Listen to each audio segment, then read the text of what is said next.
Hello there, everyone. Welcome back to some more Let's Play Eador Genesis New Horizons modded.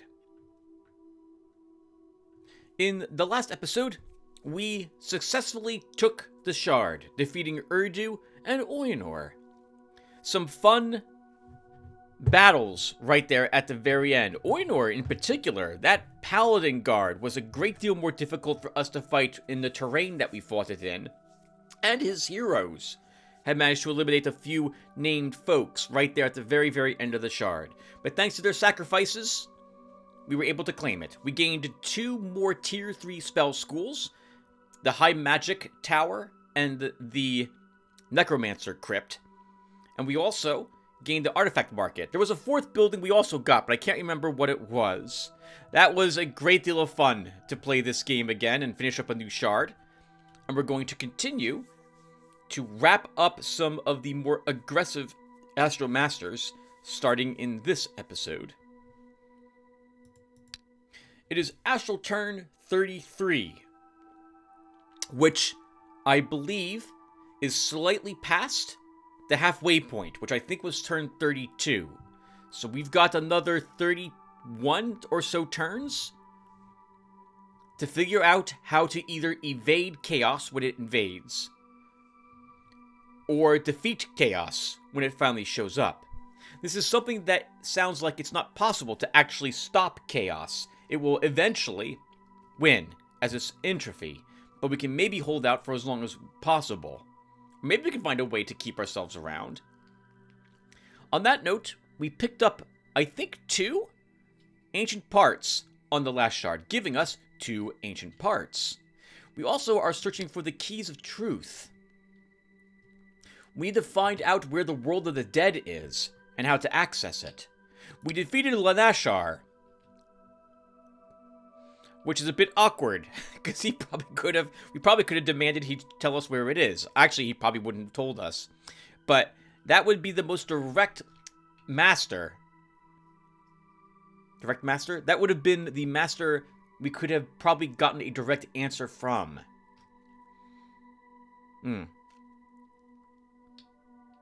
Things are looking, however, very good for us. At 13,540 glory, this is just points. It doesn't do anything to you as far as I'm aware. And 486 astral energy gained per turn. Very good. We have a decent nest egg, and I am willing to spend up to 900 astral energy when we invade Uldagan. I like making sure that we have a good start there. You might have seen briefly, by the way, that I have updated my Eador Genesis to the latest version. When checking the game files in order to make sure that I could run the game with some of the same options that I had in the past, I noticed that the dwarves, the Colossus, was weakened a bit. So we used a more powerful version of it in the last shard, it turned out. How about that? They've made a few other alterations here or there. I just restored the Night Elf Nightshades 3 range instead of letting them have 4 range. I think that was the only change I actually brought over. Everything else, I think I'm using whatever the game has normally. I have set a few configuration options back to what I was used to using, which is no girl heroes. I've removed the silly celebrity portraits and put it back to the basic Eador Genesis ones.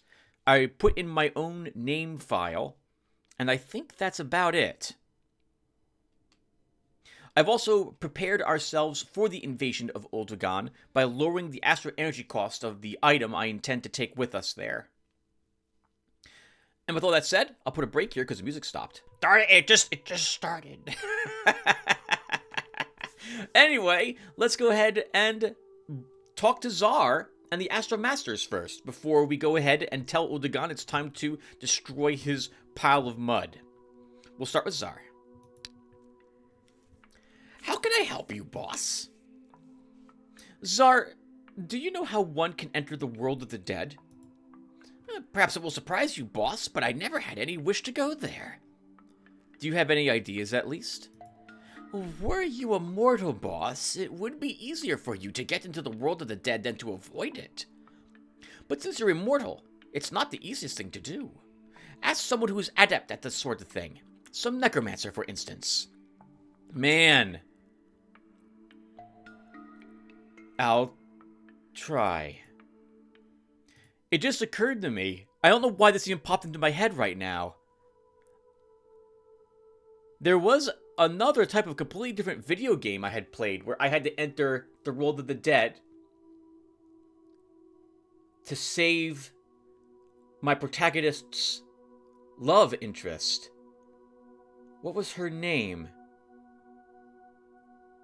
Gwendolyn had to seek out assistance to get into the underworld to save...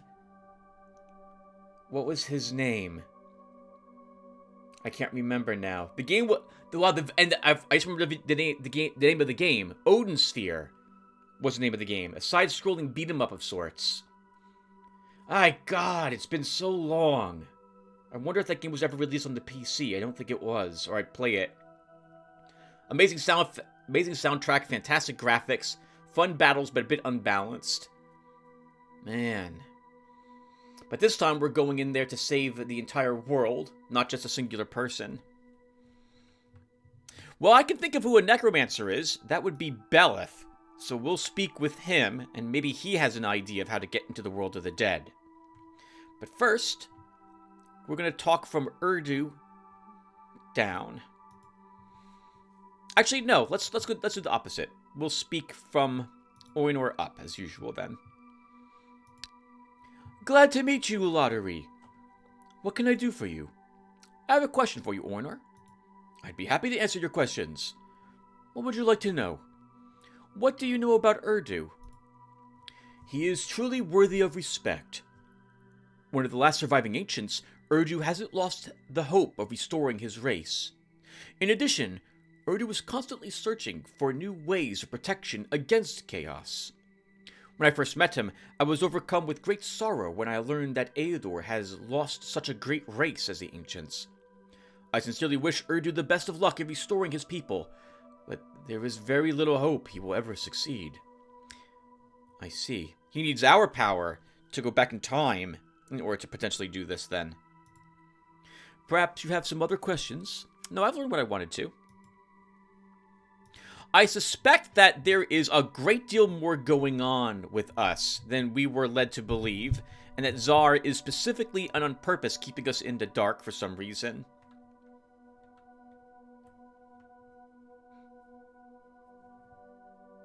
You don't think it's like a Prey ending, where we're like the embodiment of chaos, talking with all these people to understand how Eador doesn't want to be destroyed and why it might be worth preserving. Our portrait does look pretty amazing. The fire makes me think we're from chaos, but... Well, I'm sorry. Belith, who still hates me to death, but is terrified that I'll invade him.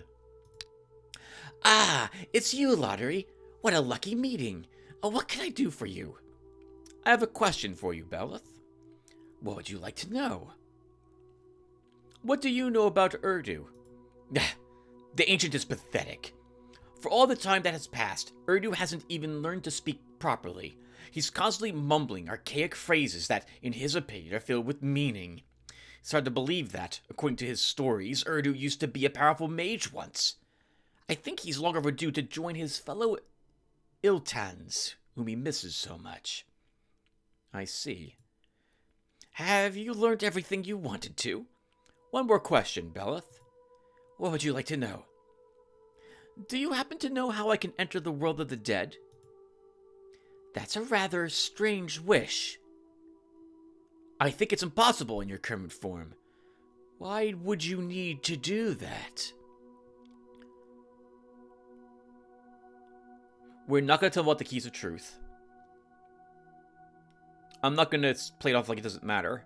We'll tell the truth without giving more information about what we want from there. I need to get a certain item from there. Well then, I could tell you how to do it, in return for a small favor. You have a gremlin servant, don't you?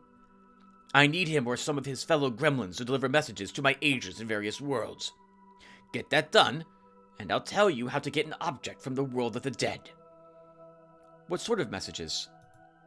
I'll give the messages to the gremlins myself. You just need to make sure that they take the job. Alright, I'll talk to Czar. Have you learned everything you wanted to? Yes, I have learned enough. I generally have a... It's not like well, it is a house rule, but I like only speaking to everyone once. We'll talk with Czar after we invade Uldugan and tell him about Bella's request. Let's talk with Venata. Or Venata? Occasionally I feel guilty that I'm not pronouncing the names of these people correctly, and I try to change it, but I should just call her Venata from now on. Is the term I've been using for her. It's nice of you to come by, Lotaeri. What can I do for you? I have a question for you, Venata. What would you like to ask me? What do you know about Urdu? Poor Urdu. I'm so sorry for him. It's horrible when your whole people perishes at once. I'm glad that he didn't despair and does not despond. Even better, he's looking for a way to restore the race of the ancients. I sincerely wish him the best of luck. I see. Anything else? No, thank you. That's all I wanted to know. Ohm? Message. Answer. We'll talk later. See you. Here I am. Dariel. Greetings, Lotaeri. What has brought you here? A few questions brought me here. Oh, well, what would you like to know? What do you know about Urdu? Urdu was one of the last ancients, a worthy representative of his race. One of the few wise enough to realize that the great battle was approaching and to start preparing for it. I also know that Urdu hates Uldugan with all his heart, which is rather strange, for Uldugan is also one of the ancients. I believe that when your whole race perishes, you would welcome any survivor as your own brother. I see. Do you have any other questions for me? No, that's all I want to ask. You might remember that the Key of Truth, the last one we had found, the 5th key, hinted that a machine was turned on to allow chaos to invade or to accelerate its process. And it would seem that Uldugan might have been the one to do this, if I'm interpreting what the Key of Truth had hinted at correctly. So perhaps Urdu hates Uldugan because he destroyed his entire race. Well, let's speak with Uldugan next. Is that you, Lotaeri? What do you want? A few questions. What would you like to know? What can you tell me about Venata? This ruler of sprites was restless in the woods of her mortal world where she belonged. Her wee folk of the woods are famous, even among lesser races, for their mindlessness, so I see nothing surprising in her behavior. Looks like Venata thought it would be a fun form of entertainment, playing the Astral Master. I see. I actually kind of agree with Uldugan. Venata is very whimsical. Sorry, is that the correct word? She's given in to emotions at a minute's... nope. At the drop of a hat. She could change her opinion on something, and suddenly you're dealing with a very angry Venata. She seems to always be aggressive to me. Normally I like aggressive girls, but not Venata. She's a bit of an airhead, so I agree with Uldugan's assessment. Will you leave me alone now? Oh, one more question, Uldugan. What would you like to know? What do you know about Urdu? Urdu? That ridiculous anachronism? He used to be a mage once. Not the most powerful mage, but not the least powerful. Now he is nothing but a pathetic shadow of what he once was. He hasn't even learned to talk properly. In his obsession with the true speech, He doesn't realize that by trying to express it with the modern language, he only befouls our mother tongue. That shows Urdu as he really is. He is the personification of yearning for the past. He's afraid to admit that the past cannot be restored. I mean, I love the way he speaks. Oh my god, I love it. Oh, I love the way he speaks so much. Why does Urdu hate you so much?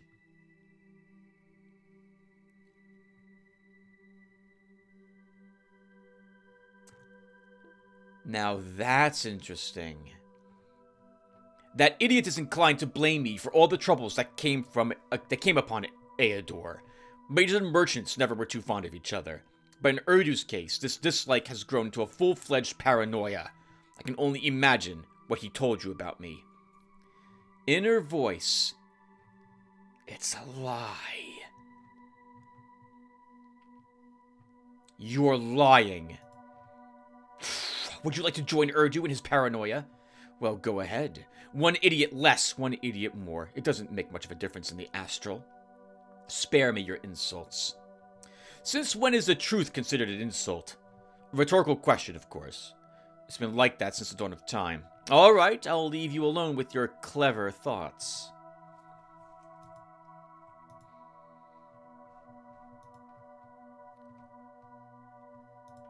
So, I began to suspect, before I began recording this episode, based on how far I had gotten before, and the fact that I had restarted a campaign once or twice, that when... Okay, so I'm going to reveal... not reveal. I'm going to make a few guesses here.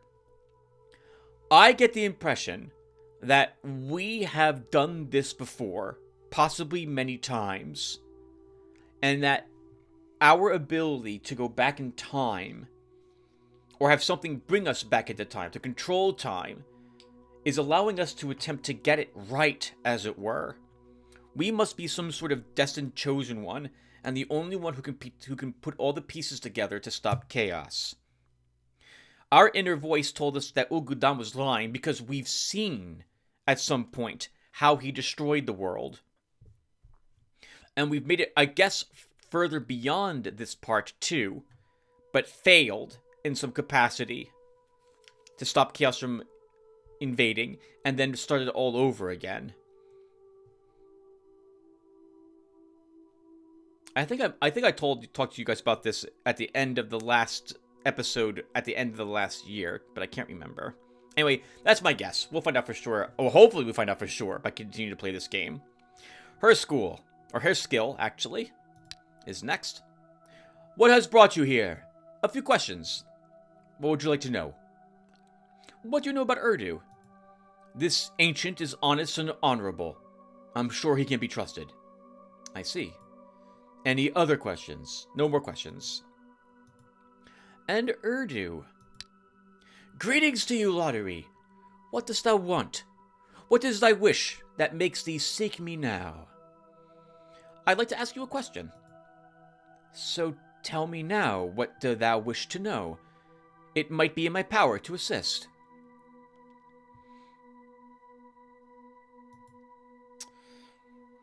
What do you know about Vianata? The ruler of all forest creatures, Tiny. Oh, the ruler of all forest creatures, Tiny. Vianata is good-spirited and fair. I can only commend her utmost care about the fate of mortals on the shards, and everything that dwells within creation. I see. Now, have thee any questions more to ask? Or time is nigh for us to say goodbye? Another thing. He nods. What do you know about Ohm? Of Ohm, almost nothing I may tell. Of flows of the astral was Ohm born, and that is all of him I understand. What are the flows of astral? How could that be thou'd never heard of them? For the astral with energy is filled, composed of many flows that twist and turn. They stream throughout the essence of the world, creating very laws of time and space, which govern all the life of Eador. And Ohm is these animations' child. I see. One more question for you, Urdu. I was wondering if you could tell me about Oldugan. Oh, I can't. Oh, I missed it. What do you know about her skill? He is an emperor of humankind. A ruler stern but just, I do believe. I see. I would like to ask him about Oldugan. Oh, but we can't. Alright then. What can you tell me about Beleth? A worthless man, all cunning and no shame. Respect for him I never had at all. Not even worthy of contempt he is. A worm has better decency than him. I see. Any other questions, Lotaeri? I've learned enough. See ya. Okay. Let me put a break here. And now, I believe it is time to invade Oldugan. I've already set up the item file for the items I intend to bring with me during this invasion, so we should be all set to go. Is that you again, Lotaeri? What do you want? I've come to destroy you, Oldugan. As you approach Oldugan's world, you run into an obstacle. Something that feels like an invisible barrier stops you from descending into the material world. After several failed attempts to push through the invisible screen, you have to retreat. What the hell was that? We're not allowed to invade Oldugan. Interesting. This actually throws a wrench in my plans, because I had intended to invade Oldugan, but I can't. Now, as you can tell by the way I'm speaking, I did attempt this off screen. I wanted to make sure that this version of the game loaded. And as such, I tried to invade Oldugan just to make sure that I had configured things correctly, no files were set up incorrectly with the changes I made, since I would be able to figure out right then and there the game would crash if I attempted to invade and things were wrong. So I was pretty surprised at this. So that's pretty interesting. I have no clue what we're going to have to do to get through that. Maybe Zar has an idea. But since we can't invade Oldugan now, and since Beleth has a different task for us, I think we will summon Zar to us and ask Zar about what it takes to deliver messages for Beleth. How can I help you, boss? Zar, I need you to pass a message on to Beleth's assistants. Since when have you been Beleth's errand boy, boss? It's payment for a small favor. Oh, well. Anyway, I don't do that kind of stuff. You should consider using a courier service. It's up the street.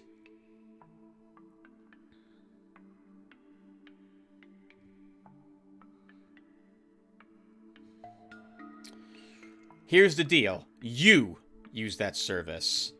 Alright, boss. Just don't expect them to do this kind of work for nothing.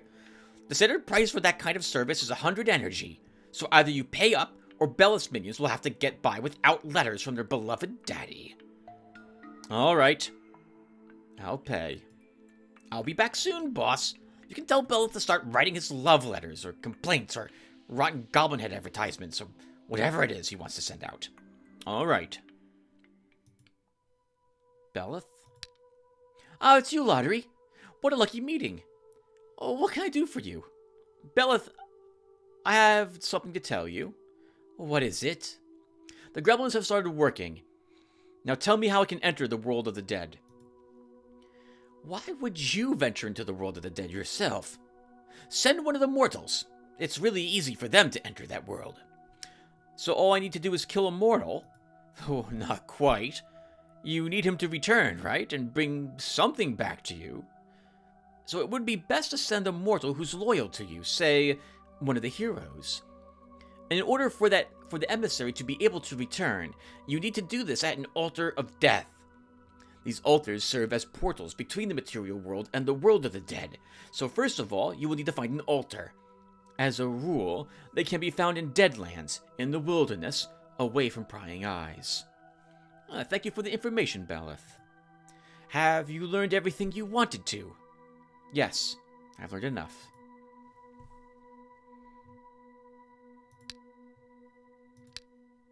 The notes said that the key is kept in the world of the dead.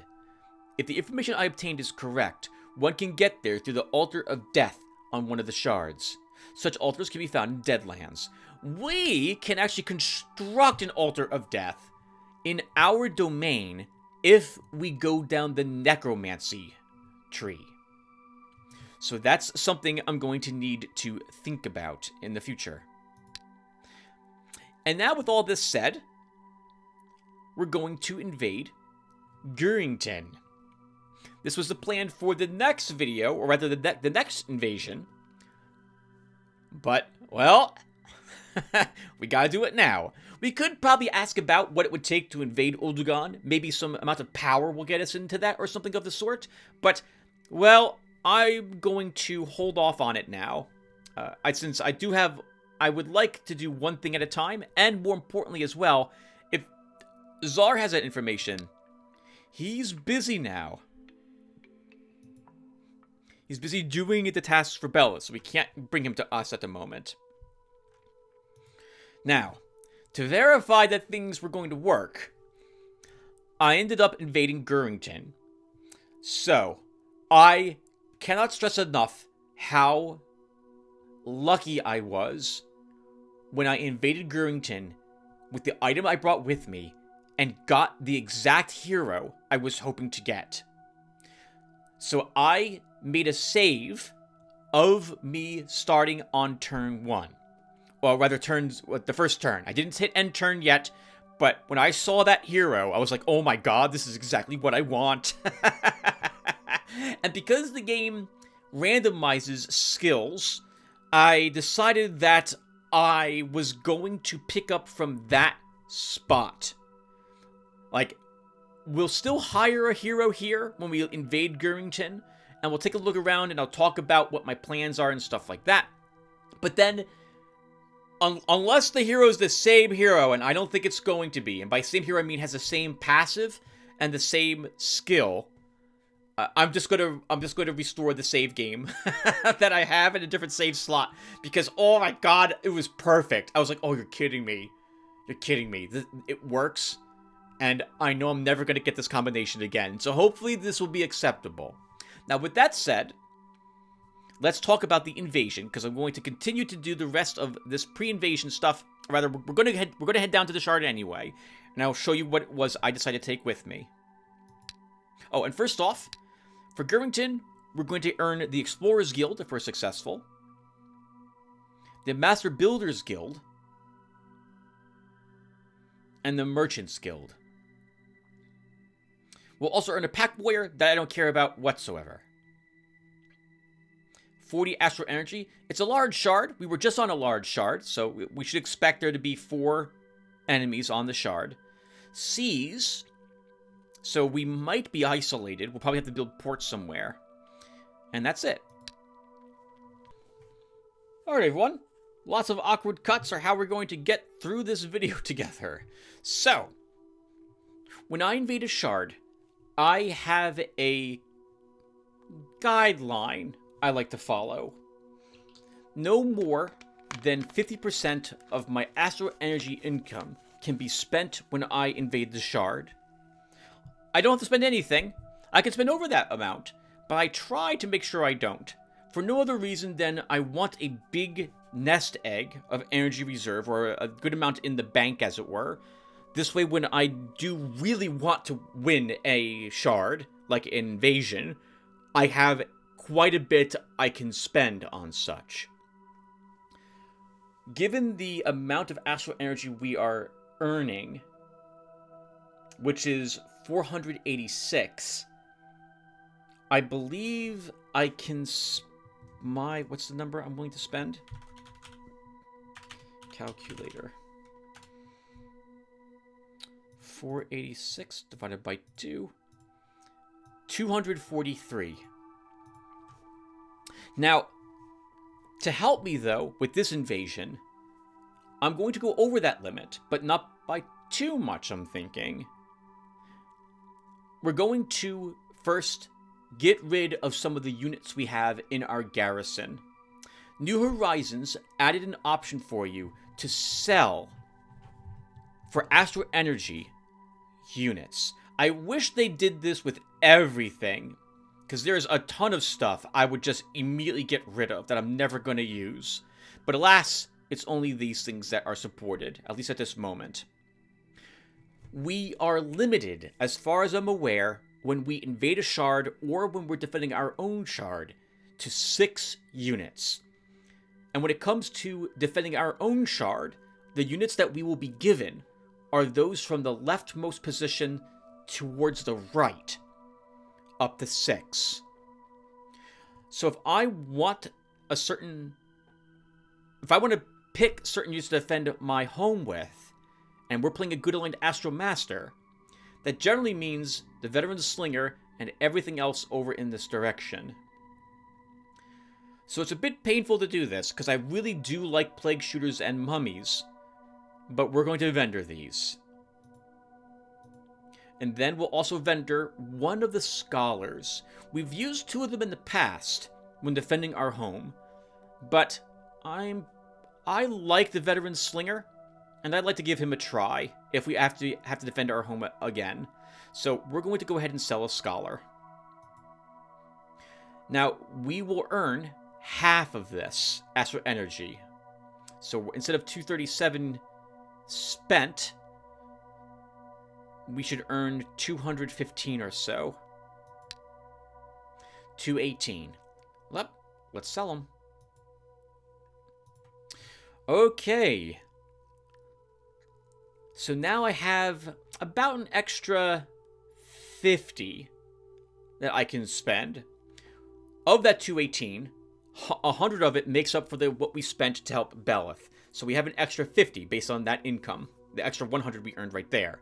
That gives us about 297 or so, 293 that I'm willing to spend when we invade the Shard. So, my intention this time is to try playing a Mage.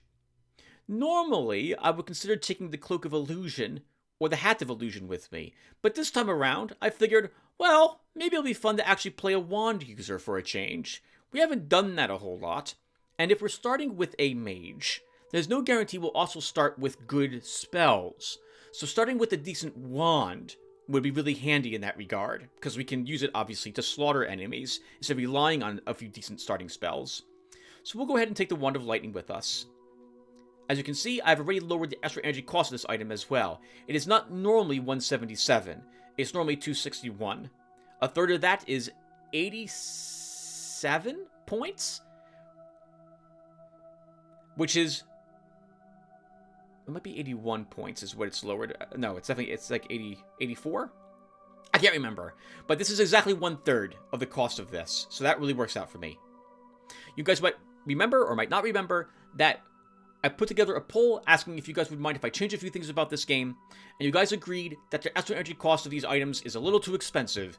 I wanted to lower the price by half, but you guys suggested 1/3 would be fairer. And so we went with 1/3. Since we're taking a starting Mage, we'll want some extra gem income while we're down there. To pick up for the fact that we're going to be spending quite a bit of it each turn. And if nothing else, this will help us repair our Wand of Lightning, which is likely to cost us quite a bit of gold and gems to repair for a bit. Speaking of gold, we'll take some more of that as well. And this is almost exactly the amount I wanted to spend during the invasion, 293. So, not bad. We're just 4 over. With all this said, let's get down. So we're going to go down to the Shard, and then I'm going to talk a little bit about what our starting situation is, assuming it looks the same as my save spot currently looks. And then unless we get exceedingly lucky and it's like the same hero or close enough to it, we're probably going to load that save spot instead. A quick heads up as well, we're doing a lot of prep in this episode. I'll definitely make sure to segment this. I do make backups of my saves in case things go wrong. It's not my intention to cheat, but I do often do this to make sure that if the game crashes, I have a way to not be penalized or revert, for example. And in this instance, I wanted to, once again, make sure that the game loaded correctly when I went down onto a shard, because I did make a few changes to the game files to put back the things that I had already done in the prior version of the game into this version of the game. Just in case, one more thing, and then we'll go ahead and hit start. Just in case you're unaware, Eador Genesis New Horizons, it's the entire Eador game, plus their modifications. When you download a new version of the game, you're not applying a patch, you're not installing a mod, you're downloading the entire game again, just with different alterations. So this means I have to copy my changes over into the new games directory, as well as go and copy all the save files and bring them over here, and then verify things work. On that note, if you are going to play this game, and you do intend eventually at one point to update the game, just in case another update comes out, know that they highly recommend that you do not bring over your save games into a game where you are on a shard. Make sure you're up in the astral before you move over save game files.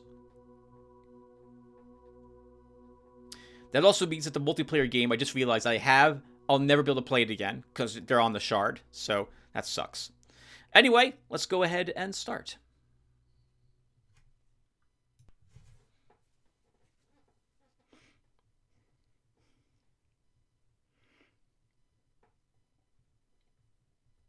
I am curious if it's going to look the same. In the configuration files for Eador, I have set, like, same events, same loot. But there's no guarantee that when we start the shard, it will look the same. Okay, and this looks different. Why is it always so different? It shouldn't look different. It should be the same thing.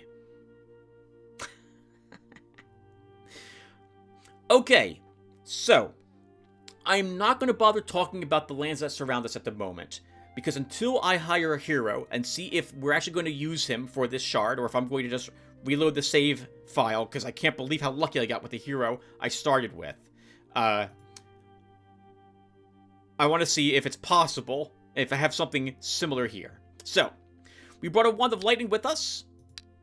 We want to use it. The only hero who can use it would be, well, at the start at least, for the first 10 levels, would be a mage. So let's go and hire a mage right away. Earth is the mage. He's starting with Thaumaturgy 1.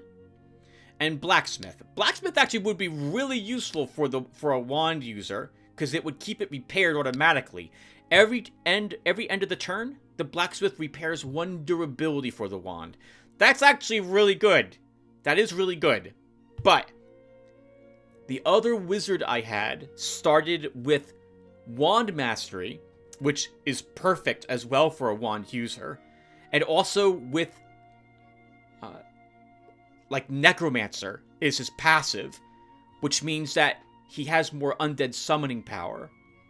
And since I am intending to potentially, or was thinking about creating an Altar of the Dead, this means I'm also probably going to be taking... I have to take the Necromancer's school, or that is what I'm intending to do, which plays very nicely with that. So, instead of this start, I'll be right back. I'm going to restore my other save file, and then we'll start looking around at where we started. Okay, so this is how it started for me when I verified that the game was going to work. I probably shouldn't have hired the wizard, now that I think about it. Like, I just could have loaded into the shard and just said, it works, that's good enough, and then quit. But I didn't. And I don't know why I hired the wizard, because when I saw he started with Wand Master, and he started with a zombie, because he's got Necromancer.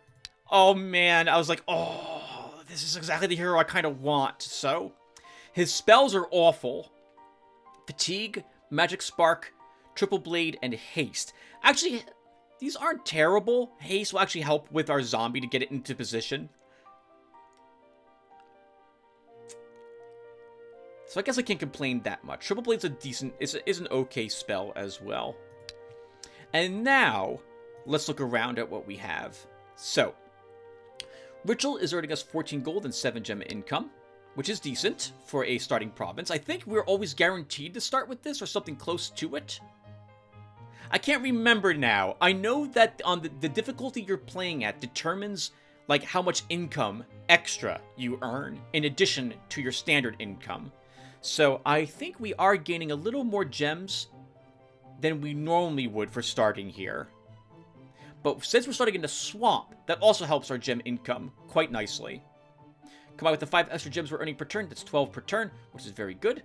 And I'm glad we brought a little bit of extra cash because starting in a swamp is rough. There are 5 masters here. Master, master, master, master. So we don't have a local lord here this time. The master difficulty is, I believe, the same as the difficulty we are playing on. They are playing on competent. If we saw lord here, they're playing on skill difficulty. And if we see, I think it's overlord, they're playing on beginner difficulty. Remember again, by the way, that we are playing a new version of the game. Supposedly there have been some tweaks to the algorithm for the AI.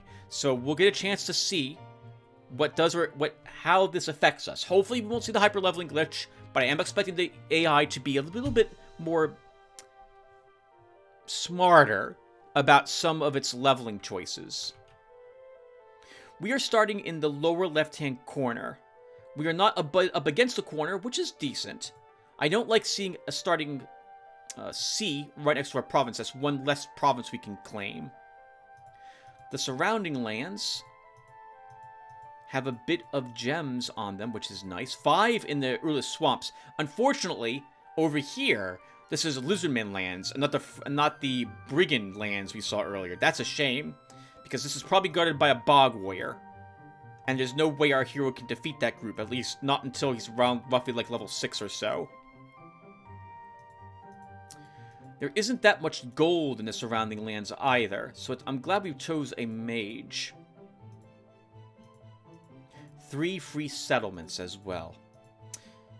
Did I build a starting building? I did. Okay, and I also built the workshop to start, because I want to take the Spearman School and immediately get out there and start fighting. My hero started with no equipment either. That's really rough. Man, not even a robe or anything. Oh. All right, and without anything to do, because there's no place we can go to get quests around here, we'll just start him exploring immediately. Now, as for locations here, we have a few lower level locations. I see rebels, goblins, orcs. There are slugs here, and swamp creatures. That's 4 slugs potentially, maybe even 5 to complete. Oh, to complete the Lizardman quest. Actually, we can go here and get their quest, so let's go ahead and do that to start. Having Lizardmen as allies is also useful thanks to their ability to intercept, which means they can take a hit for time if it comes down. Oh, and Time is the name of this wizard, by the way, not Earth as he had been.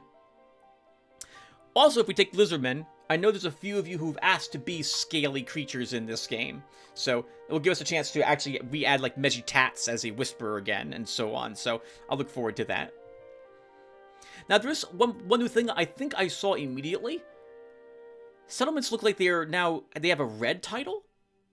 I don't know why they're red. I don't remember them being red in the past. Like, oh, maybe it's red because I don't remember it being red. I thought it was always black in color, so maybe this hints us at something else. Maybe it means we've never been there. I'm not sure. Or maybe it's always been that way, and only now did I see it for the first time. Alright, so Time moves over here to get the starting Lizardmen quest. And if we actually start with the... Well, no. I would need all undead to fight the slugs. Time, if we see Necromancy show up here, by the way, Time could probably do the slugs early on. Depends upon how quickly he gets another point of command. Alright, I'm doing a bunch of babbling. So, we're set. Let's go ahead and hit end turn. We'll play for a handful of turns, and I had to put a break here, because I need to get ready for dinner. Not that anyone cares. I don't know why I announce stuff like that. The hero Time has entered the province of Urlis Swamps. The totems encountered on your way clearly indicate these lands belong to a tribe of lizardmen, and the skulls impaled on spears reveal that they don't like guests. 5 enemies, Lizardman, Beater, Bog Warrior. So there's a Bog Warrior, one of them. There's probably 2 Lizardmen, and probably 2 Beaters here as well. We're not here to fight, we're here to negotiate. The leader of the Lizardmen Warriors speaks. Get lost. Can we talk? What do you want to say to me, stranger? I offer you an alliance. Alliance? We don't form alliances with those who are useless to us. And how can I prove that I'm useful? Too many slugs are breeding in surrounding lands. If you kill 6 creatures, we agree to the alliance. Deal. I'm a professional.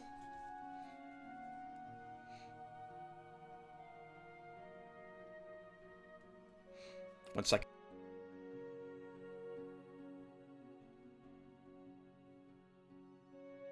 Okay, just had to mute it. It's always only when I record. Only then do I get texts. Okay.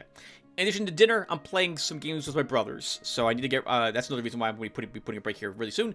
Not that anyone cares. It's going to be seamless for you guys. Alright, so... let's build a spearman school. Hire 2 spearmen. Okay, good. Being neutral, they're only down 1 alignment. Thanks to the zombie. Oh, and time started with a zombie, a militiaman, and a slinger. I got rid of the slinger and kept the militiaman. He's cheaper. That's good enough. Okay, so what do we do? A zombie is, well, I guess it doesn't really matter. It's going to be tricky any of these beginning battles with a starting mage, but we'll attempt to do one of the free settlements to start. It'll be easier than fighting the orcs. Let's do it. The hero Time has entered the province of Wolverine Valley. A band of local militia is advancing his direction. 5 enemies. Okay. So because of Time's reaction, my guess is there's 1 spearman, 1 slinger, and 3 militiamen here. Let's attack.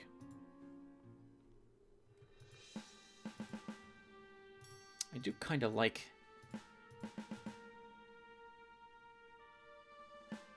well, my mage likely isn't going to be struck. Let's do this.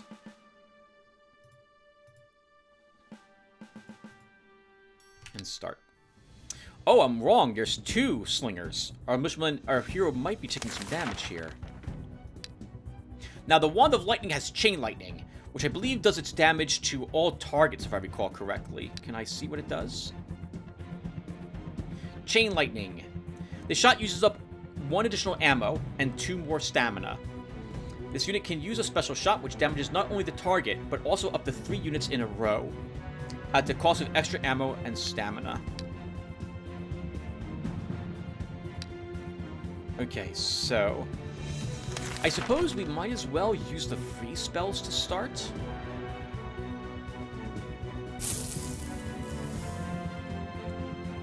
He doesn't have Force March there.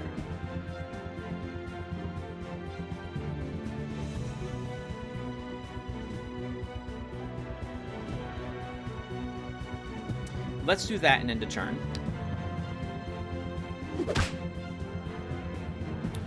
Okay, so... if I use Chain Lightning, I get the impression it will hit these. Maybe it's like a Thunderbolt instead, or a Lightning Bolt, and it just goes straight like this. What's the words? How's it described again?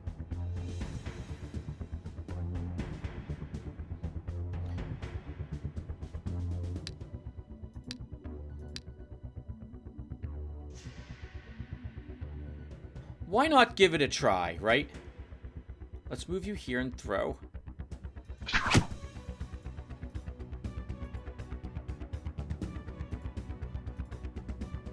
And let's see what happens with it.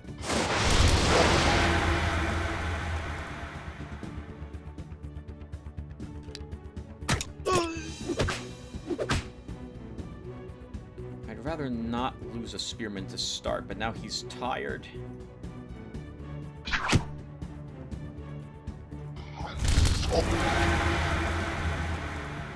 Oh, we're gonna lose him. Let's pull him back and see. 1, 2. Oh, Yeah, this spearman's dying. Let's just move him up.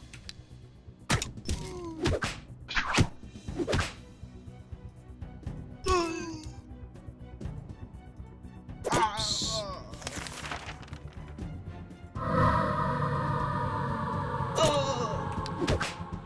You're exhausted now, my dude. But we did it without a loss. Woo! Good work. Hit point. Hit point. Can I afford a stamina medal this early?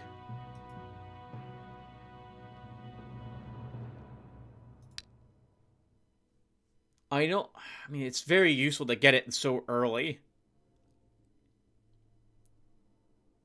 We'll take it. Horses. There's Ratmen here.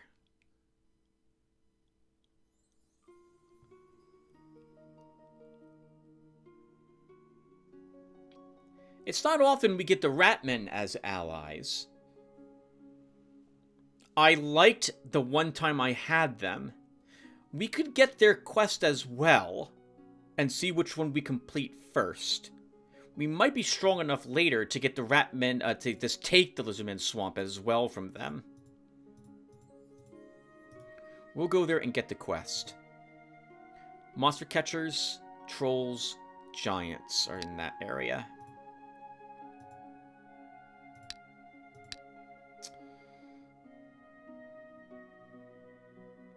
Okay, we need to work towards the Crystal of Power next.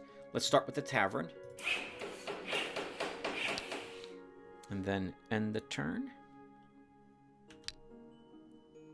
The hero Time crosses the border of the province of Karak Dargos. His presence can hardly be hidden from the ubiquitous rats, so they have crawled out of their shelters. 9 enemies. We're here to negotiate. On its 4 paws, a fairly large ratman came running swiftly after the crowd, and at the respectful distance, he straightened up to his full height. He squeaked in a very unpleasant voice. "What you want, man? This is not the place area. Place? For those who do not honor the Grand Rat. Man's way. I always thought Skaven said the same thing in a different way when they repeat their words. Not to say the same word twice, like I do. Wait. You don't want to talk? Why speak, man? We no do business with you. Grand Rat lead us. So there's no problems?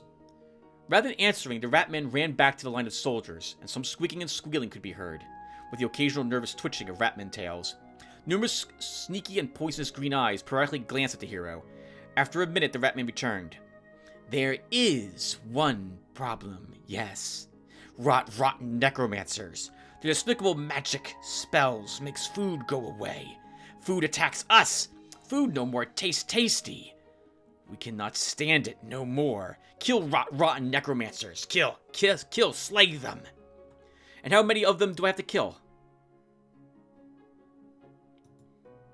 4. Kill 4 rotten necromancers. Kill them. Food should not go. Food should not eat us. We must eat food. It looked like I could say I'm a necromancer. That's interesting.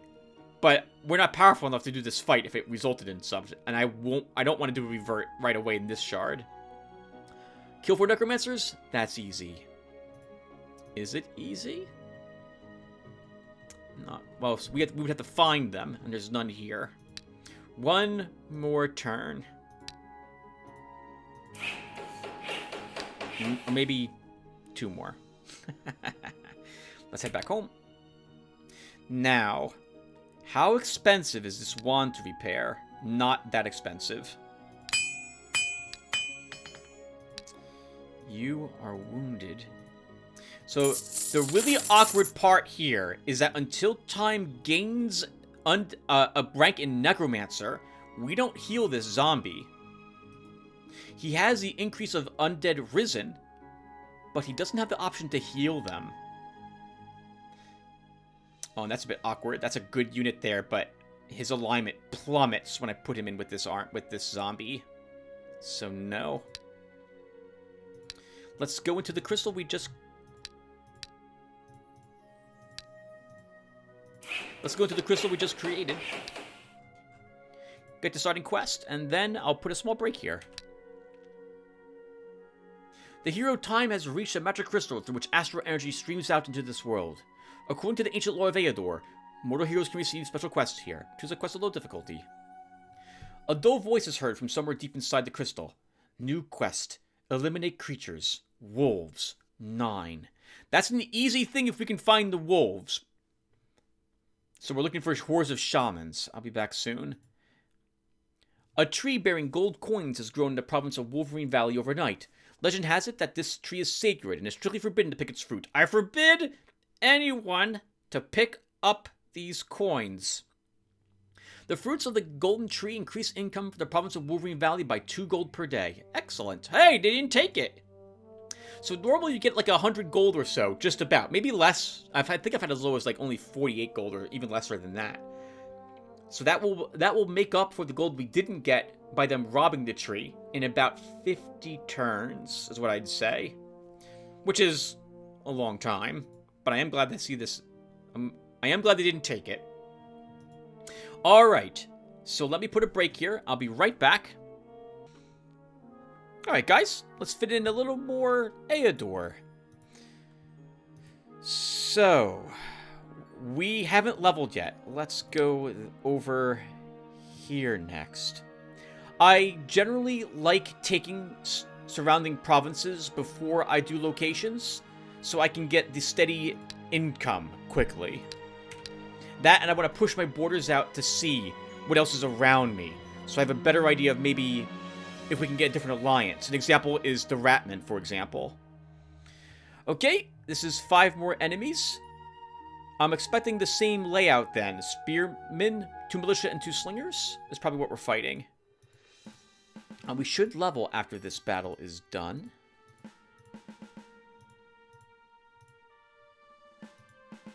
Guess we'll do this and start. 1 slinger, that's even better.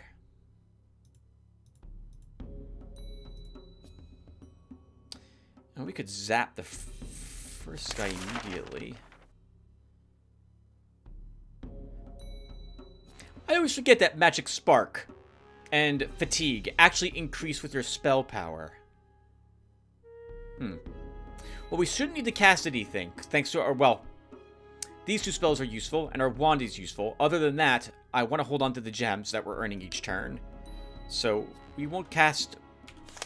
Oh my god, I can't speak. Let's not cast...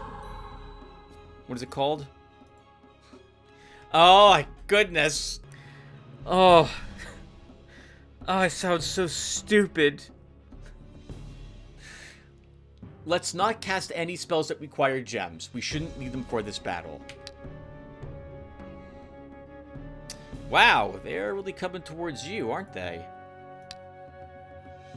You know, this will give... So, I'm still a little confused about the Wand of Lightning, so this will give me a chance to test it a little more. Let's use the Chain Lightning ability and throw it here. Worst case scenario, it might hit him and the Slinger.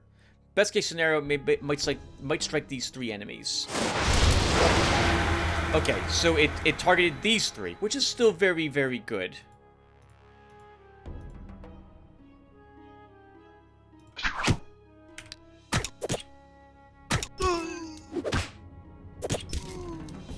Now, that is our only zombie.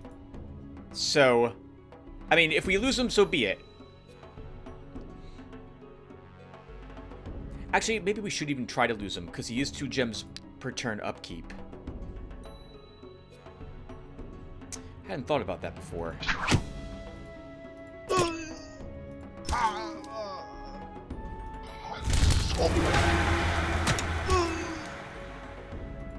I guess we'll try to hold on to him if we can.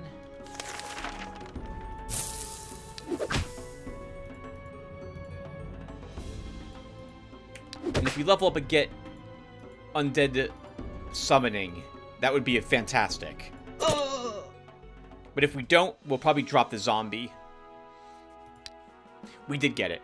Oh, we got... Oh, I like all of these. We got One Master 2 as well, but we kind of need Necromancy 1, because because that will let our zombie heal. So let's choose this. I'm also intending to take the Tier 3 Necromancy School, so that this way we can build an Altar of Death and potentially get the next Key of Truth. Hit point for you. Stamina. Empty hills with iron. And more empty hills. So these will be harpies or giant eagles guarding them. But they'll spawn harpies to attack us. So we will want a guard on the Shores of Hope.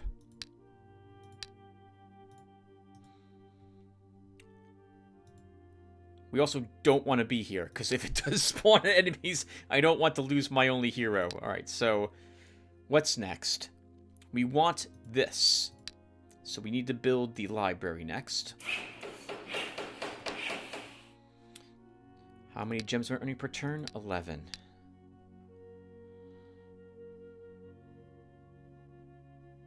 Oh, what did we get? We leveled, by the way.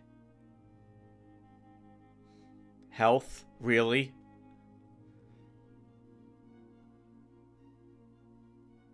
Yeah, we gained a point of health. Oh, screw you too, game.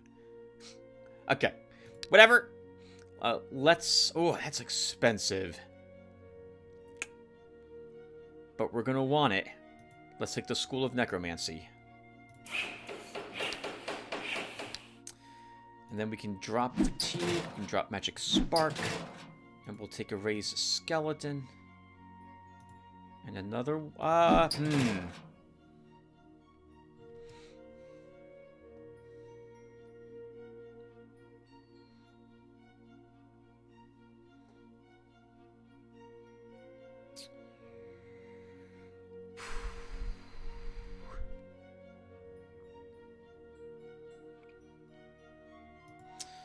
We'll take a raised skeleton and a raised zombie at the moment.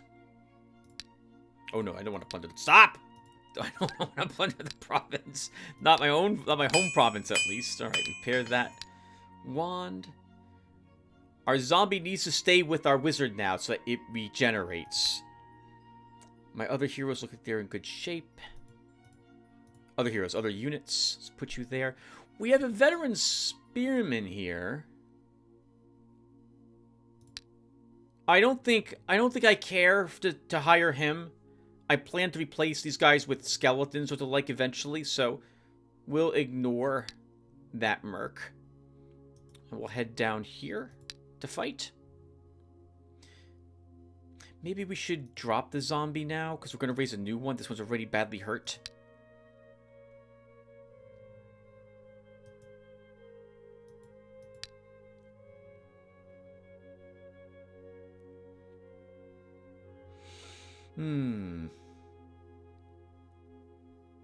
It's almost leveled, but I don't care about level 2 zombie because we're going to get stronger zombies when we raise them from the dead.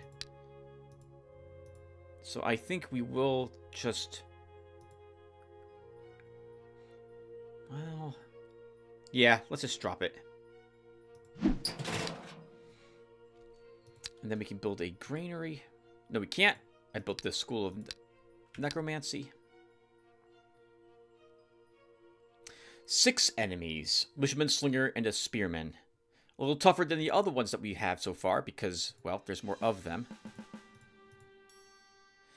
Oh, I kind of don't like the setup here either, but we'll go with this to start.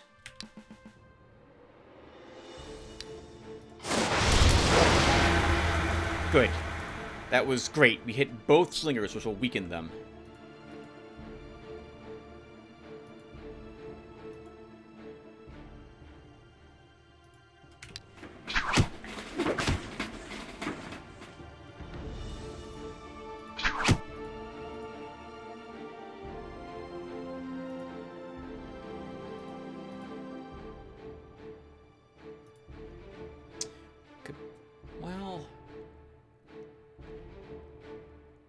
A Chain Lightning now may hurt my own guy, so I'm not going to do that.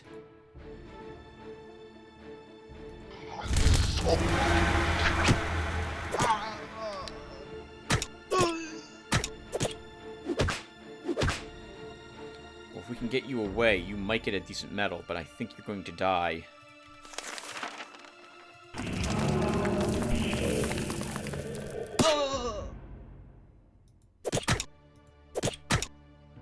And now you definitely will. Yeah, he was dead anyway. Poor sap.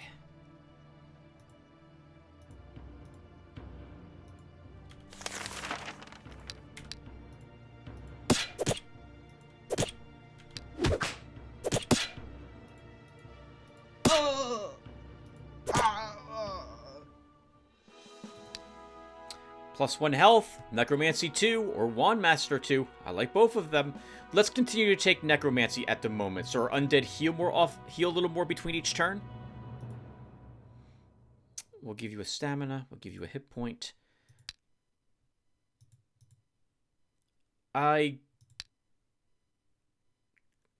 guess we'll keep you. It's 2 gems to perform the ritual, your 1 gem upkeep. Yeah. Oh, he's so hurt, Tim. No, I don't care to keep him. And you gained health again. Okay. It is improving his stamina, which is arguably useful for his wand. But I really hate when the game gives me nothing but starting health for my heroes. Especially, I guess the wizard can now tank a single hit. This is stupid. Alright, let's build a granary here. And I should check what's in these locations, by the way. Gnolls, orcs, and trolls, tomb guardians, those are all doable. Demons, orcs, brigands, more slugs, goblins, horde of shamans. We have wolves there. Okay, and we're going to fight the orcs next. Maybe. We should probably... hopefully they don't... Hopefully they don't have a cleaver in that army. I am thinking that they probably will, though. Pottery built. We'll start putting down granaries.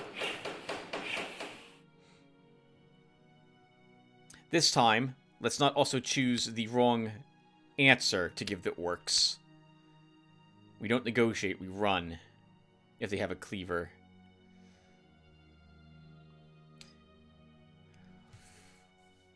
Five enemies.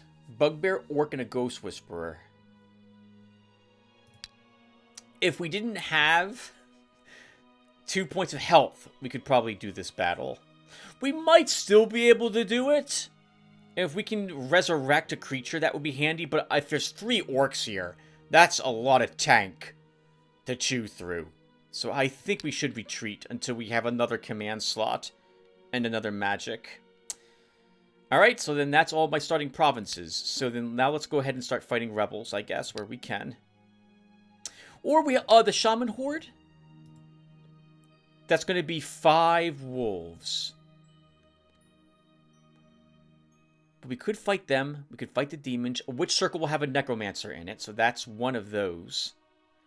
There's brigands here, and there's enough units over here that to make it worth going over there for a turn. But you know I'm right here this turn. Let's fight some. Let's fight some rebels.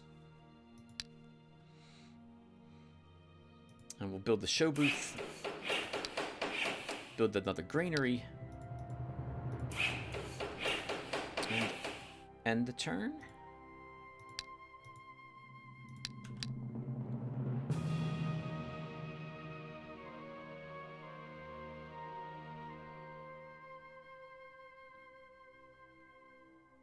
Militiaman, Slinger, and a Brigand, only 4 of them. Actually, I should be reading this at the beginning of the shard at least, right?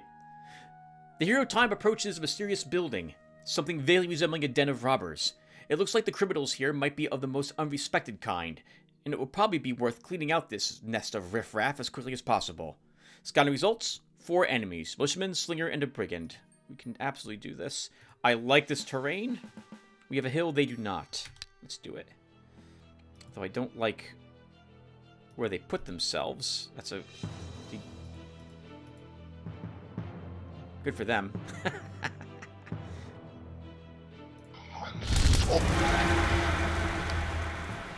We're going to want more points in Wand Master next time we see that.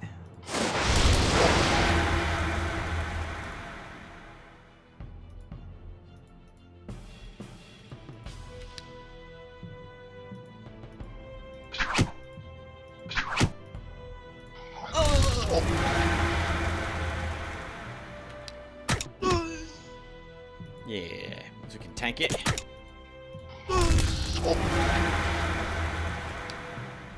Do I want any undead? Because this is when I probably should consider raising one if I do want one. Arguably, we're a necromancer, so we should take undead. Sure, we'll take a skeleton.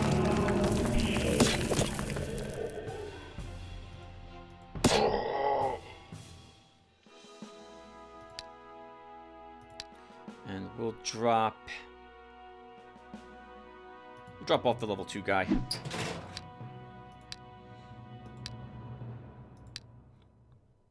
Oh, I forgot where well, no, it doesn't matter.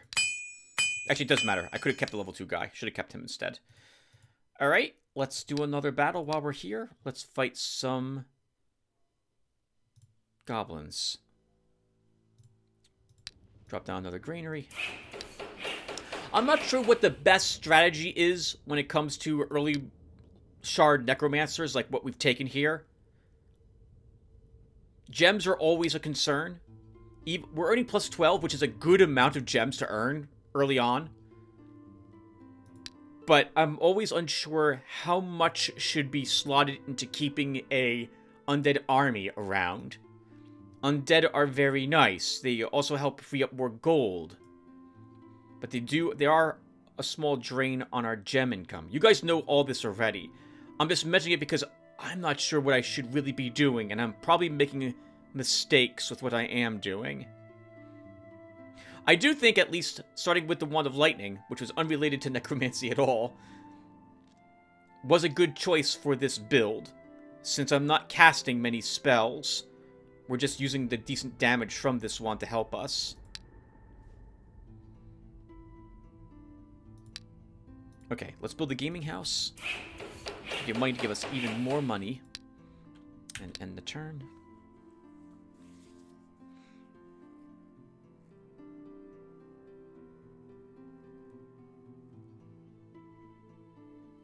Goblin Hunter, 5 enemies only. We can attack. I want the hill.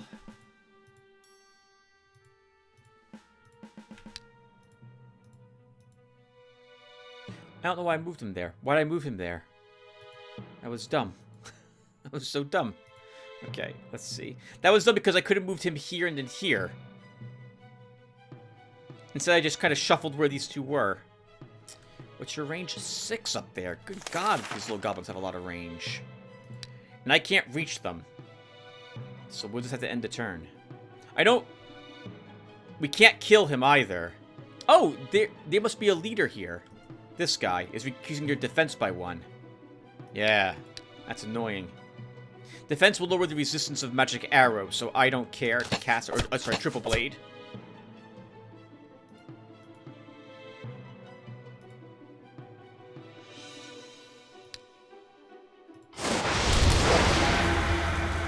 I'm not sure how I can get it to target... Like, I don't understand what 3 targets it selects. It might be random.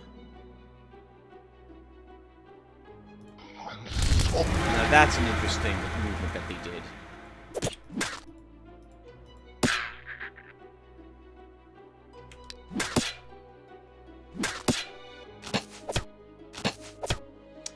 That was what I was really worried about.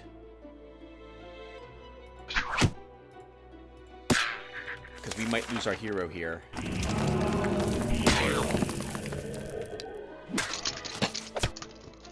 I think we barely live.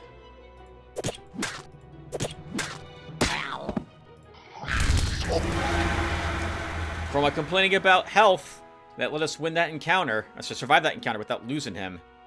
Actually, he probably would have had 1 life left without the increased health. I guess I helped keep my other army around. Hit point. Take you with us. Oh, we don't have a orb, so arguably this is good. This also helps us ignore 1 point of the enemy's resistance when using our wand, so I won't say no to the absolute most pitiful orb imaginable. That arguably was an easy battle, too, so. My army is in okay shape. My hero is not. It's also a bit awkward starting with a necromancer because I'm instinctively don't want to build a healer. What was it called? I don't want to build the Brotherhood of Light because I don't want a healer in an undead army. His morale severely suffers. To have my hero heal a little more in between each round. I guess I don't have any more magic. But you know, you're not casting your other magic spells. Why not? So, you're going to take the Necromancy School.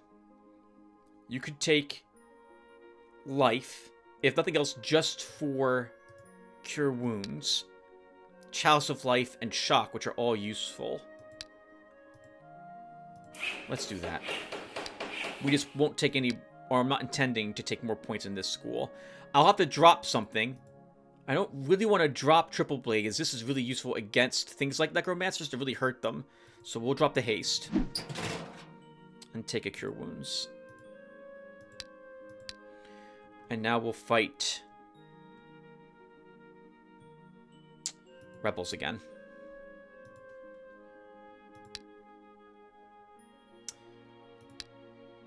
We'll build the inn. No, we won't. I just built a building, Tim. You can't build whatchamacallits yet either. Pubs and the turn.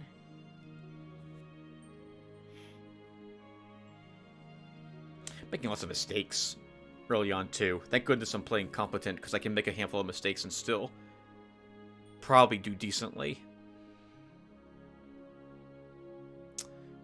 The hero time has approached the deserted ruins of a Sea of the Ancients. Often ancient artifacts or some treasures hidden by the current occupants of the ruins can be found in such places. There are 4 enemies here, Militiaman, Slinger, and a Brigand. We've done this battle before. We can do this battle again.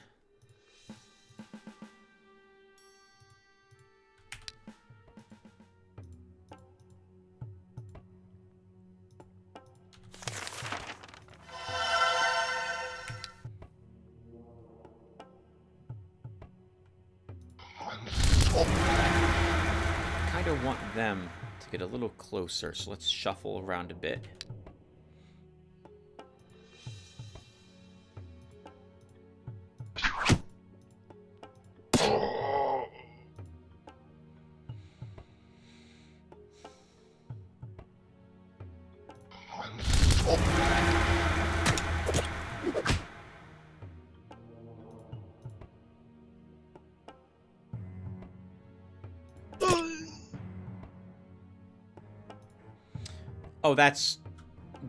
Oh, that was dumb. Okay, whatever. I think you guys can still see me. I had a Zoom meeting opened because that's what I was using to talk with my brothers. And I got a notification that because no activity happened there for 40 minutes, it automatically closed it down. That's really dumb. Come on now. Why can't you just leave it up? I'm paying for that account. Sorry, lots of complaining from me today. I don't want my skeleton to take that hit, so I'm just going to stay put here. Okay. I'm fine with that if you want to just attack my skeleton with your sling.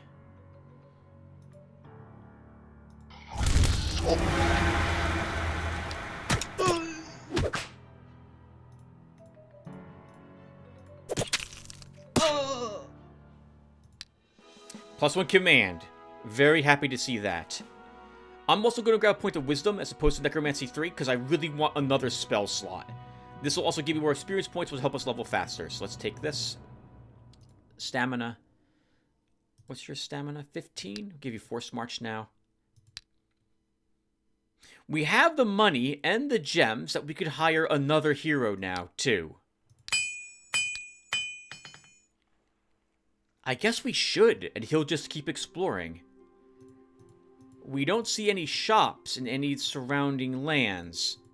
There are hills here, which makes it tempting for me to run a scout second, so I think we'll do that. So, it's expensive. It's going to be all my money to hire him and outfit him.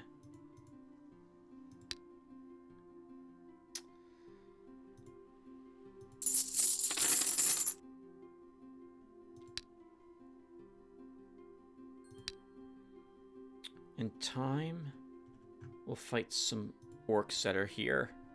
Maybe we wait one more round?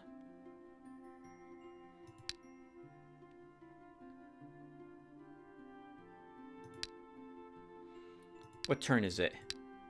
13. That's phenomenal to get a hero up so early.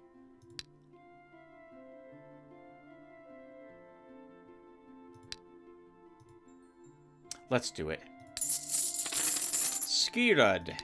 Haven't seen that name in a while. You have a level 14 wolf with you. Necrophage 2. Agility on this wolf. Crippling strike. Decent wolf.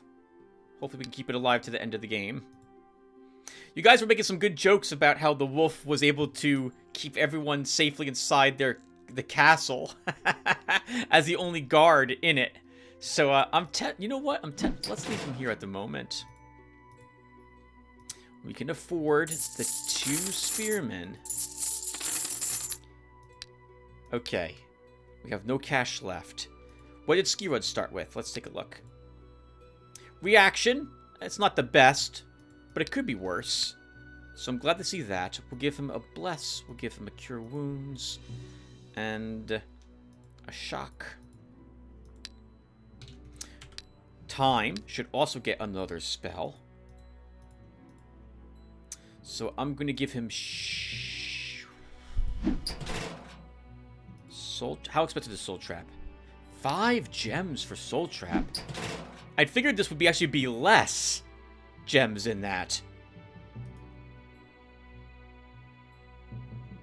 I guess technically you can use it in one of several different ways, which is why it's this expensive.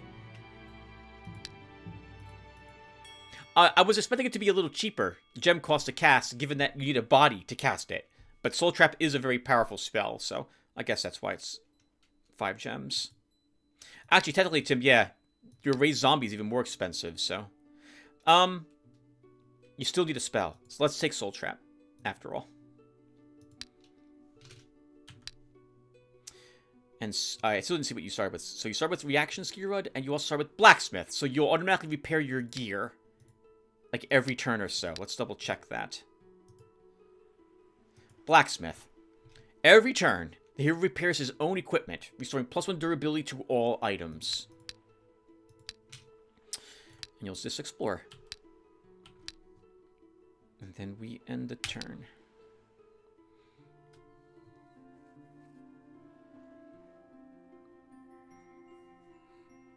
Kind of a rough start. Our hero took a little bit of time till he was able to get a command slot, but we did get one, which is decent, and taking a point in wisdom will help offset we didn't get any magic early on too. Skirad explored 2%. The hero time has approached the deserted ruins of a city of the ancients. Often ancient artifacts or some treasures hidden by the current occupants of the ruins can be found in such places. 4 enemies, Bugbear, Orc, and a Ghost Whisperer. This is good practice against the other orcs, so let's give it a try. Well, I would like the hill. We're probably going to go. We're going to go there. Oh, hold on. We have a different hill we can take after a turn elapses. So let's do this. And let's start.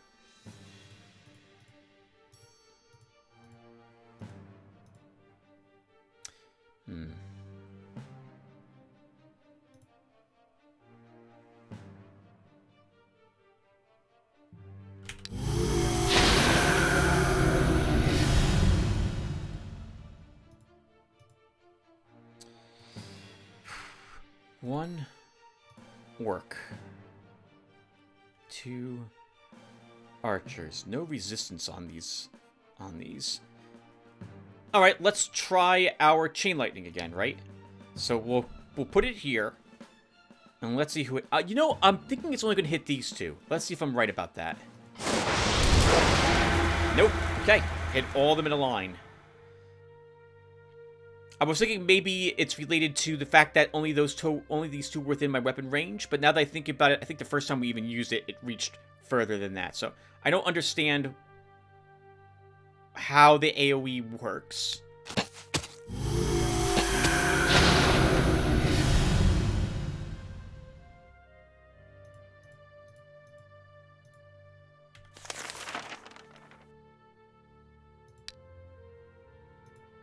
This is going to be annoying.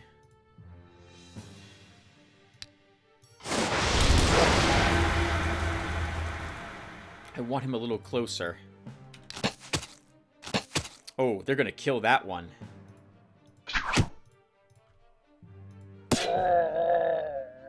They're going to kill this guy. Oh, he's a level 0. I guess I don't care that much.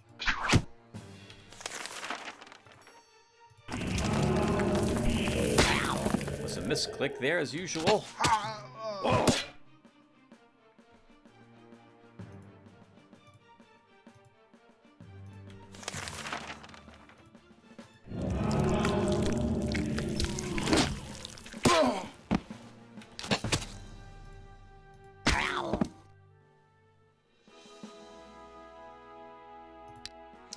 Okay, we have room for 1 unit.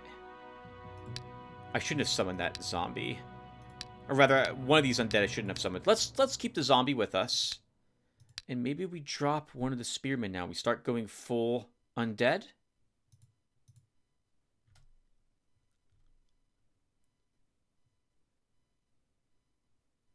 No, not yet. Soul Trap, Hex spells. At midnight, a dark tower appears in the province of Wolverine Valley. People are afraid to approach the mysterious building, and many of them are saying the forces of Eador bound in the tower. Whatever the case, the tower is radiating powerful magic energy that can be easily converted to gems. I think this gives us a dark tower. Gems are good, let it stand there. It does. So the people are unhappy about this. But 3 gems? And increased spotting range. And we see dwarves near us if we want them as allies. We'd have to fight the orcs to reach them, though. I think we want the lizardmen or the ratmen, not the dwarves this time around. Okay, time. Let's see. So we don't need a soul trap scroll. Our hero ski rod can get an actual leather jacket now.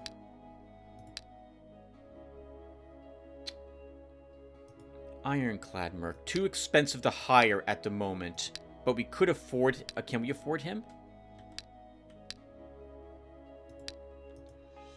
He'd be 36 bucks.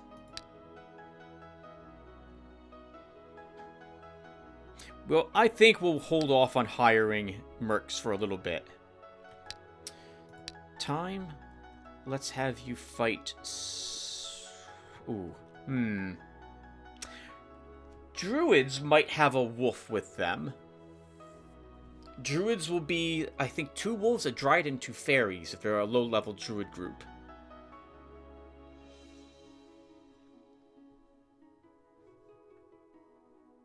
Let's go here instead, and we'll do some battles against some of those locations. And actually, Skirud, I'll have you fight these undead.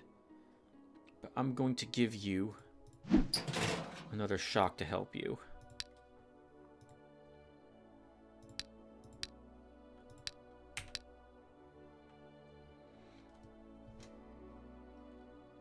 We want pubs in our provinces next, is the plan.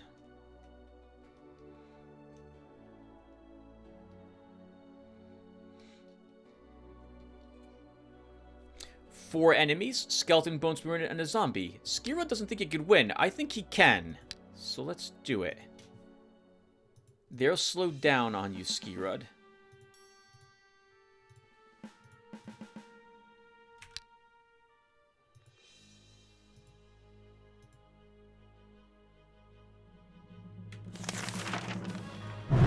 Okay, that's why we took a second one of those.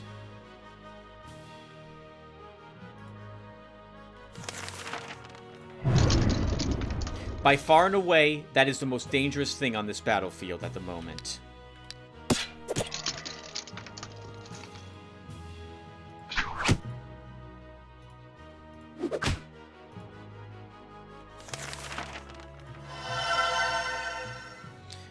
it has great damage at melee and would be difficult to harm thanks to its increased defense. So, I won't say no to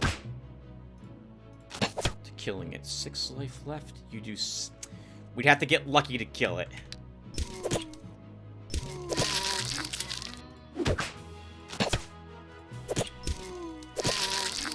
Good job, Skirad. Oh, I like the 5 gems from the actual battle mixed up almost for the shocks we cast. That definitely covers the cure and the shock. +1 magic. I was hoping for something different. Since we're fighting in hills and swamps, let's begin taking pathfinding. Hit point. Morale. We could probably give you the counterattack medal, sure. Hit point. And the dash is useless. We already have dash in the form of our Temple of Light spell school. You gained a point of magic. So let's give you a bless. You can't win any of those other battles. Let's start exploring. Time, you'll fight some brigands. One more level, and if we get a, I think we can probably win the next battle, even if it's a point of magic. Again, I'm sorry. What do you mean by that, Tim? We can probably defeat the orcs, provincial guards, at one more level with time. I'm kind of hoping we get another rank of Wand Master for that fight. We should probably... Well, let's just end this turn, Tim. I'm wondering how we should attack the Orc Province, or which direction. Do we want to do it from the swamps of our homeland? That could be useful to slow down the enemy from reaching me. Skirad found some ancient ruins. There's 3 spiders here. This is too tough for us at the moment with him, so we will retreat. Brigand, Thief, and Renegade. Enemy is doomed. I agree with time. Oh, look at the little hedgerow here. Oh, that's so cool. I've never seen that before. Look at that. I'm positive that's just an accidental hedgerow. Like, it's just these 2 trees? Maybe the mod did something like that, though. The mod? Maybe the more recent version of what I'm running makes something like this happen. That's pretty cool. I like that. I've never seen that ever before. These are just planes, right? Yeah, I'm pretty sure the game just put the trees there just randomly, but that looks so cool.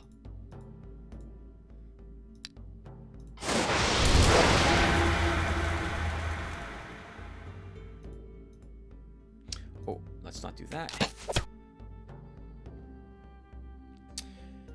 Okay.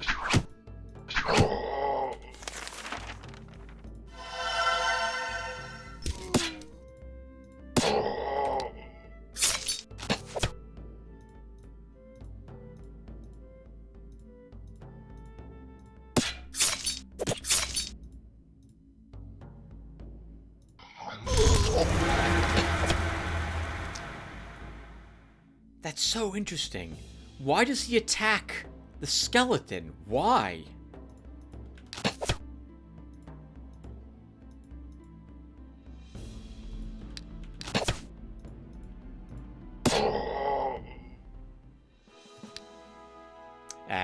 Okay. +1 magic. If we're going to be a necromancer, then we're going to want to put debuffs in the targets too. Necromancers increase the length of time their spells affect enemies, so either of these is probably a good choice. Either another first level circle spell, in addition to the one we've earned here, or Thaumaturgy. We don't have... Well, Thaumaturgy would give 1 less resistance for fear spells if I want to cast those, but I'm not sure I want to do that yet. Let's grab Wisdom 2. Range defense. Force March. A little bit of money. So, we should... Yeah, let's go back home. We'll fill those spell slots, and then we'll attack the orcs. Skirud. I'm not going to need the knife. I guess we could use Hex.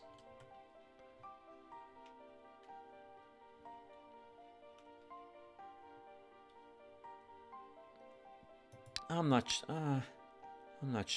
sold on that. Okay, let's go ahead and build the inn. We can then put guards somewhere. So we're going to put guards here, adventurers, and then begin building pubs.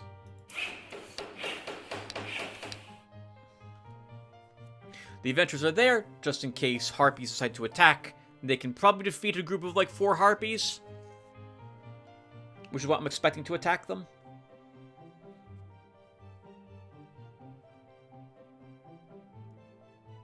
And it may be time for us to begin killing slugs. I would have liked the Ratmen to join us, but I don't think that's probably going to work out.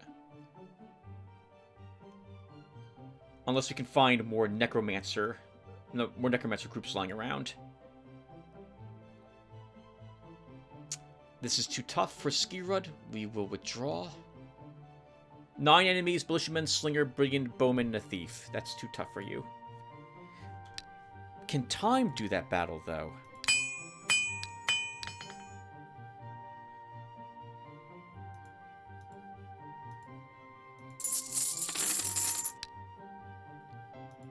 Nine enemies? That's a bunch of dudes, Tim. I don't think you can probably kill that many.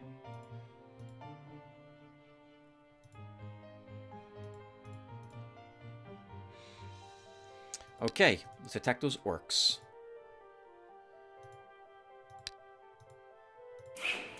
What's our gem upkeep? Nice. We're earning 14 gems per turn. That's even with 3 spent on these undead.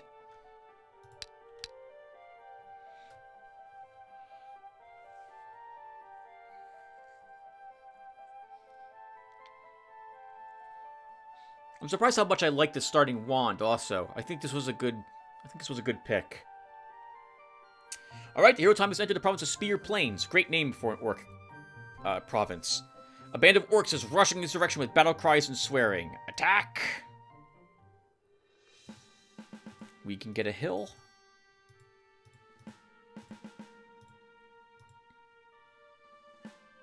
And let's start.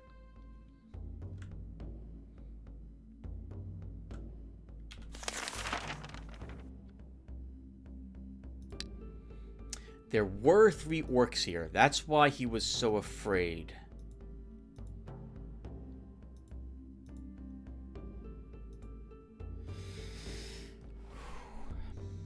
I think we'll let them get a little closer before we use chain lightnings. We're going to have to deal... This archer is going to plink away at my zombie. Who's the highest level? The orcs are really tough. I'm trying to think what's a better target for the spells I have.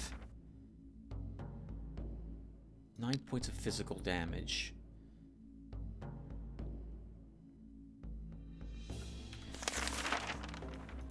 Technically, it'll do the most damage to him. So let's do that.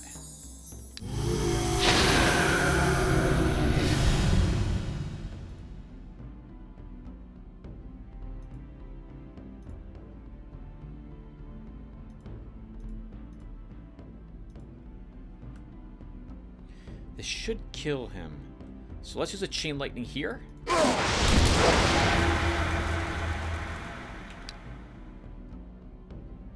And then we start summoning undead in the back ranks. You're dead, Spearman, if I keep you there. We gotta give them... Or you will die unless I move the zombie up. So let's do that. You 3 focus on this... Ooh, orc. That was not the damage I was hoping to do.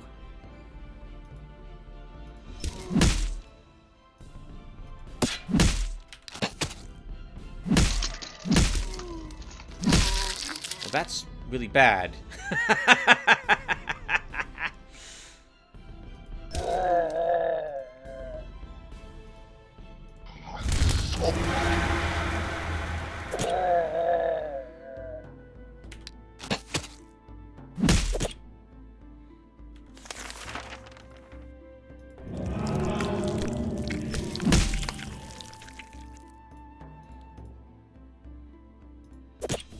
is in the swamp, so we'll have less defense there.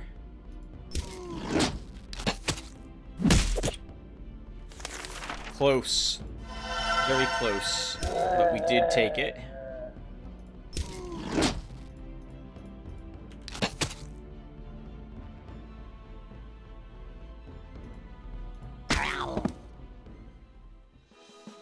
Oh, we lost both my undead during that battle. We had to raise 2 new zombies. Ugh.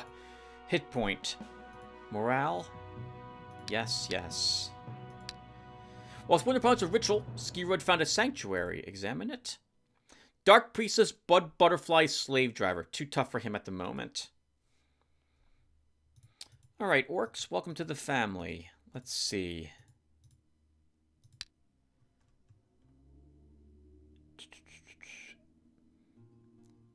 Fanatics and Gnolls are the only 2 things here I think we can kill at this moment.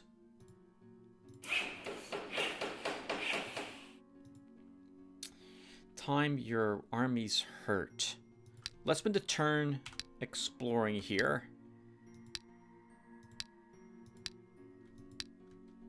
It feels like we're on turn like 50 already to me. Some of these battles were a little tougher than I thought they'd be. Let's just end the turn. I do want those horses, so maybe we can take the horses with another level under Time's belt.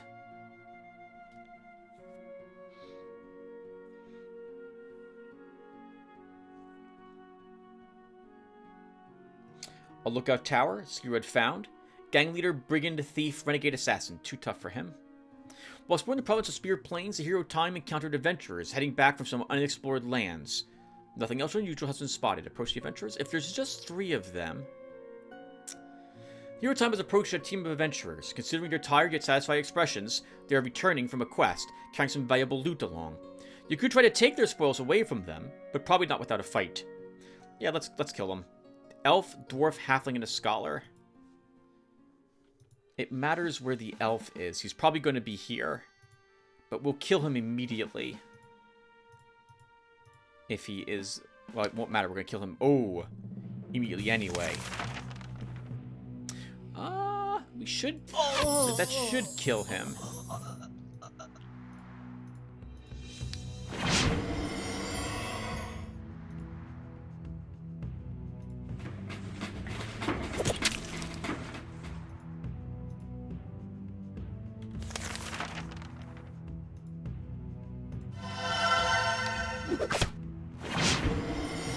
Wow, you had range on him from there, you jerk.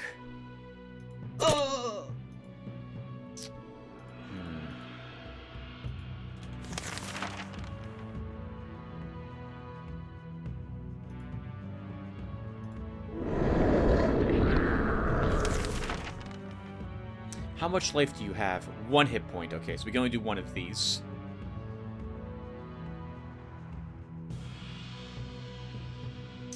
Do I care about this spearman? I don't think I care about the spearman. We'll just leave this here at the moment.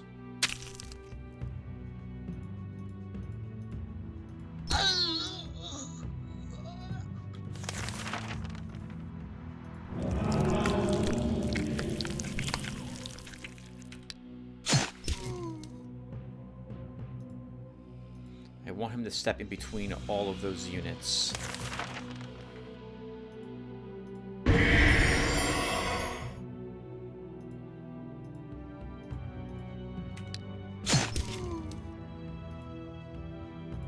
I want him to move here if he can. Actually, yeah, we'll just kill him with that zombie. +1 magic. I'm going to... Oh, I like all of these. Let's grab Wand Master 2 this time. The +1 initiative will also be useful for us, and I do want more damage with this wand. So we'll take that. You can get a point of defense. We're going to drop the level 2 spearman out of this army, and we'll go ahead and take that zombie with us. Okay weapon. I mean, not very good, but better than what we could have gotten for a starting shop item for some time. This is a tier 3 melee weapon shop item, I think. But useful for a warrior. Good cash from that battle, though. These veterans were carrying a decent amount of stuff back. I also saw we gained magic, so we will want these 2 slots filled. So let's go back home and take more spells.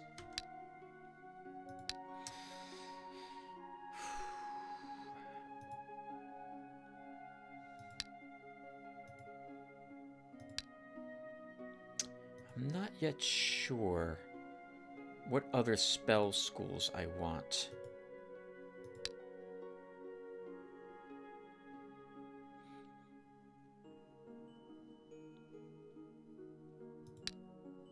Okay, I'll think about it.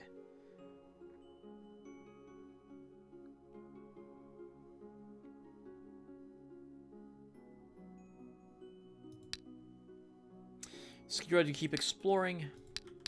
Time sending back home to fill those spells. I guess we don't really need the spell slots filled, now that I think about it. What else is here? We can fight the gnolls. We don't have to go back home. Let's do that.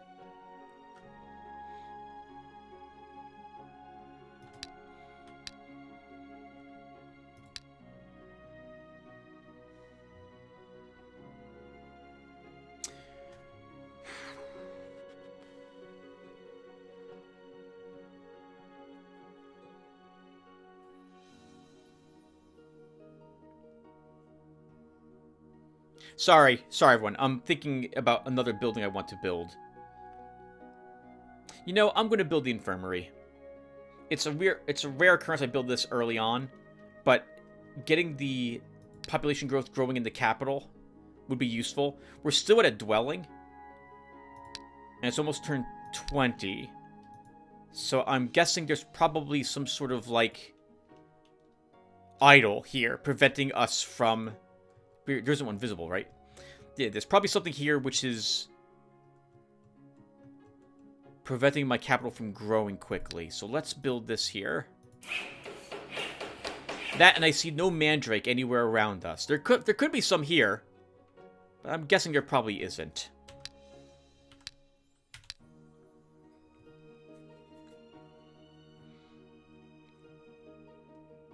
In other words, we're not going to find it to be any cheaper later on if we hold off building the pharmacy till then. In fact, it'll be even more expensive. So let's just build that now. Oh, I should have built pubs and granaries and the like too. I forgot to do that. Not doing very good since I turned off the warnings that we're going to end the turn without building certain things. An enchanted pool was found. Sorcerer, Basilisk, Giant Spider. I agree with Skira. That's too much for him to do. 3 pack warriors. Time is correct. He can do this battle. Although we are hurt, so we're probably going to lose a few units here.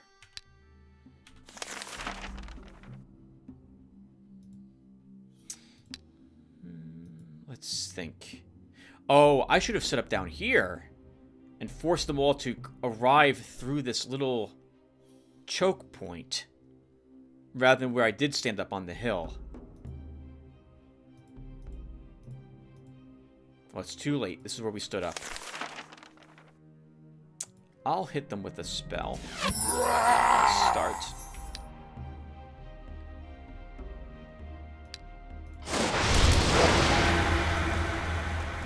They're still not reaching me this turn. Okay, so now we need to kill all 3 of them.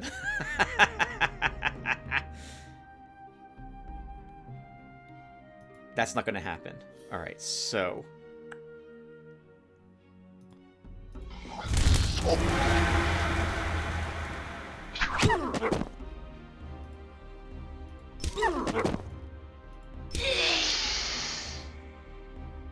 I don't want to hit this one, because I don't want it getting enraged.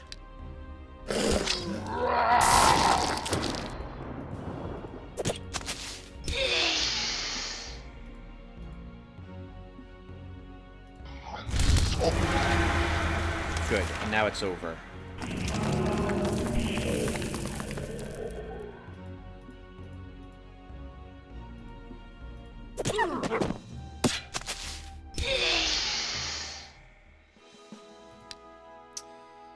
+1 counterattack for you. We could use that skeleton. Let's take it. Shoes. +1 stamina is useful, especially because we're using lots of stamina when we use our wand, so we'll take it. Traders from faraway lands are offering you 200 gold in exchange for several versions for the province of Wolverine Valley. We don't sell our subjects. Okay, let's build a granary here.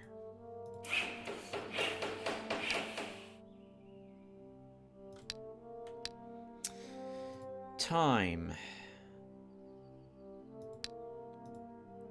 Your undead summoner did not increase, right? It did not yet. Okay. I don't think it's worth fishing for a better undead with Walking Dead. There's a chance we could get a mummy or like a reaper or something very nice, but it's 11 gems to make the attempt. I'd rather just keep saving gems at this moment. I think we might be able to kill the fanatics. Let's try. Skirud keeps exploring. And you know, we have enough places that are a little unhappy with me that it's almost worth building the theater now. You know, I'm going to do it. It'll reduce the morale. It puts these places back into quiet. It lowers the orcs' discontent, and we'll put a pub here to help that province too. Expensive. But I think I'll be glad for it. And I think we might fight the lizardmen now. Or do you want to complete the quest? I'm not sure. What luck! While exploring the province of Ritual, the hero Skirud found some hidden treasure. Search the cache and continue exploring. Well, I mean, it is a tier 2 unit that would probably work well with our Necromancer, Chaos Spawn. Hopefully we would get a Hellhound.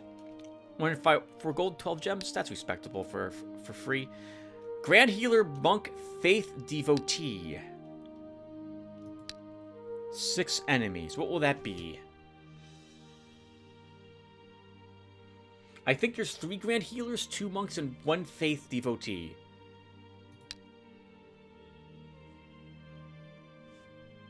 I don't think we can win this battle unless we had another point of command with time. So let's go ahead and retreat. And that will bring you back home time. We've explored this province enough that we're finding some locations you can do here. We can probably kill these 7 brigands. We might be able to kill them because we're fighting in swamps, which will slow them down. We can probably kill the Dark Druids. It'll be a tricky battle, but I think we can win that one. We could definitely beat the Tomb Guardians if we just replace our... Actually, Skirud could probably do that battle. If we give him nothing but shocks.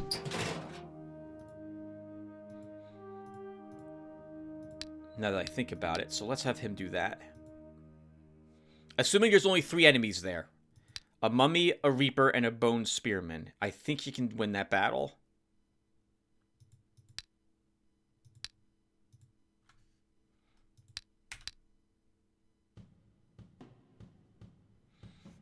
Did I forget to build the pub? I did, didn't I?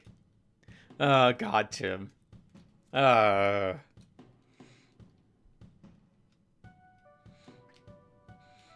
good at this game. There are 3 enemies here. The hero Skirud approaches the ancient crypt. It looks like a burial vault of some ancient ruler or great warrior, and one is sure to find something valuable among the belongings of the deceased, and to encounter those guarding the peace of the dead as well. Skirud's not sure if he can win or not. I'm positive he can, thanks to the shocks. So let's do this fight. And we will set up down here, away from the hills that the skeleton will start on.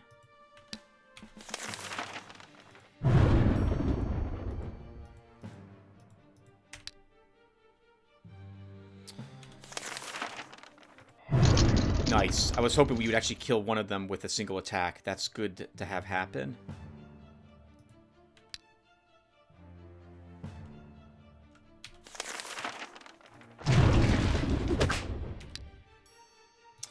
Okay. Close ranks. Hit it with the last shock we got. And now it dies.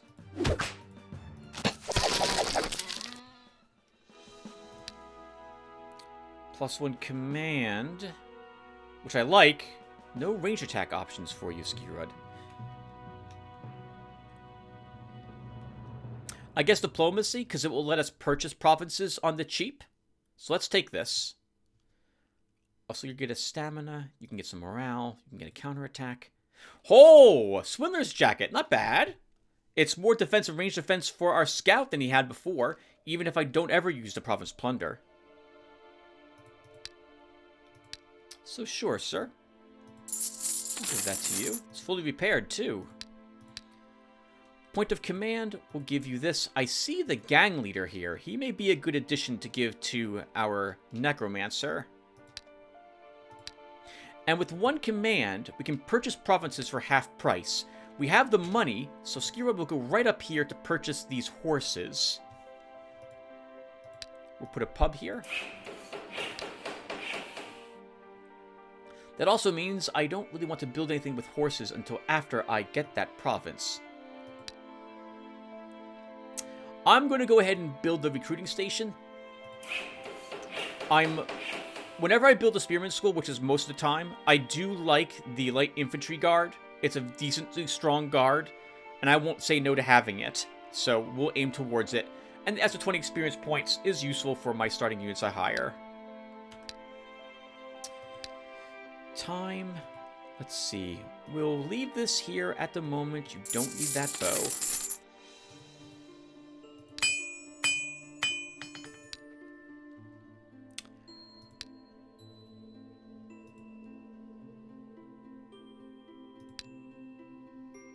Wait until you have the horses, until you build buildings that require horses.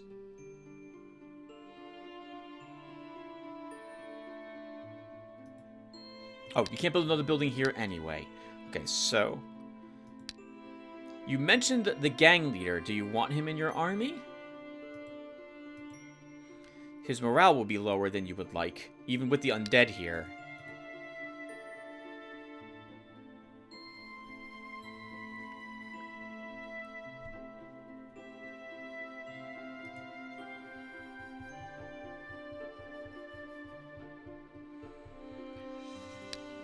We'll keep the spearmen.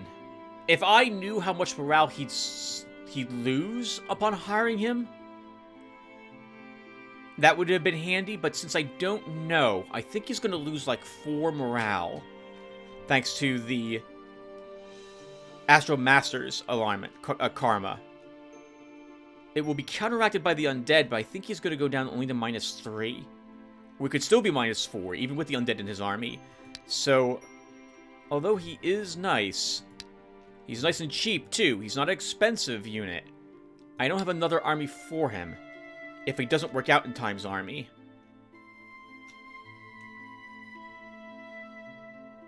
Let's look with what we have.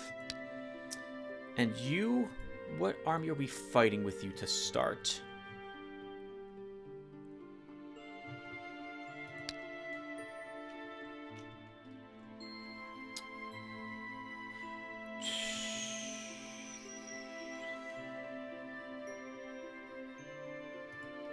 We'll fight the Dark Druids. I think you can win. But first, let's also make sure to give you spells. So... it's a Baza Giant Spider and a Sorcerer.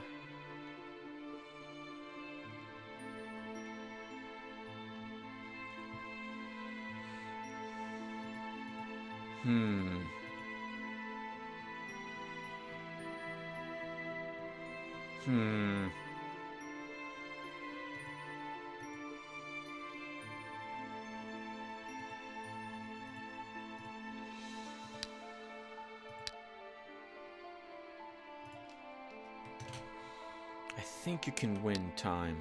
Alright. For other buildings... oh, you're done? You already built a building. For crying out loud, Tim. End the turn. And I think we've been playing for about an hour, everyone, so I'm going to put a break here in order to make sure that the game doesn't crash and revert against me, so... revert against you? Logger revert against me when it crashes.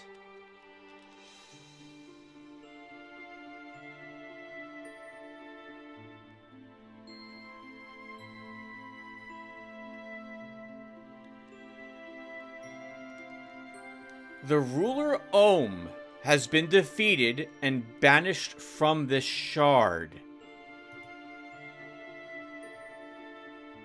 The hero Skirud has entered the province of Gurren's grounds. A band of local militia is advancing in his direction. 13 enemies. Let's negotiate. The militia leader addresses the hero. Well, you know, we don't want no war. If you and our mayor come to terms, we make an oath to your lord, I tell ya. All fine and good as it should be. But you know, our mayor, he's a real miser. He'll want no less than 420 gold coins for this here contract. Our settlement needs the money, you know. What if I pay half as much to you personally? The leader scratches his head, then smacks his lips, wheels turning. At last he utters swaggeringly, well, that I can do. Deal. The hero time has approached a pool hidden in the bogs. Its banks are strewn with magic gems. Unfortunately, these places attract all kinds of swamp creatures, so you have to fight for the magic stones. 3 enemies. Let's attack. So, I really don't like seeing that message. Either Ohm gave up, which I'm not quite sure that if the AI can do that. He lost his province thanks to a random event occurring that took it from him. Or another Astral Master somehow made it to Ohm and conquered his province. If that's the case, we're gonna have to redo the shard, because the only way that's happened this early is thanks to hyper leveling.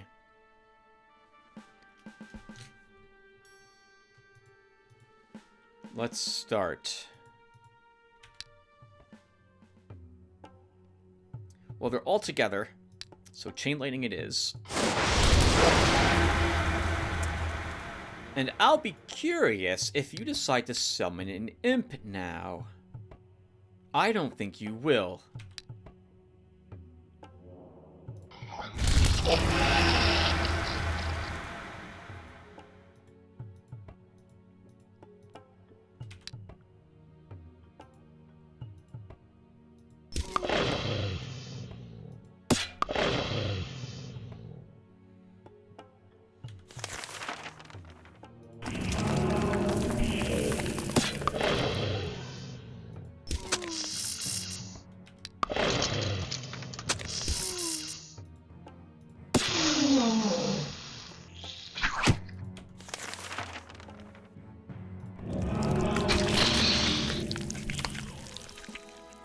I want to make sure it's not like turn 50 at this moment.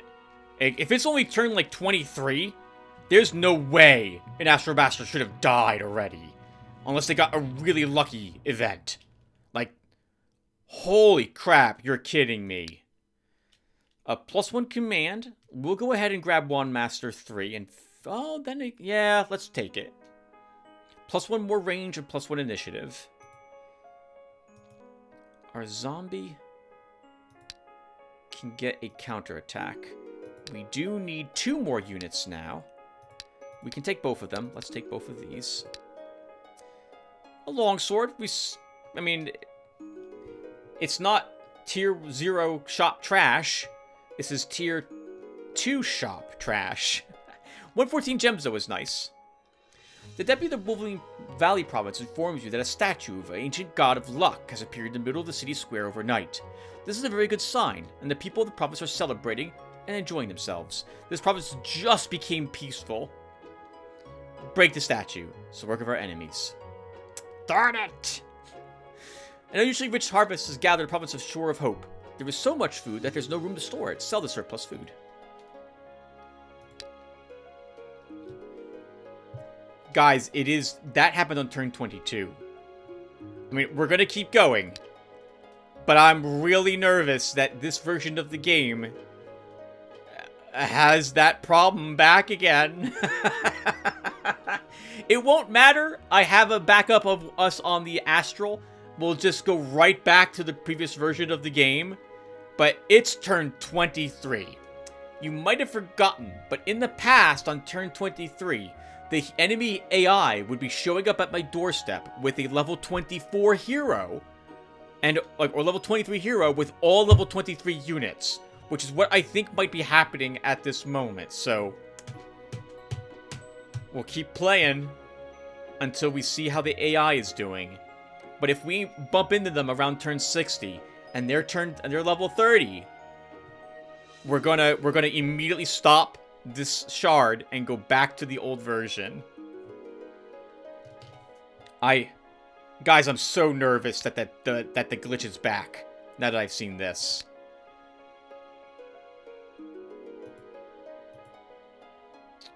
Man. Oh, I'm not looking forward to continuing with this shard. Part of me is tempted to just go back to the previous version of the game right now. Well, I don't know what happened yet, and I don't know for sure that the AI is back to its old shenanigans. So let's keep playing for a little longer, and I'll be back, everyone. Alright, guys, it's 11:30 p.m. I just got done playing some Deep Rock Galactic with one of my brothers. I'm trying to get them addicted to the game, and they like it so far, so that's promising. And what's also not so promising was that message we just saw, right? Oh my god! Oh, I hope the AI is not on a rampage. I guess we'll find out together if we're going back to the previous patch.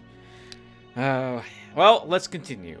So, bear with me, it's been 3 hours since I last played the game, so I don't quite remember what I was doing. That's a very interesting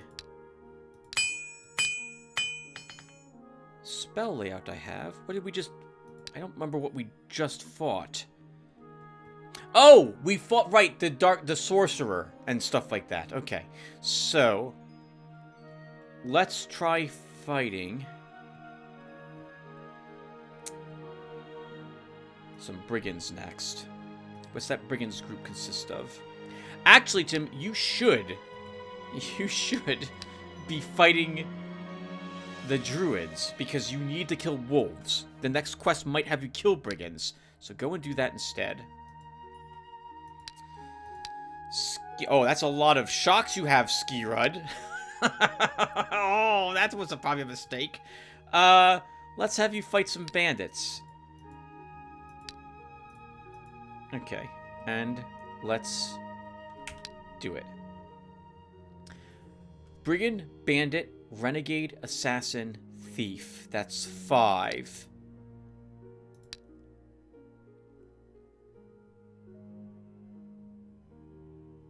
I think you can do it, Skirud. Those shocks will let you win.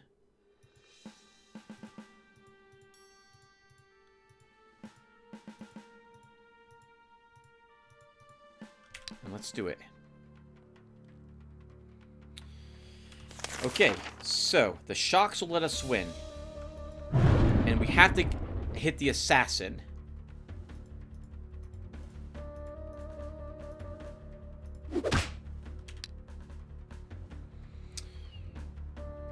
Okay, and now we kind of need to kill the assassin. I didn't quite do it.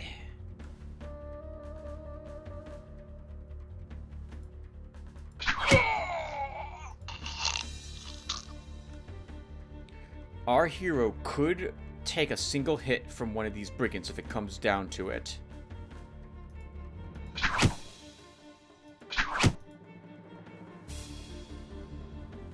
I don't care if I lose the slinger.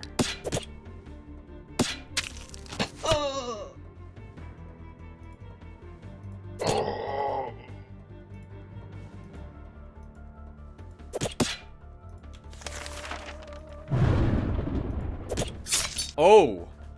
I didn't realize the bandit was so strong. I should have checked what he was capable of.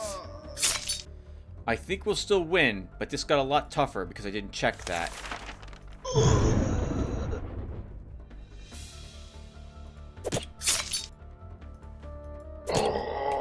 I want my hero to take a hit. Good.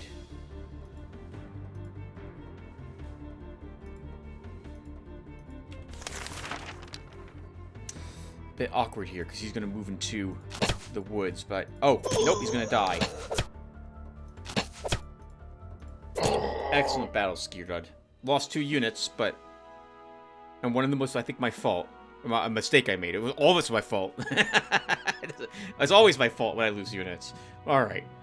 That was acceptable. +1 health. Let's grab archery 1. This spearman can get a hit point. A counterattack. Hit point. Ooh, rank 2 spells. Word of Life, Celestial Shield. Neither of those are very helpful for my Necromancer. Word of Life could be, because it lets him regenerate stamina each turn, which will make up for using his wand.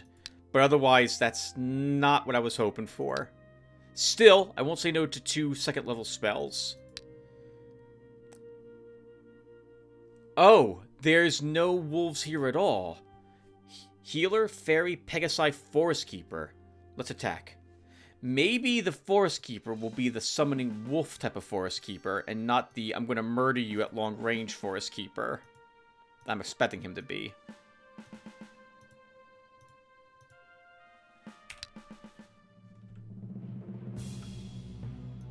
No, he is the long range murder you type, I think. Yeah, okay. He has a heal, doesn't he? He does. Okay. Well, you know, I think we can kill the fairy immediately.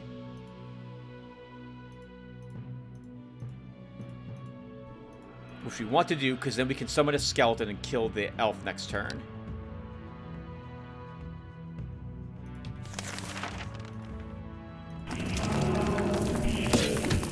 Or begin working the creature.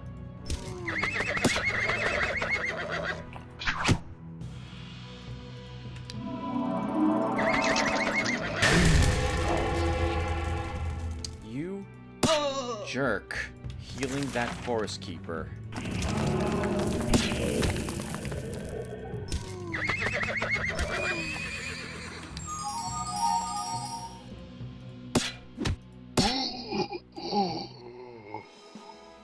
$37 gems from the battle. That's nice to see.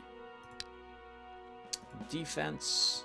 We need a unit added, so let's get one of these skeletons in.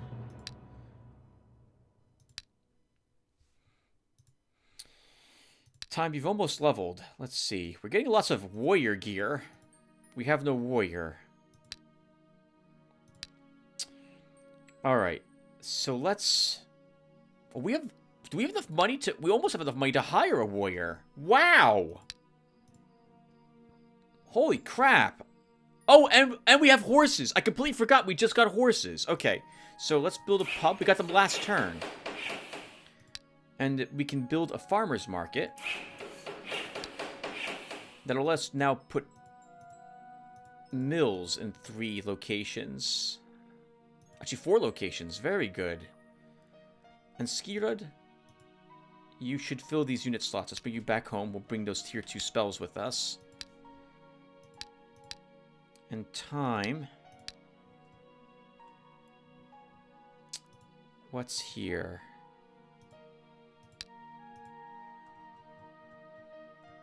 We can probably kill that gang. We should kill wolves, Tim. Go, but I'm also close to leveling, so I'd like to be here when I level, so I can take advantage of the fact I leveled to either take another unit and or get more spells. So we'll stay here another round.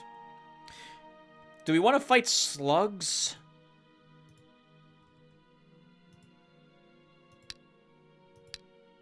I guess we can get the...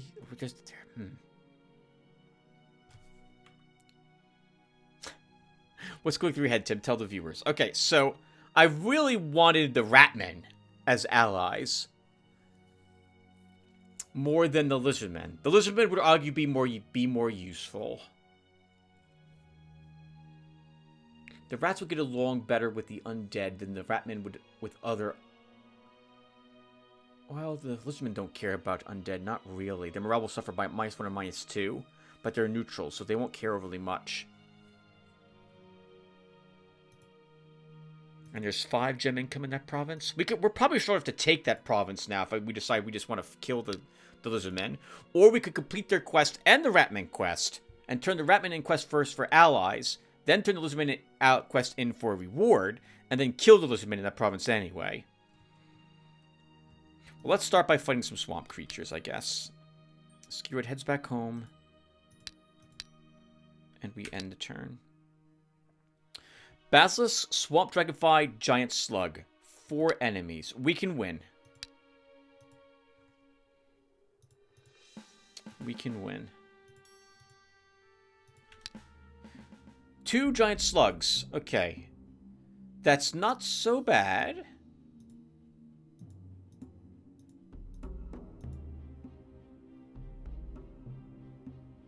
That's not so bad.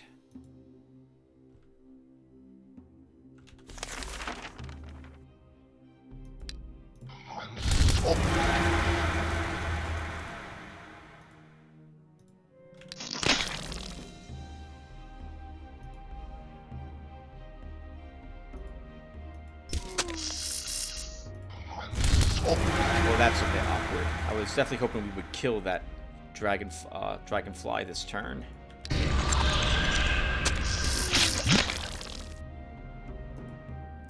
Oh, maybe this was a mistake. Maybe this was a mistake. I am totally misplaying this in many ways.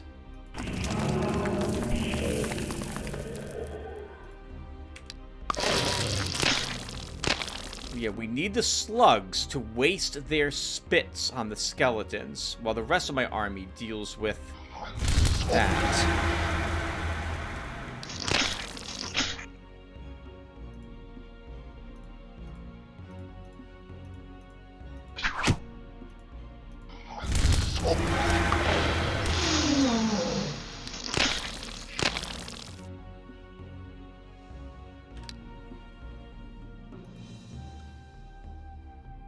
Okay. Oh, that slug's also blocked. How about it? I didn't realize there were 2 lakes in front of it. So now we can ignore that one for a bit. Now that's out of ammo.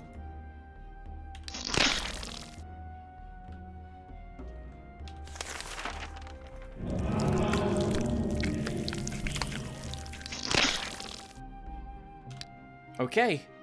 And we should have what it takes to kill these slugs.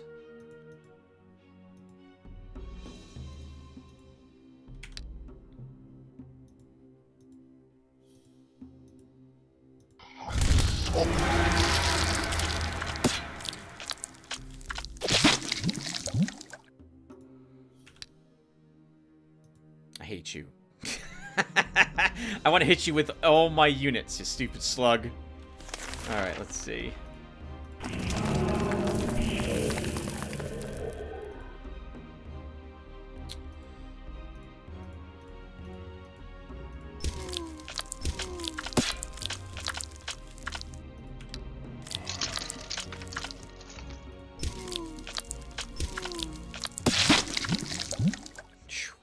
A lot of work, but we did win.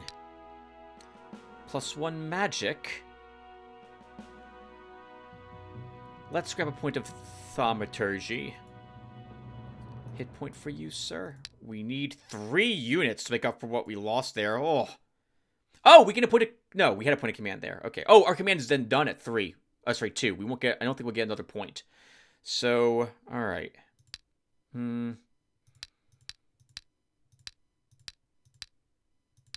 mean, you can take all 3 of them, so let's take all 3. Blindness, I like seeing that. Raise zombie, we can just vendor that. Okay, so well done, time. Don't need that. We should use the tier 2 spells while we have them. Word of Life, I would like to give that to Skirud. He'll find better use of it than our mage. Celestial Shield, though, won't help our mage at all because it doesn't affect undead. I'm sorry, it would affect him and his spearmen. I don't really think I care about... Well, we don't need that for those 2 units. But we'll give him blindness. And then I guess we're going over here to fight some wolves now. We can fight the goblins, the horde of shamans, the demons. We can probably fight the witch... Well, if I fight the witch circle, I'll want different spells. You know what? Let's build that school. This way we can take more triple blades. And we'll take those instead of shocks. And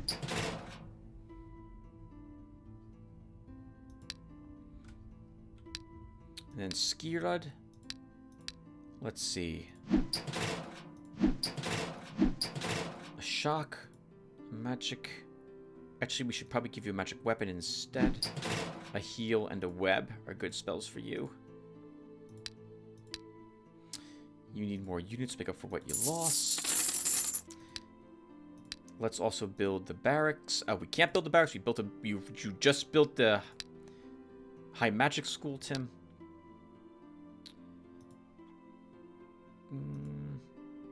Sure, we'll give him the wolf. He did start with it after all. And I guess you'll... Actually, do we know what's in that brigand group? We do. Too tough. Rebels? Too tough. Dark priestesses? Too tough for you. Okay, we'll just have you explore then.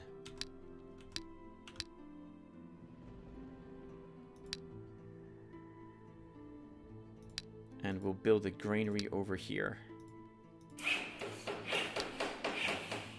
2% explored in ritual. We have the money. We could now hire a warrior, but we'll wait at least one more turn to do so. Let's fight the horde of shamans and see how difficult that will be. Skirad, you keep exploring. We'll drop down a mill.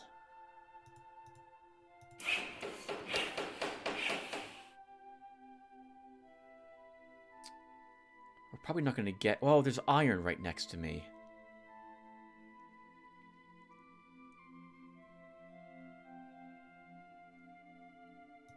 What's it take to build a stable? A forge.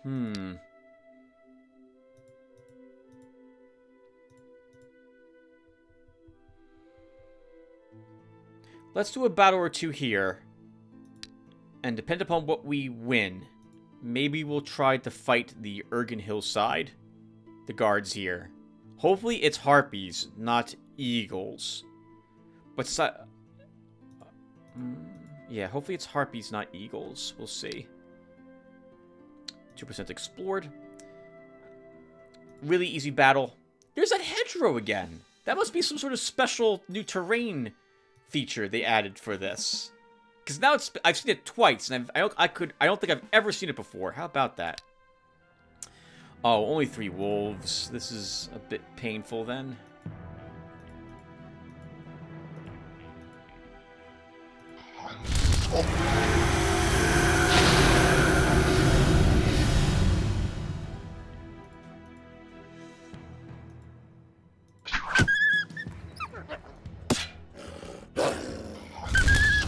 Our mage needs to recover some morale, so he needs to get a few kills here if he can.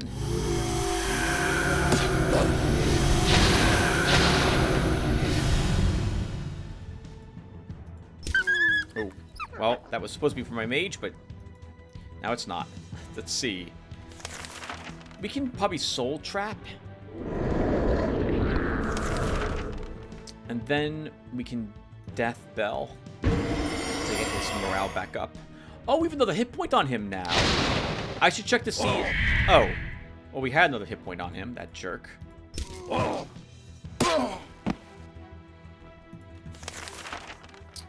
I shouldn't need to cast another spell. Actually, we should. We need a heal on our spearman.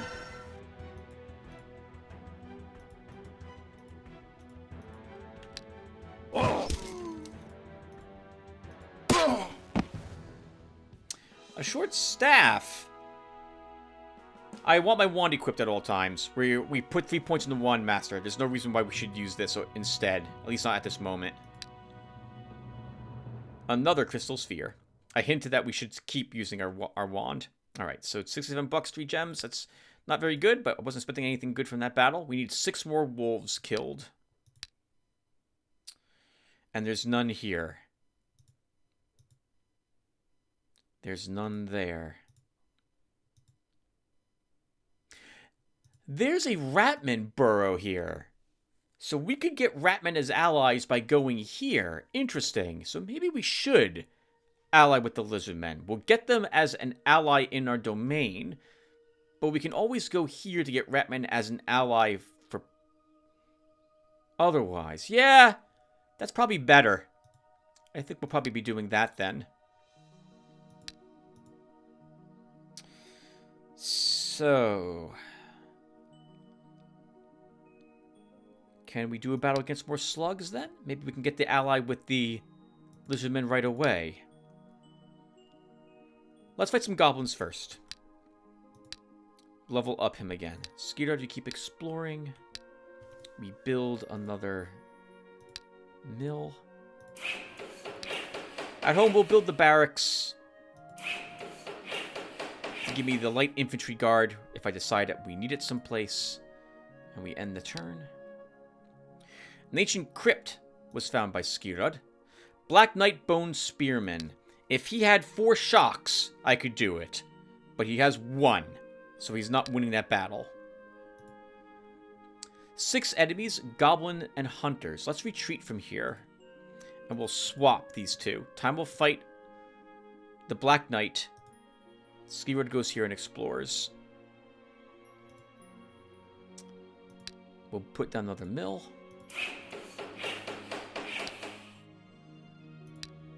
You know what? Maybe we... No, I want time to get another level.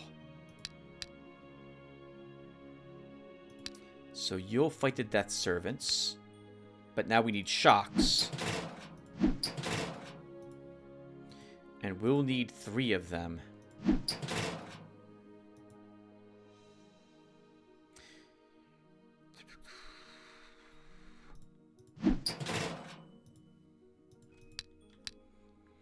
Skirad fights the goblins that were here. You say the enemy will tear you apart. I don't see how they're going to do that, Skirad. You haven't been very confident, but in your defense, you haven't really received a whole lot of attack upgrades. And it just occurs to me, you got a point in archery, so we should consider giving you a sling. Oh, this is why he's so nervous. That one goblin has a poison shot.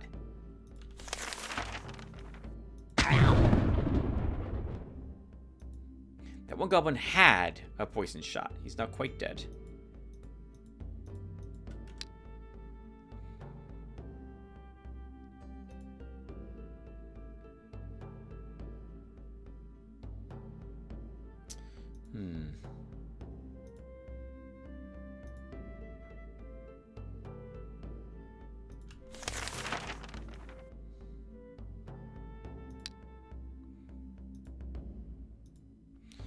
We could reposition, and I think we'll do that here.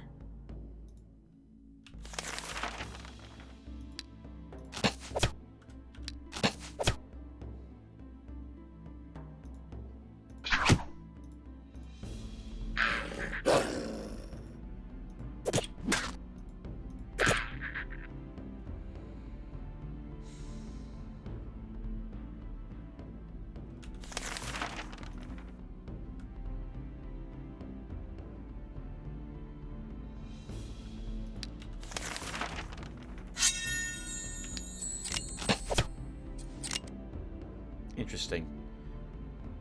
I was anticipating this goblin moving up here and attacking this guy, and this guy moving up here and attacking him, being forced to attack him because there's no one else around him. But the goblins delayed their turns by instead putting down snares.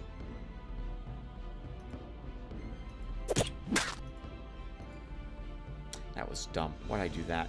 Should have thrown the spear instead.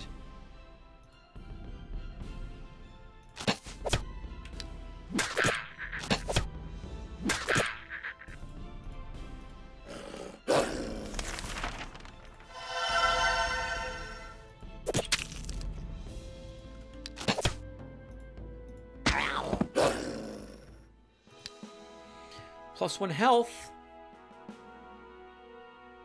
I guess we'll take archery too.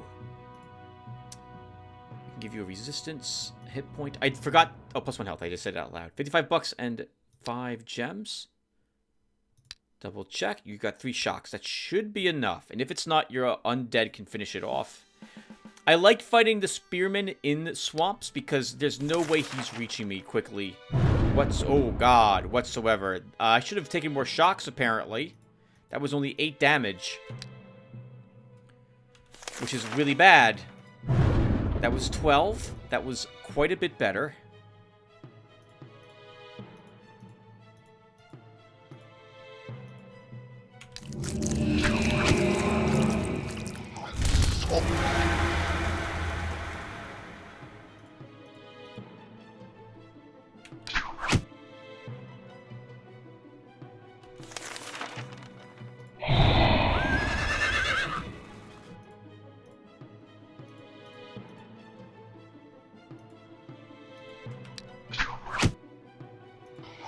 Stop hitting my exposed weakness skeleton. Oh my god, this thing is super strong. What the heck? 5 to melee defense. Good for you, you jerk.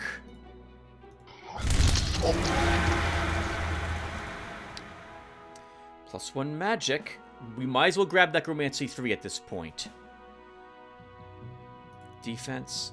Lizard Guards. Chaos Surge. Could put Lizard Guards in our province here. I think the Lizard Guards help reduce the they improve the mood in Lizardman swamps, if I recall correctly. Do they do that? Improves population mood in the Lizardman province by 1. So maybe we'll conquer the Lizardmen. Well, the Lizardmen will be unhappy with you anyway, even if you complete their quest.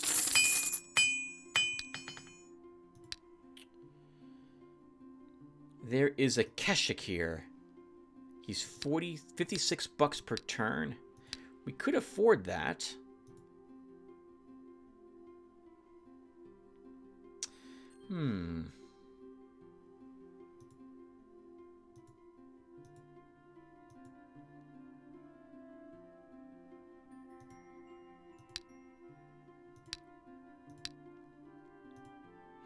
I'll destroy the granary.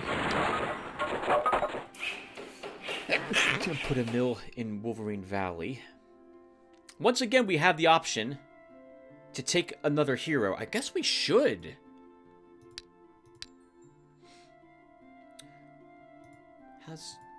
You took up another point in archery, right? You did, Skirod.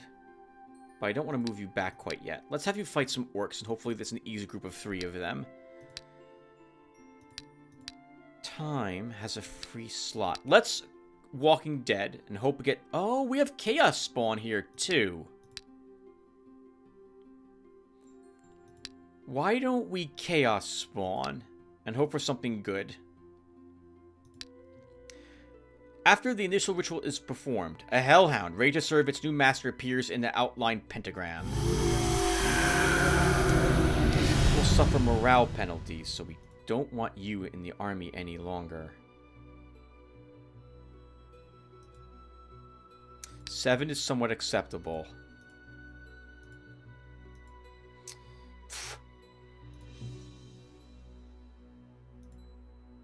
Well, I hate to say it, but we kind of want a spearman here. So we'll put a level 0 there at the moment, and we'll try to get him killed when we go and fight these brigands. And then I think, yeah, let's hire another hero. We have gear for a warrior. It's not very good gear, mind you, but it is gear. So I think we'll hire a warrior for our next hero. Let's do it. Olvar. You have garbage equipment. So, I don't want that, and I don't want that. We can give you some plate gloves and a partisan. And now the unfortunate part is that we don't have a forge for you. Oh, that was dumb. Why'd I do that? We should have just kept him in our province here. So you're just going to explore for a bit until we can get some more cash. And then we'll build a forge. Maybe Time? Oh, Time leveled, by the way, Tim. So you should give him different spells. You know what? I think we're going to risk going for... Oh, but how tough is this going to be? It's going to be really tough, Tim. This was 13 units defending this, so this is probably going to be 6 or 7 eagles or what have you. I don't think we can probably do that with time.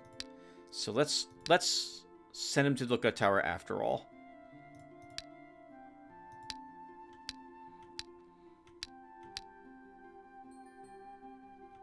Okay, and Olvar? What did you gained? You have to start with willpower. I am not going to forget to give you a few spells.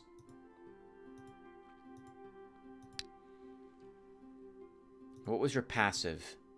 Inspired. So he gains extra morale at the start of a battle. Okay, so that will have to do. While exploring the ritual, Olvar found a monolith. Oh, there's more wolves here. Without any defense, Olvar would die to this battle. So we do have a magic armor for him, but we need to kill the wolves on time. So so let's go ahead and just retreat. And this is indeed just a 3-unit army for Skirad to kill. This is showing up like all the time now. What is this? Why is this always here? This was kind of cool for the first like 1 hour, but now it's always here. Now it's always here.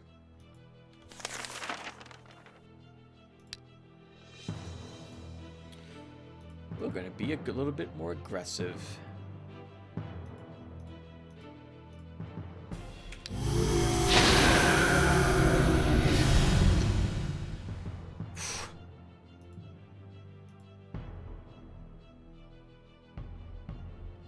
Sure, let's move you up. We'll heal him.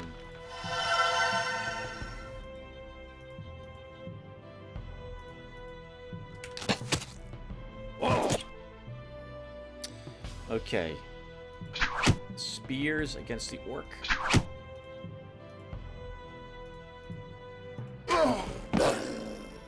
And then we web the orc.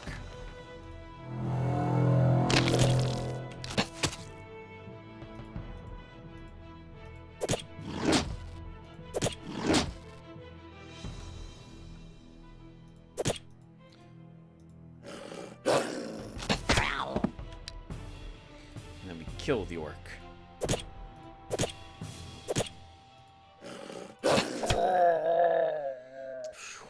Common bows are not very good weapons. We should definitely switch out for the sling. +1 range attack. Summon method spell. $132, 6 gems. Alright, time. The hero time approaches a fairly strong, relatively new and well-protected tower. The inhabitants of the tower have noticed them and are preparing for battle. 7 enemies. Gang leader, brigand, thief, renegade, assassin. I forgot to give him spells. I took off the spells, in fact, that he had. And now I'm just going to retreat because I'm a moron and forgot to replenish them with something more useful. What the heck, Tim? We might have still won that battle, but there's no reason to do it without getting fully slaughtered with correct spells. What the hell, Tim? Let's do that battle again. Skirad. You can probably do a battle against the demons. Olvar, you keep oh, we can build the forge now, so let's do that. And then you can buy some simple chainmail. That was $97. Holy flipping crap. And look at this. Even the buckler is 87 because how expensive is it, by the way? $72 for each iron you don't have. We need to try to take this. After Skirad's done here, he'll take a peek and see how difficult that battle is for us. 2% explored lands of ritual. Imps and spawn, just 4 of them. We can definitely do this battle. We are a little hurt. I see the hedgerow here again. I see it, game. Level 5, level 3.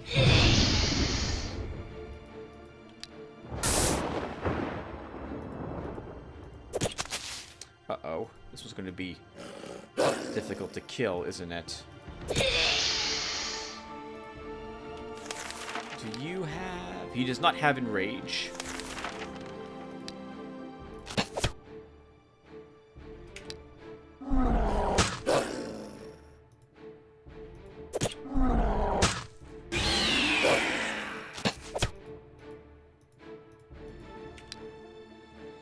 Okay, well done, army. It is over.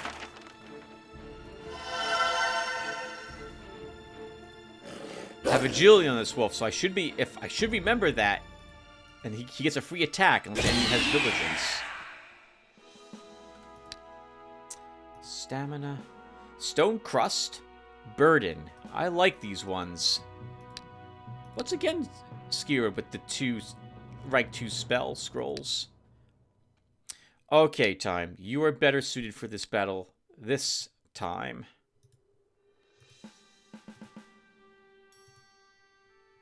This guy we have to get killed, so this way we can raise a new undead.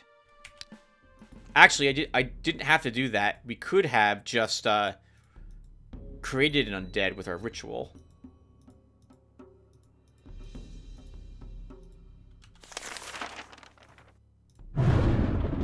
Oh, that's awkward.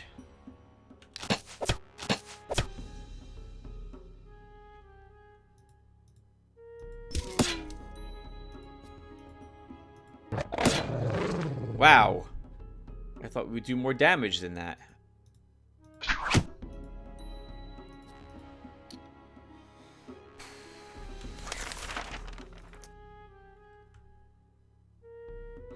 We can blind at that guy later. Let's see.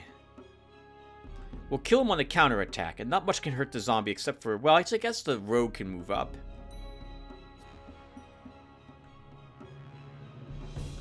Let's try to kill this guy.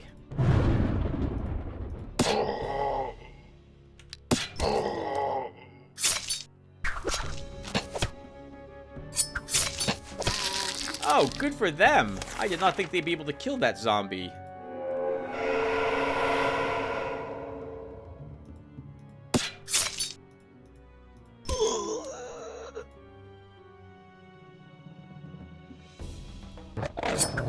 Oh, Tim. Right. The poison will still affect the Hellhound. I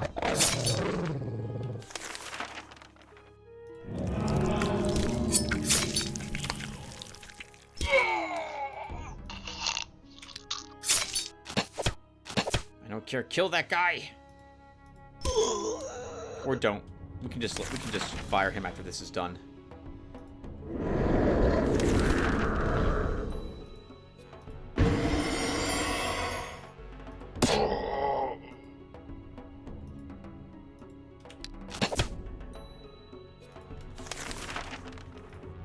That's not gonna pay him. We want another death bell. I said I'd do this, and I didn't do it.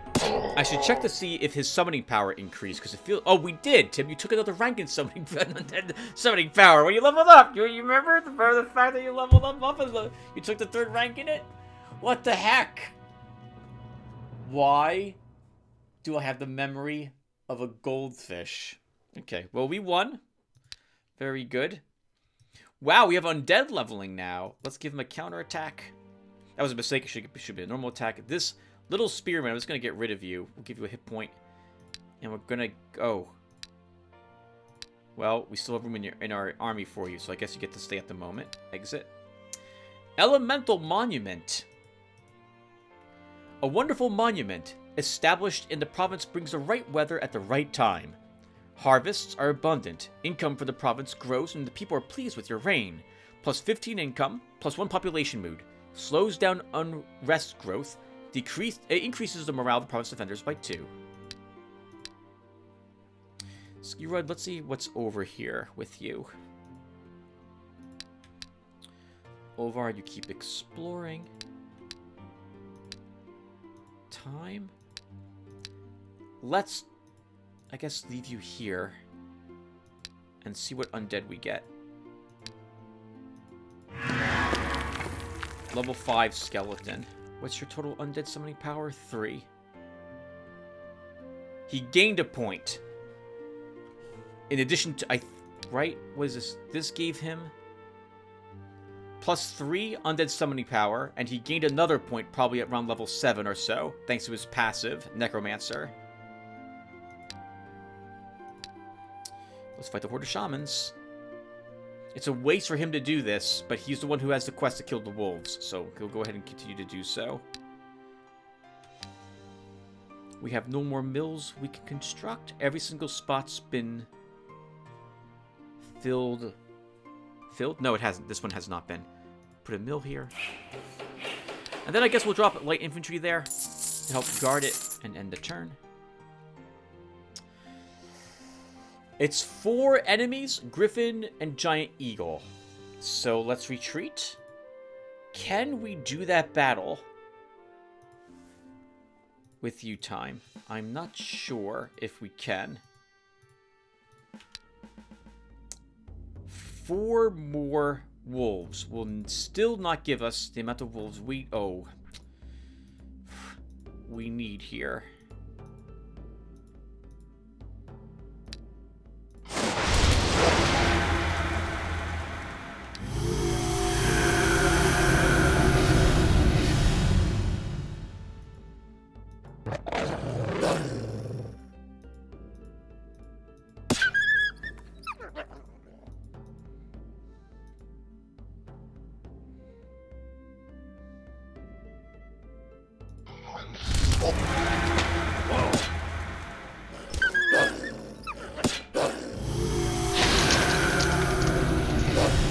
Kind of worried about that.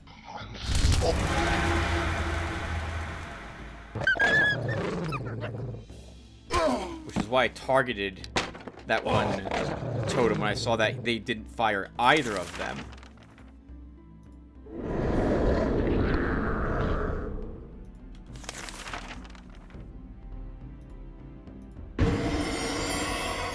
I don't want to kill that guy. I want to get more undead raised.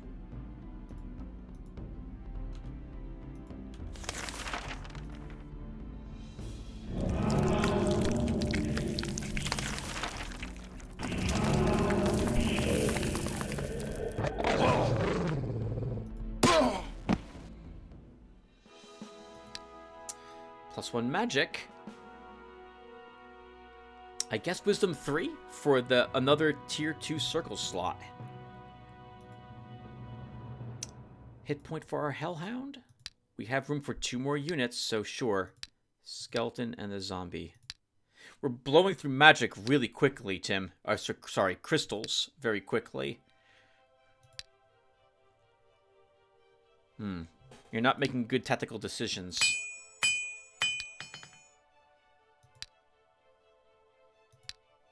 With the forge built, I suppose we should build the stable.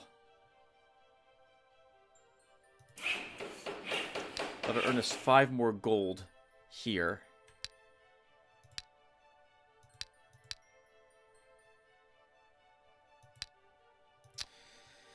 And then what are we doing? I guess we fight these rebels?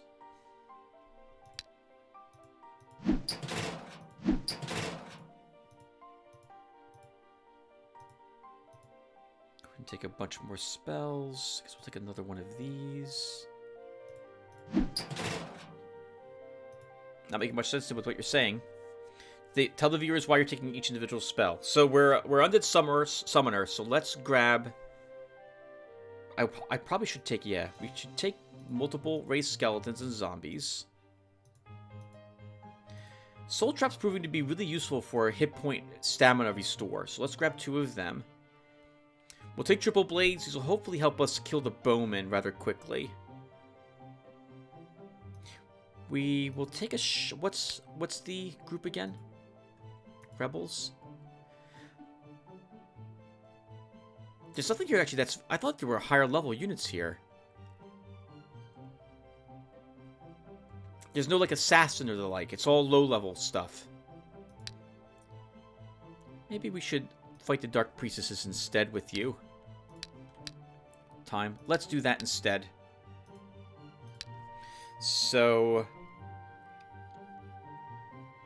I think triple blades are better than shocks, thanks to all the resistance on these Dark Elf girls.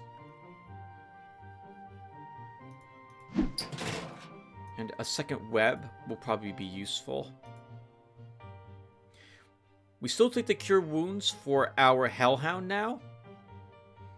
An armor for our Hellhound or something else to make it more tanky, obviously. Magic weapon, I want to keep one of these for time to replenish a little bit of ammo should he need it.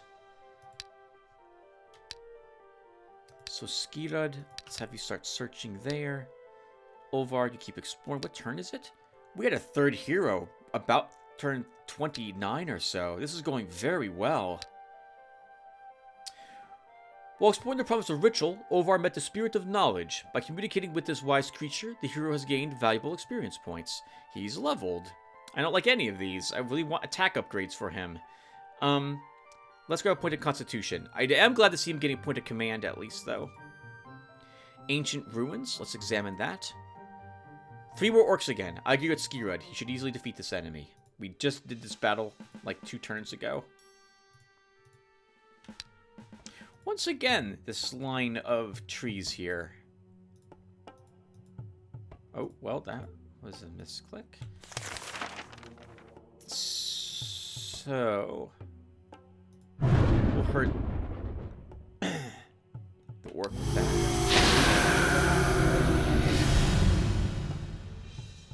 The AI is moving a bit faster in this version of the game, too, I'm noticing.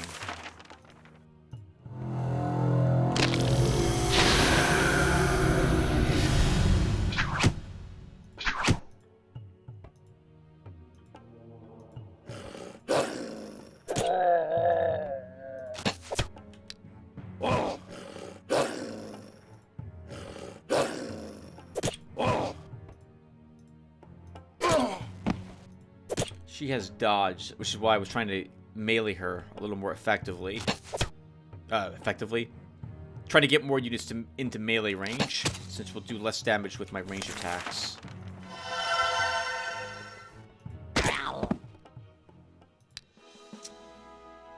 Melee defense, a stamina, astral energy magic weapon. I like seeing an astral energy. That would be useful for any of my heroes. Alright, time. The hero time approached an ancient shrine. In the days of old, an ancient temple worshipped by their gods in here. Wait, is that right? In the days of old, an ancient people worshipped their gods in here, but now this place is favored by some new residents. It is possible the hidden caches of the shrine still keep the ancient artifacts that belong to its former owners, but you'll have to fight the guards to obtain them. Dark Priestess, Blood Butterfly, Slave Drivers. There's probably 2 Blood Butterflies? 1 Dark Priestess and 1 Slave Driver here. We're in a swamp. It's a good... lots and lots of swamps protecting us from them at the start, at least. You are correct, Tim. Alright, so let's see.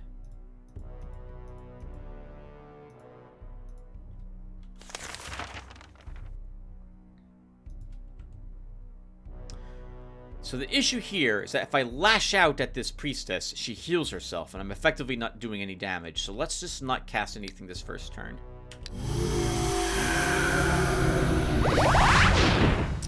Well, that was awkward. Alright, how much resistance do they have? 6 resistance. We are not likely to do significant damage to them with our wand. And our blindness won't stay on her either. That was dumb, Tim. You should have moved the skeleton up.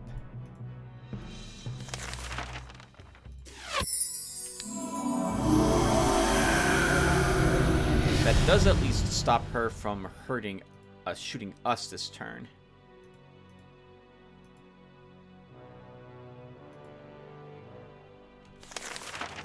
Let's web her. Since she's in the swamp, she has reduced defense there. So I don't mind her getting a little bit of defense thanks to the web. Wow, how many hit points did that very well balanced character heal? How much does she heal? 8. Ugh.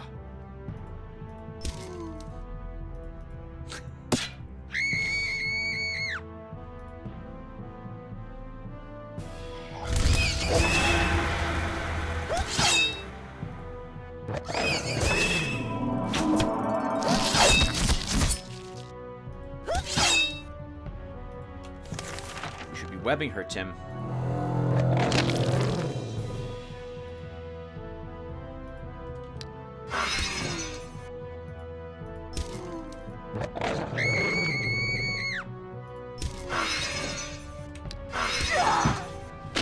Okay, I need more undead raised up here. So let's see if we can keep ourselves...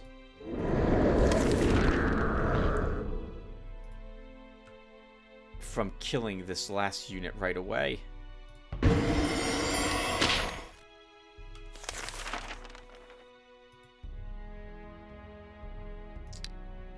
There's a dead priestess where he's standing.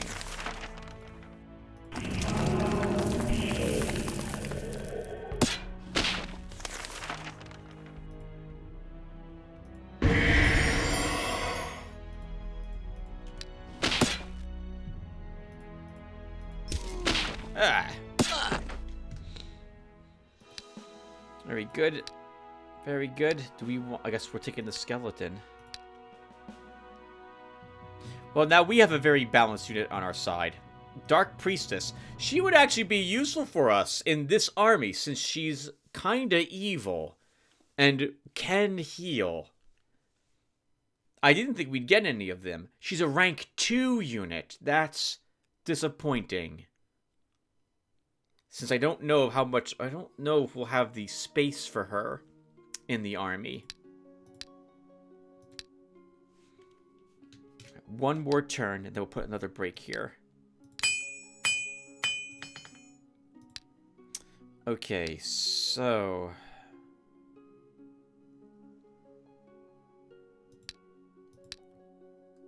I guess we fight the slugs.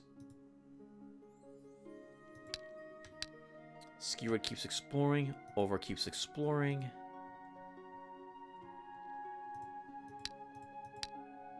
Oh, right. The wolves were guarding a monolith. I forgot about that. So now we're earning more gems now from our capital. I should be remembering what we gain from clearing out these locations. And in particular, look to clear out things like monoliths or things that give us more income each turn. Oh, nice! And the sanctuary increases the population mood by +1. I didn't realize it did that. That's really nice. You know, Olvar, you could probably fight the orcs and gnolls down here, assuming there's not too many of them.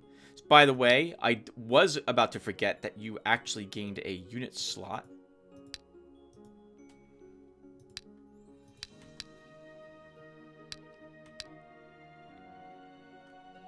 Okay, let's end the turn.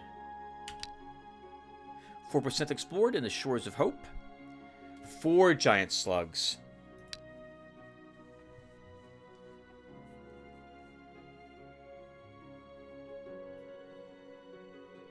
The tricky part is going to be getting the first kill.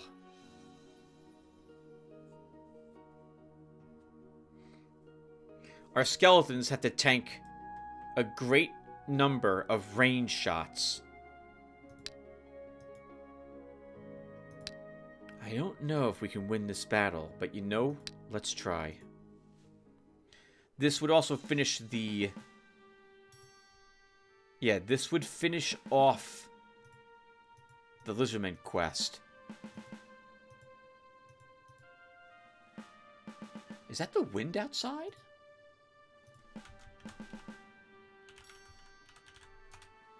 One second, everyone. What's the weather here? Yeah, very windy and very rainy at the moment. Okay. I think I'm content with where I am. Maybe we can do something like this.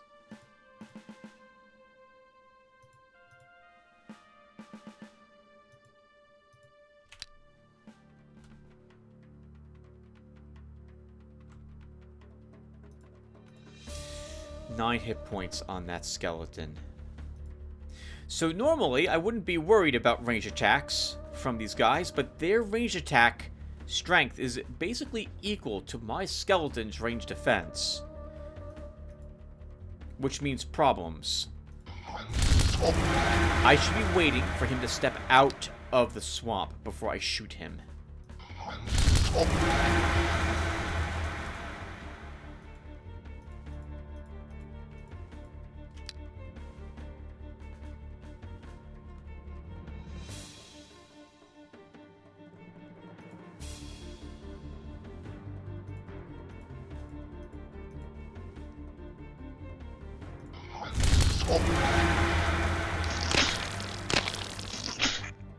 Okay, now we can start using chain lightnings.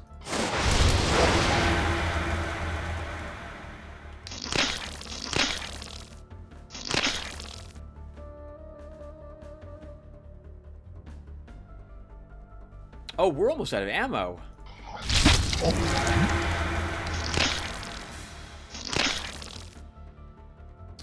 Okay.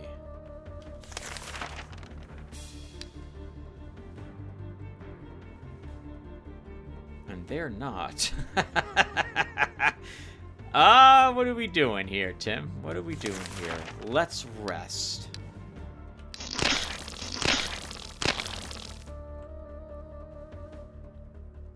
They're almost out of ammo now, too. So that's promising. Let's rest again.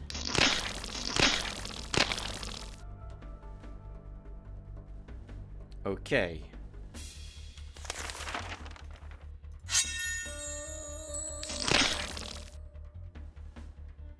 They're done. We kind of need to plug this hole somehow, and I kind of messed it up. Actually, this guy can move up one. So we'll let him do that. And we'll get ready to swarm him.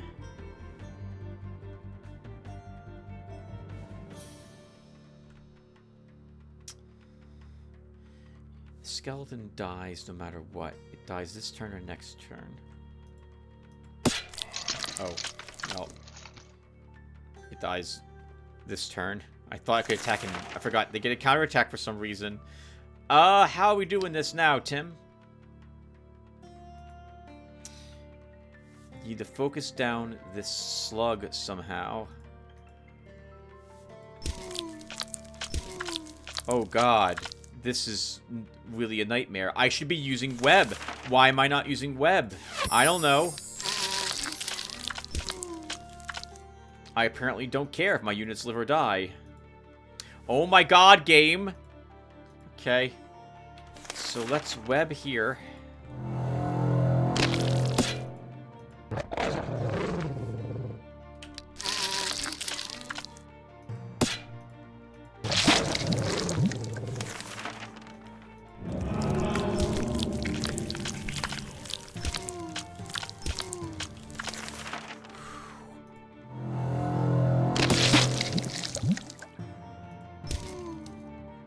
Man, I've made so many mistakes this episode.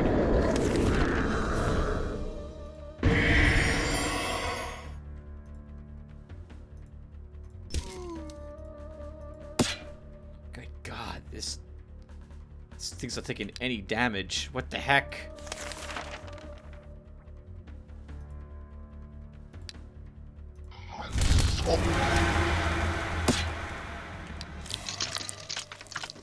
Well, I just lost my entire undead army. But we won. That was awful. Time has eliminated enough slugs. That's a funny statement. To fulfill the Elizabeth's request, you can now return to form an alliance. Excellent. Whew. We've got nothing. Wow.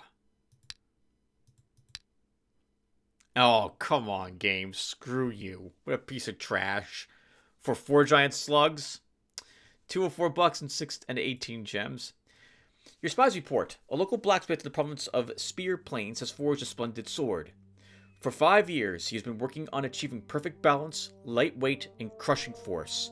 The blacksmith calls his creation the Mastered Sword. So you guys know the drill of this place by now. We could get that sword for Olvar, but it will be some time until he's able to use it. We could instead pay 250 to secure us a weapons store here. I think we're going to do that. I could also use that blacksmith bracelet he'll offer us. So, reward the blacksmith for good work. The smith is touched by your compassion. He offers you the blacksmith's bracelet as a modest gift. Offer the smith to open his shop. The blacksmith did not expect such a proposal. He is dumbfounded. When his speech returns, the blacksmith announces he will open up his own shop. Something he always dreamed about. Help the blacksmith open his shop. Okay, Olvar. So you're here to do a battle against...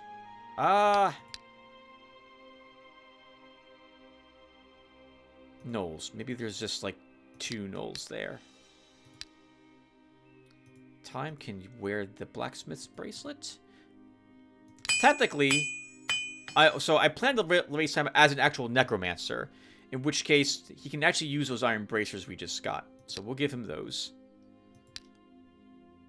Phew, his whole army just melted away. Well, let's start. Oh, I have to wait to turn the cast Walking Dead again. Let's turn in the Lizardmen's quest. We're not lucky to complete the Ratmen, and there is a Ratman burrow here we can utilize. So let's go here, complete that quest. Now, let's first hire some new units.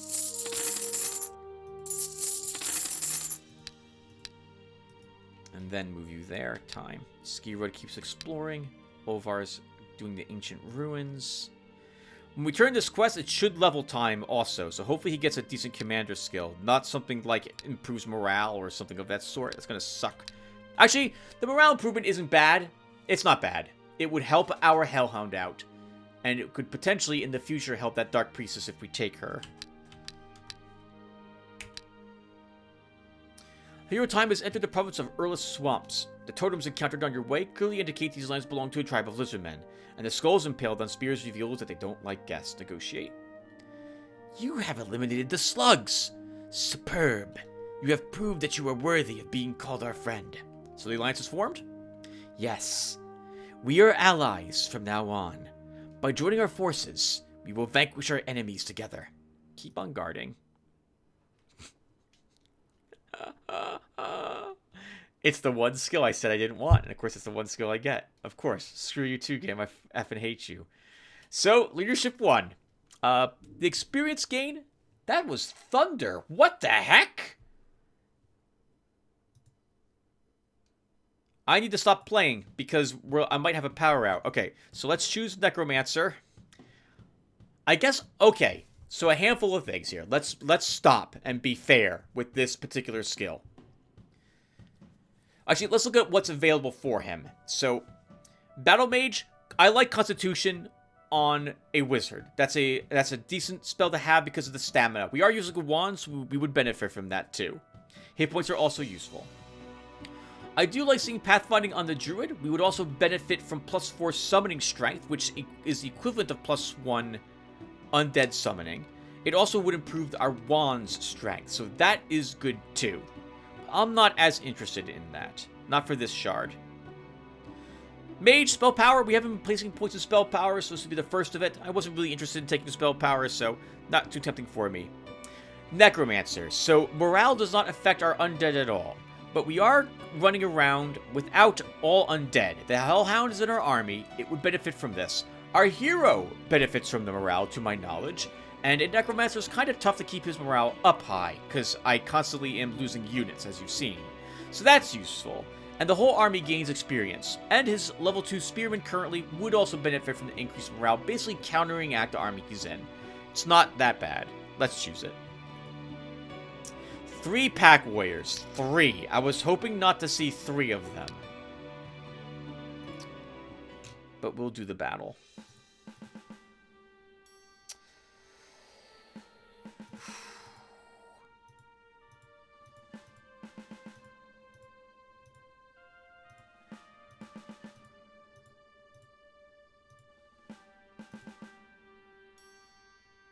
Let's go. We'll start with a magic armor.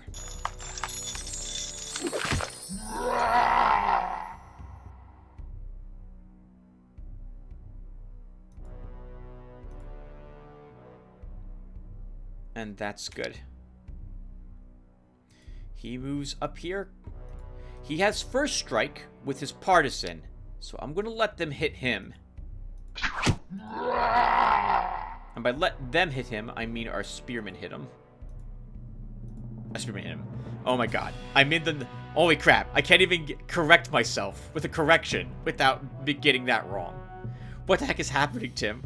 You're getting worse and worse at this. You try to get better at this and you're just getting endlessly worse. God. Alright. I want our warrior to do the damage it takes to kill these things.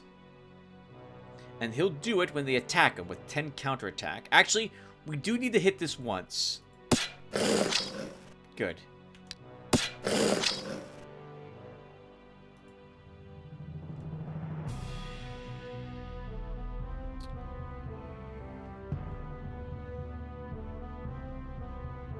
I think we'll kill this one.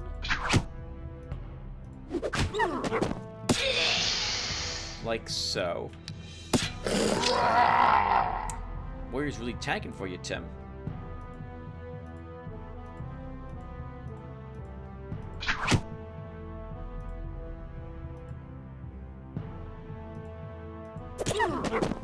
That was a big mistake. Should have killed it with a slinger, and then stabbed the. Well, then again, this one was going to do what. Going to probably be the imp anyway. Probably be the imp anyway. Really, Tim?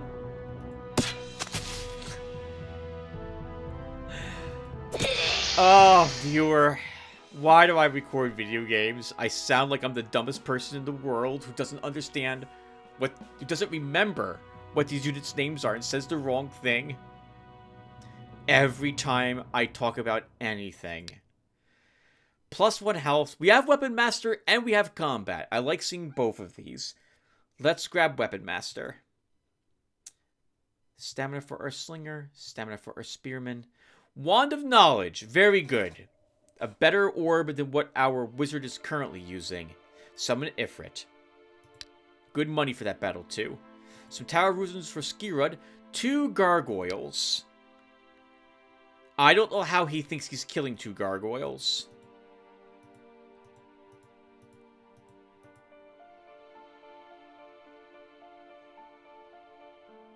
He can't do it. The gargoyles are more powerful than him. And rather, I'm sorry. Once again, Tim. Oh my god. Gargoyles have impressive defense. And after like a single attack, maybe 2, our spearmen will do no damage to the gargoyles. Gargoyles don't care about stamina. They don't care about morale. They have good range defense. So, we're going to struggle to kill a single one of them with our units. Furthermore, if they have the ability to regenerate their wounds by going into stone form, we can't stop them, and we can't outdamage their healing. So this is a long, losing attrition battle. We can't win this fight. Retreat. Okay, Ovar. I wouldn't mind our Necromancer getting the Sphere of Knowledge spell. Sphere. Holy crap! Please, Tim. Please say some correct words once in a while. Okay. Time. Let's drop one of these spearmen. Equip the iron bracers on you. Raise an undead. Level 13 zombie. So we've gained... So I guess we should read this really quick before we end the episode. End this part of this episode. So he's gained 4 points of summoning power for choosing Necromancer, which is absolutely great. That's incredibly useful. Because we would have had that take the final rank of Necromancy as the Mage to get something similar. And at level 20, I think he'll gain another 4 or 2 points of it, which means he's better at raising undead than a pure mage would be. His concentration is increased by 1. We have no concentration, so we're going to keep an eye open for that going forward. We consume fewer gems, raising undead, which is useful because we're struggling for gem income at the moment again. And our undead units move at the speed of our army, which means that these zombies move at...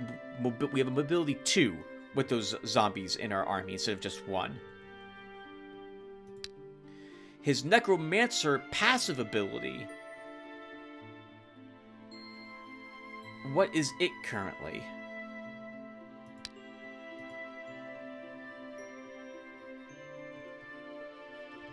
Can I see that here?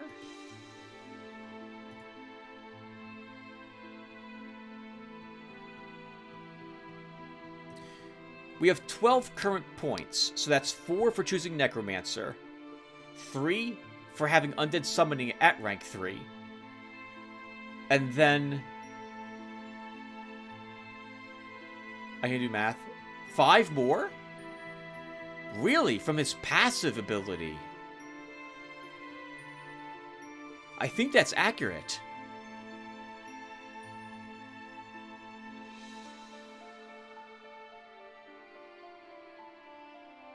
Yeah, we have 12.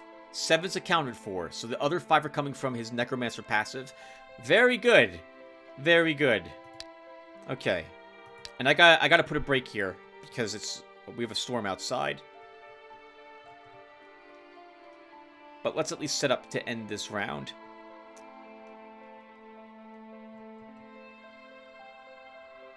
What do I have for spells with him? We can probably fight the Witch Circle. We'll give that a try. Or actually maybe something easier? Can you kill gargoyles with this army? I think so. Let's try fighting the gargoyles. Skira keeps exploring Olvar.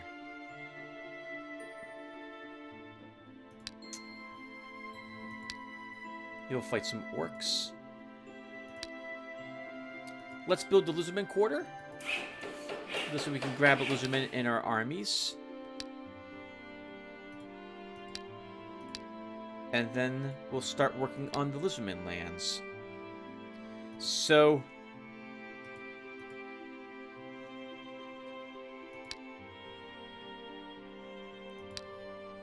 build the pub, because the pub here reduces the unrest, improves population mood, thanks to the theater you built.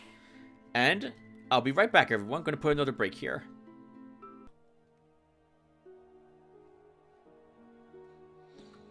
Hey, everyone. Good morning. Time for some more Eador. I got an hour before I got to get up. Well, I am up. It's the weekend also. Today is the 4th, 2023. So I did start this particular episode a little early. But we've got close to another, like, 3 or 4 hours left of this session. So when part 258 goes up tomorrow, I will probably wait to record the next part of this one until probably Monday evening or Tuesday evening.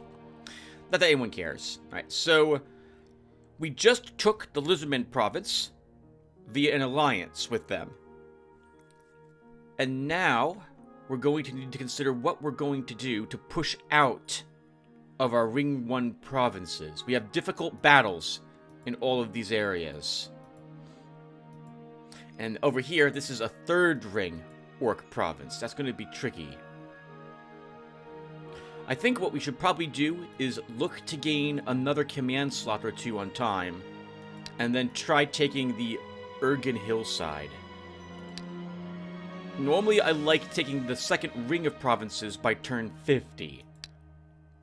That doesn't give us much time to accomplish that feat. Now, what were we doing? Ancient Ruins is where you were going, Tim. Or Tower Ruins. We need gems, though not too terribly, but we will want them. We're going to spend that 245 very quickly. And the gargoyles can be killed here, too. If there's only 2 gargoyles, I think maybe Olvar can handle that. Or he will be able to in a level or 2. So let's go ahead and fight some Dark Druids and get even more gems. Depending on how difficult that battle is. Skira still explores Over, you're going to the ancient ruins. I'll assume that that was a good choice for you. And let's just go ahead and end the turn. The hero Olvar has approached the deserted ruins of a city of the ancients. Often the ancient artifact or some treasures can be found in such ruins. And there are 3 enemies here. Bugbear, Orc, Ghost Whisperer.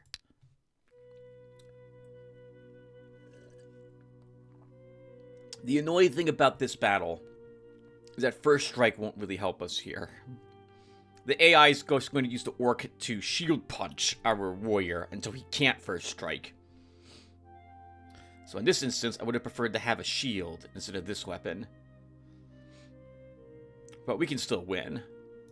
Let's do it.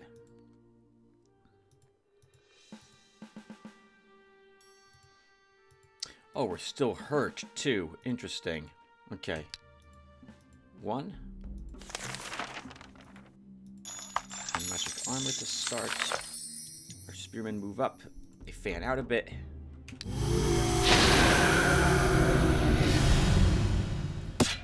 Yeah, that's going to be an ugly exchange there, and not in our favor necessarily.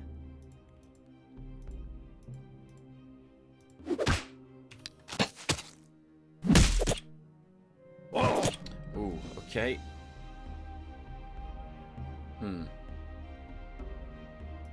Give you the hill. Need to kill the orc.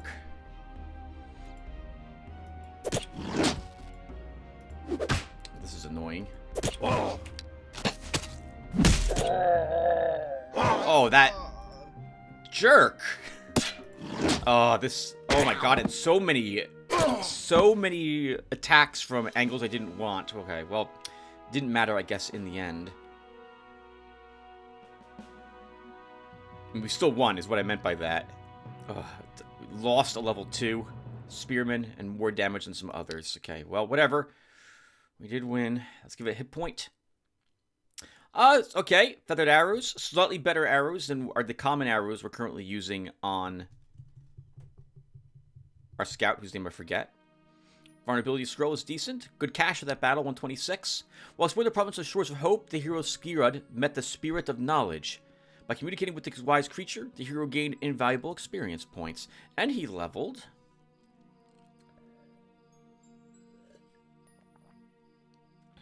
We'll grab a point in marksmanship. Sorcerer, Basilisk, Giant Spider, Swamp Dragonfly. 4 enemies. We can absolutely win this battle time. We did this battle before. Although I think, right, we did this battle without significant losses last time. Let's do it. Yeah, well, actually, I don't think there was a Swamp Dragonfly the last time we did this battle. So, as before, we start with a Triple Blade to stop him from summoning any imps.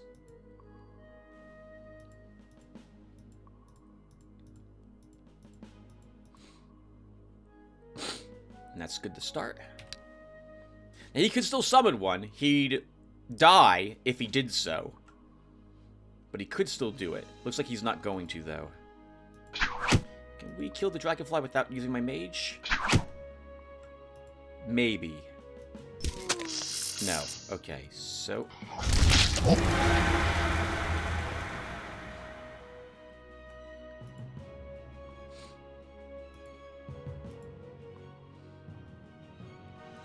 And let's end the turn. I want the spider to hit the zombie, because the zombie doesn't care about poison. I do want to kill this guy before he gets a chance to shoot me.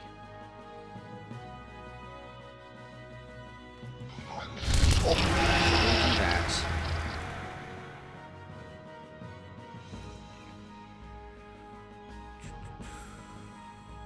Seven counterattack. I think we will punch it and then kill it with our Hellhound. I want that out of the swamp. So this way we can actually hurt it with magic a little more effectively. Because, yeah, Basilisk have Swamp Knowledge. Swamp Knowledge increases the resistance of the creature while they're inside swamps. Our zombie can go here. We'll actually cast... Actually, that was dumb. That was dumb, because now I can't quite reach it with my spearmen. They have a forest to worry about. Still webbed for one more turn.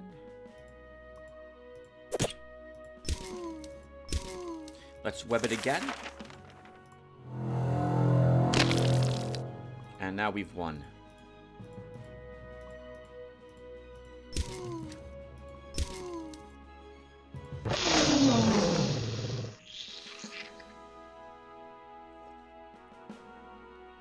Come on, command.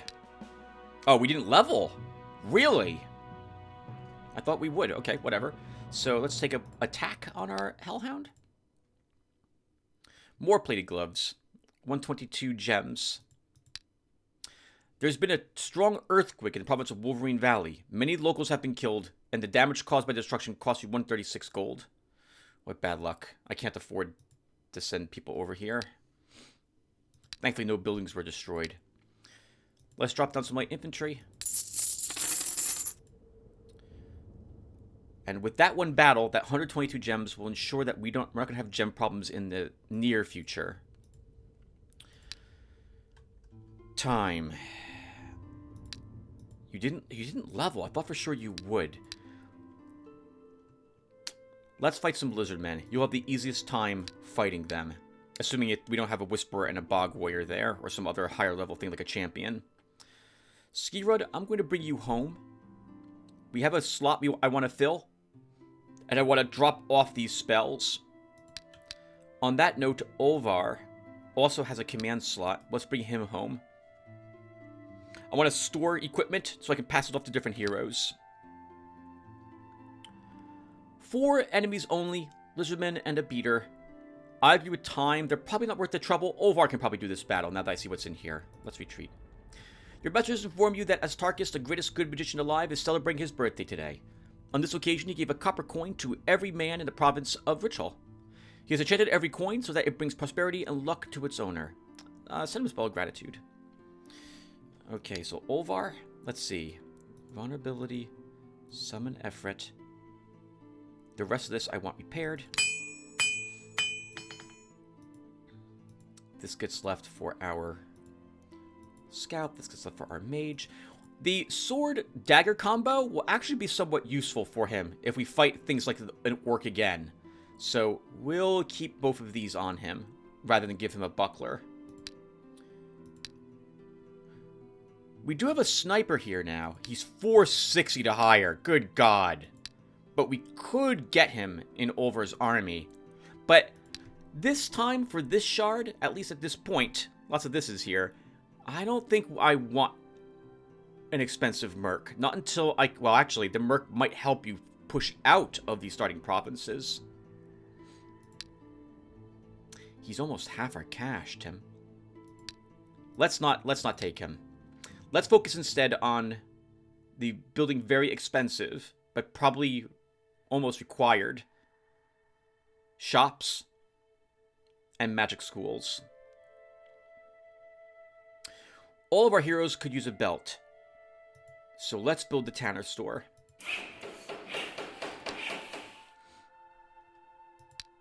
Oh, right, and it just occurs to me, while I'm looking at the merc, we actually have lizardmen. So let's grab a lizardman beater. I'm going to leave the level 3 guy at home. And I'm going to take another normal lizardman. And then Olvar. Actually, before we send you back out, let's do stuff with Skirud. Summon Mephit, Astral Energy, Magic Weapon. Actually, we don't need Magic Weapon. Burden, Stone Crust. You have access to a rank 2 spell. Word of Life and Celestial Shield are decent ones for him to have.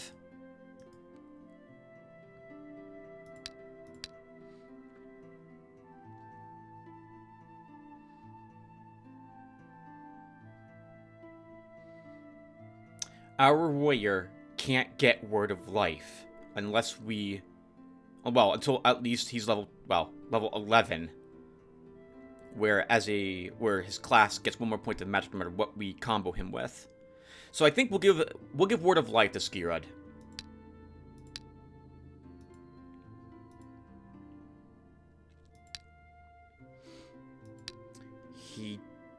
He could probably also benefit from a Lizard Man instead of this level 3 guy. So let's do that.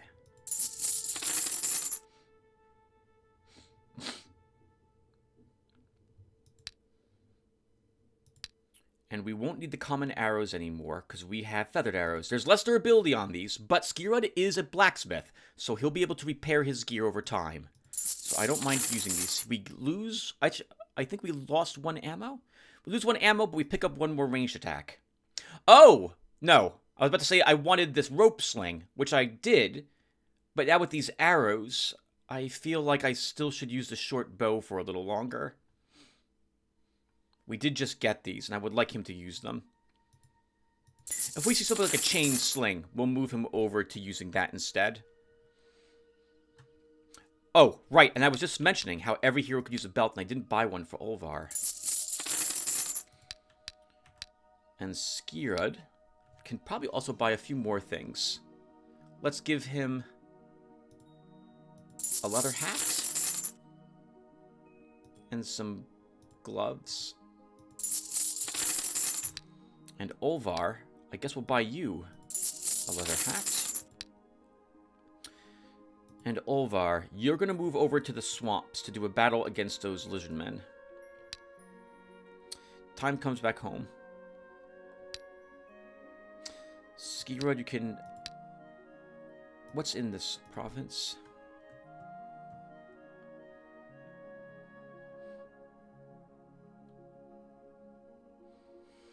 Giant spiders. Can we kill the... I don't think so. If I took the sniper with Skirud, we could fight those giant spiders, I think, successfully. Depending upon what the layout is, because that swamp... The fact that we're fighting in a swamp will greatly slow those spiders down. But if we get another point of command with Skirud, he can also do that battle against them. We'll just keep exploring with Skirud here. I keep forgetting to put a granary here, so let's do that. And then we should take advantage of the...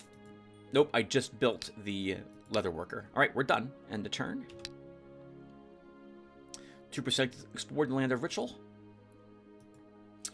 Olvar, you're going to fight those lizard men. Time. I don't think we need to plate gloves. Olvar, you're wearing plate gloves, right?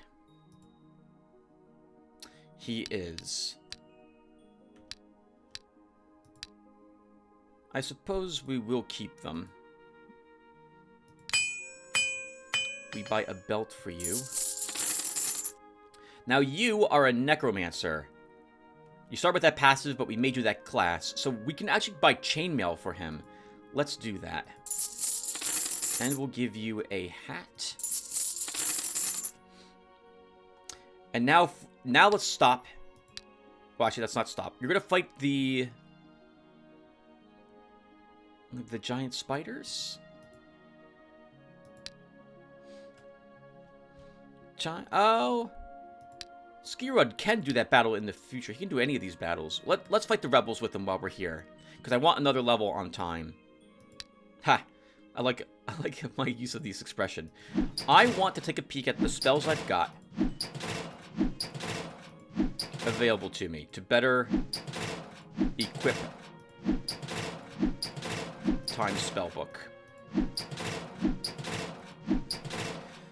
So let's think here.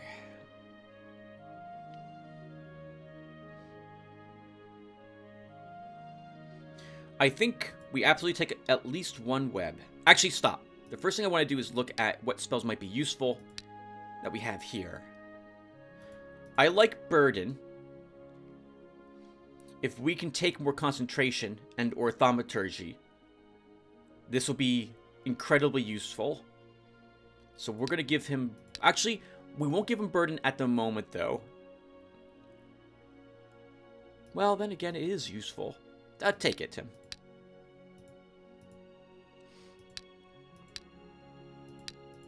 It's a good spell for him. So I would prefer at this point now to save the other 2 rank 2 slots for tier 2 necromancy school spells. Atrophy and Raise Ghoul. So we won't give him any of these other scrolls at the moment, since that's my intention. And I can't easily replace these. And I might put these on my other heroes.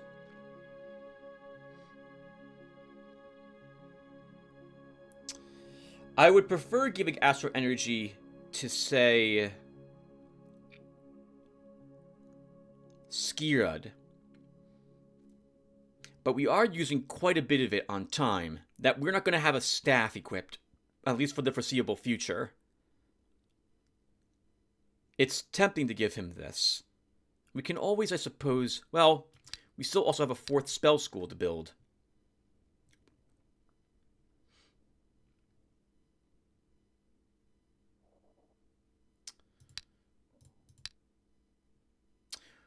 Well, let's give him vulnerability.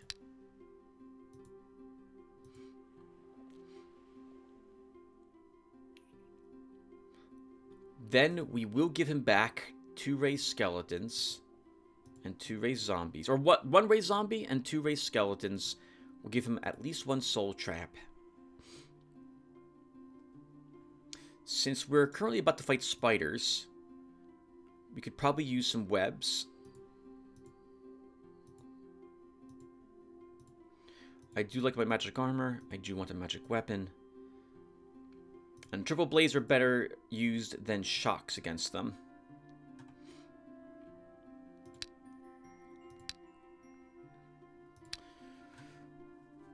Okay. There were no other... We have no points in pure summoning. So summon Ifrit and summon Method won't be very useful for us. Astral Energy is tempting, but we should be okay with what we currently have. Okay, that's good.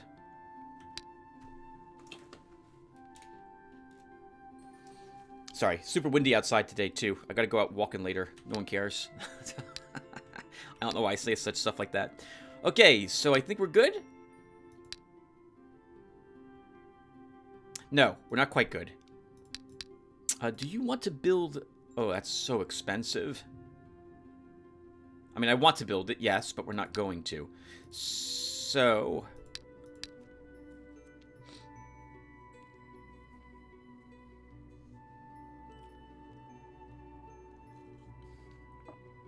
I guess we could build a Sorcerer's Workshop.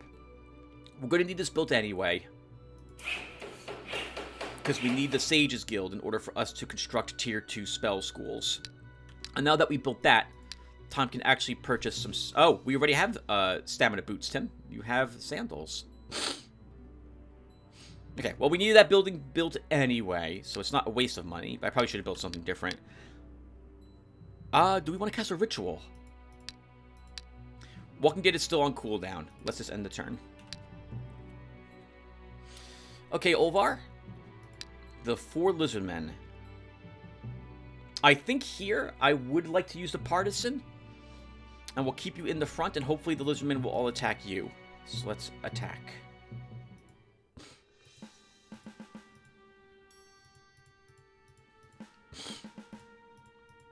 They're going first, which is a little awkward.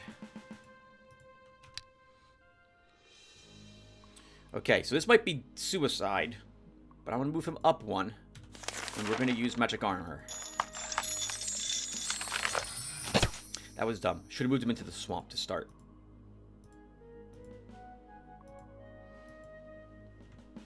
You know what? I'm going to move you here. Good. I want to take advantage of the fact he has that first strike partisan to actually do significant damage to the enemy, or at least, yeah, first strike them.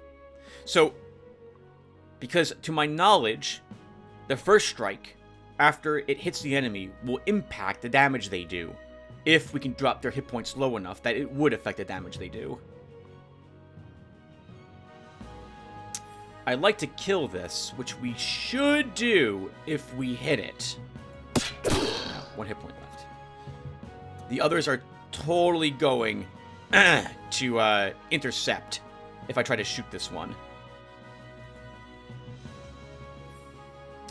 That said, if I leave this guy here, he's going to throw himself on to kill him. He'll move down here to hit him too. So I'm going to shift a little bit.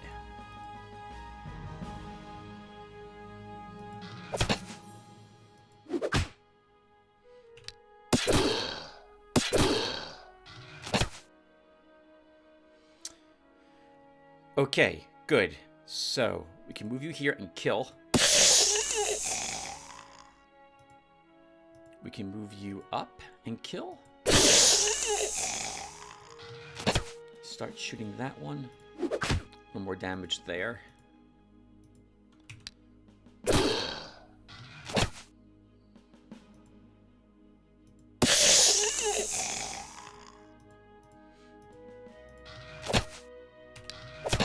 Good interception.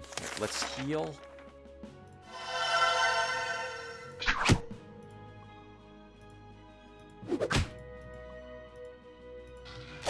One of the reasons I took the Lizardman was for interception, so I should get used to using it.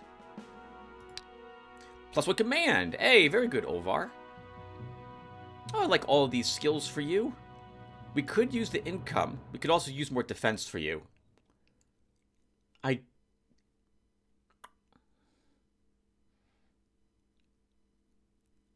Let's grab at least 1 point in Armor Master. We have a long sword, which is better than the saber we picked up. Okay, loot from that. Continue exploring Skirud. Oh, I thought we were fighting the spiders. I sent them up to fight the fight the brigands or rebels. All right, whatever. We're here now. We'll do this battle, I suppose.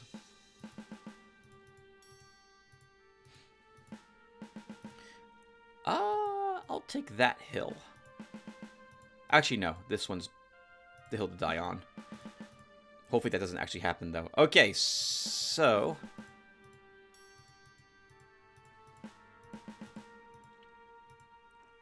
let's do this and start. 2 slingers, 1 bowman. This guy, this slinger, is their leader. What does he have as an ability? +1 to range defense. Okay, that won't help him against our wand.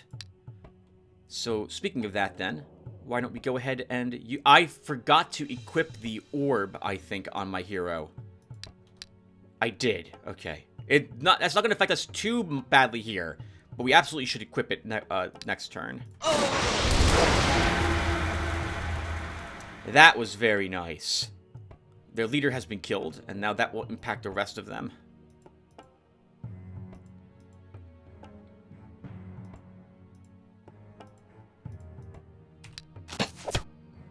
Seven damage. Holy crap.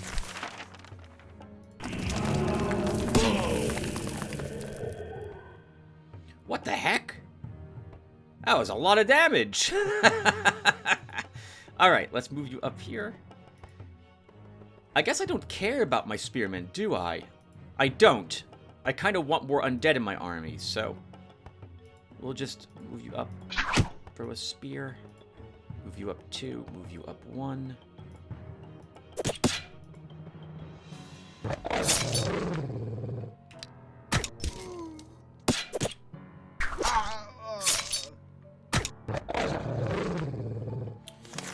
Okay, we'll get up another creature. Let's see. What level was this skeleton?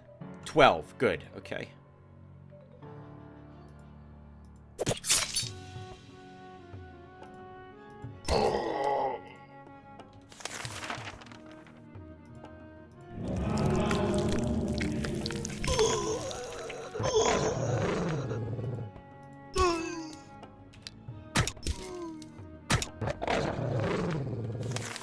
Let's see.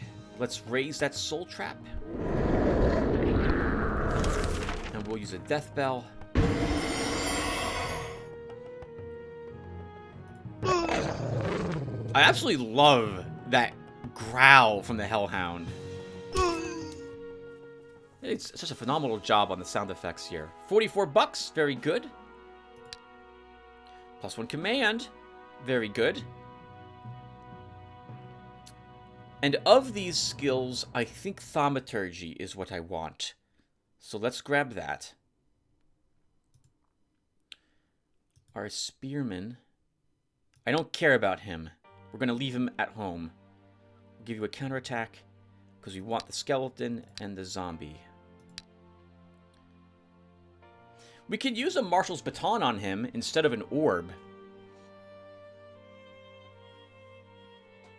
If I want +1 attack on my army. It's something to consider, I guess, at least. Alright, time. So. Which of these two things do I want? This affects my entire army. This affects only you. It gives you +2 ammo. Oh, before we go any further, though. Oh, we filled that command. We only gained 1 command slot? We did. Okay, let's summon another undead, then.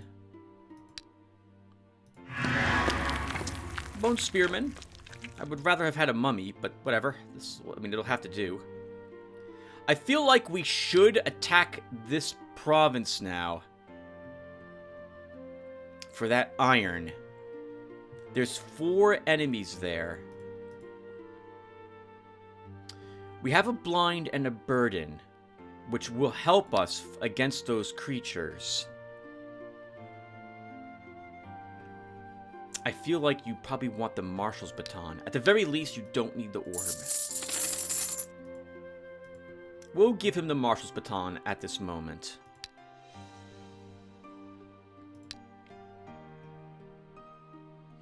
We should absolutely keep building structures where we have horses for them.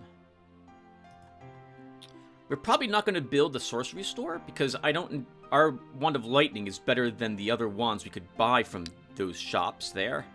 And we already have the red orb, as you saw, which would be the best we could buy from the journeyman store.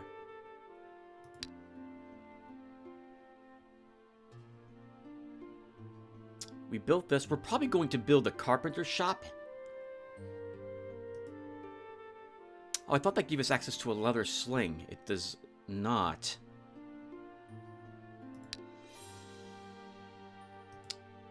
Oh, that's actually interesting. I feel like they should add the leather sling to the Journeyman Tanner as something they would actually make. Alright, well, I'm babbling. What are we going to build, Tim? I want to focus on buildings that require horses, because we have horses. Sure, Merchant's Court. We get access to a single duelist, but more importantly, we can now begin upgrading our pubs to taverns. Alright, time. We're going to go ahead and try it. A part of me wants to go and back up the save files, but we're not going to do that. Let's see.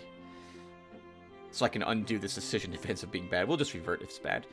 So am I content with this? We're probably going to lose units here. I think I'll be okay. Let's try. Skirad. Let's see, you're very slowly getting ritual explored.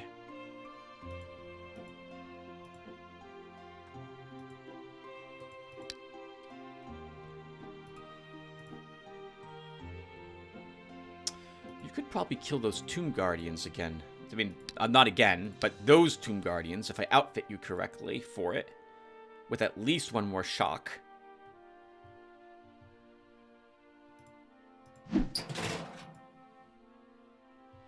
I really want a 3rd.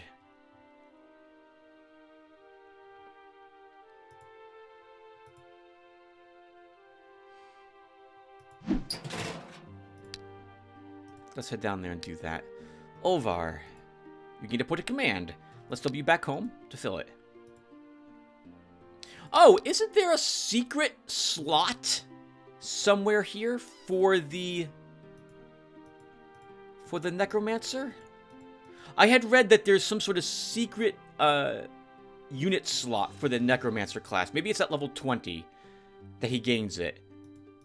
Where you can put a living unit in it, and it dies and becomes an undead slowly over time, or it's designed specifically to hold an undead.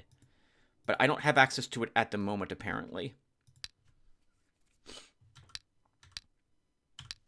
Okay, and 1 second, everyone. I want some soda. I want some soda.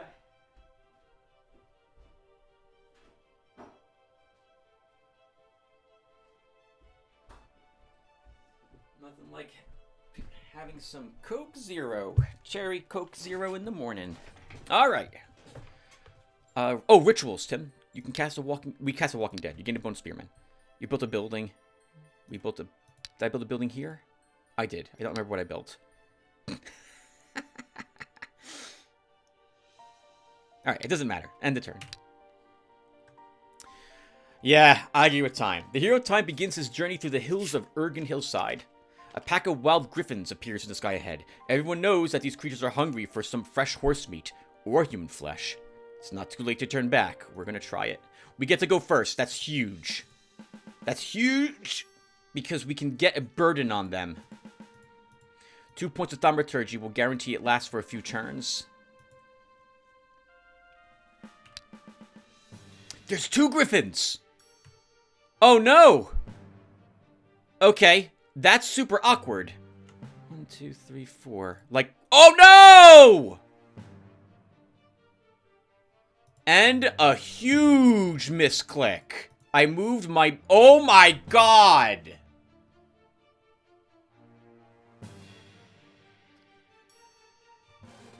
I'm gonna reload. I'll be back. That was awful. What the heck, game? Wow. Alright, well, we just lost our Bone Spearman immediately. Wow. Wow! I can't believe I did that. Everyone's really out of position, and I feel like we've lost. Just like that.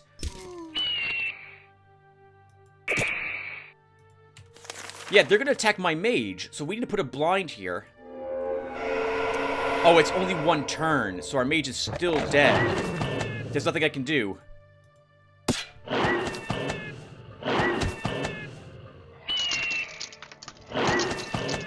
Yeah, our mage is dead. He dies right now.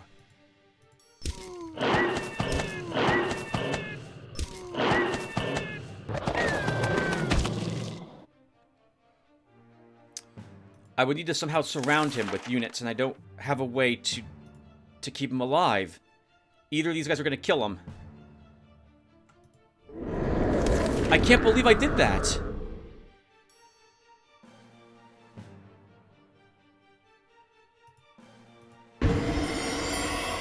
Yeah, he's dead. And now my whole army dies. I mean, we'll finish the fight, but we're just gonna have to revert.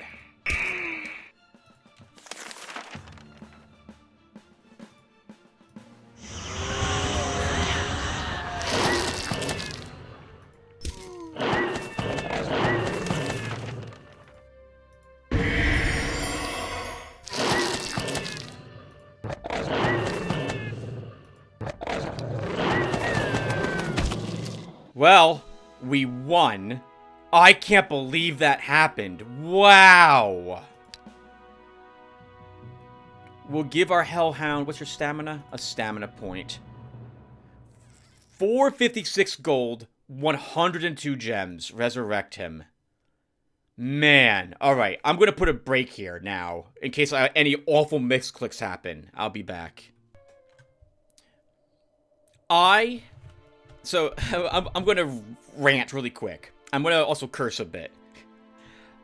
I'm not going to curse. I really effing hate games like this game where misclicks are possible and you can't undo what you just did. Like, come on. The answer is, as I've mentioned, just don't misclick. But everyone misclicks on occasion. And it's just nightmarish to not be able to take back an awful first turn like that. God. Everything's dead now in my... Well, everything was already dead anyway in my army. But whatever. That was awful. We could revert, but no, we'll just suffer. I don't want to get a reversion logged against me if we can help it. Alright, well, we won. God. Let's build a granary. Now we have to bring you back home time because we need units for you. What? The only thing here was an iron deposit. Okay.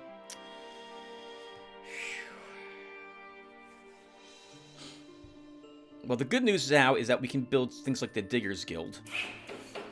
All that money gone, too. Goodness gracious. Skira, let's fight the Tomb Guardians. Olvar, we don't need this. Repair your gear.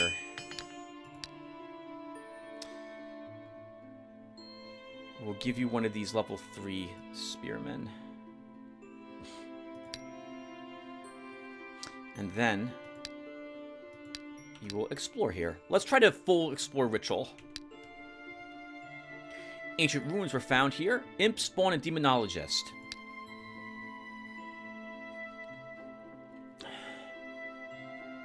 Will you win this battle, Olvar?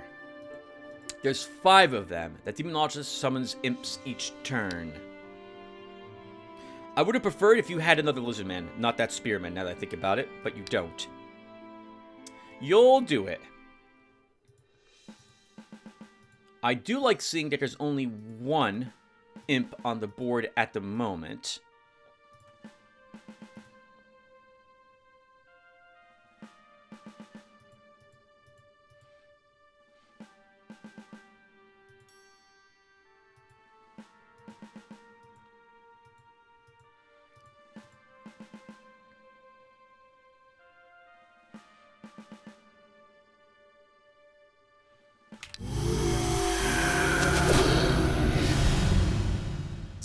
That was bad. I didn't think he'd charge the beater.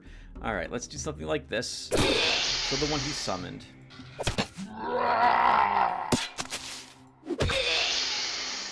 Begin moving up.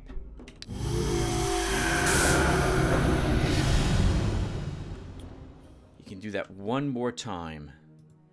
Whoa! Holy crap, Tim!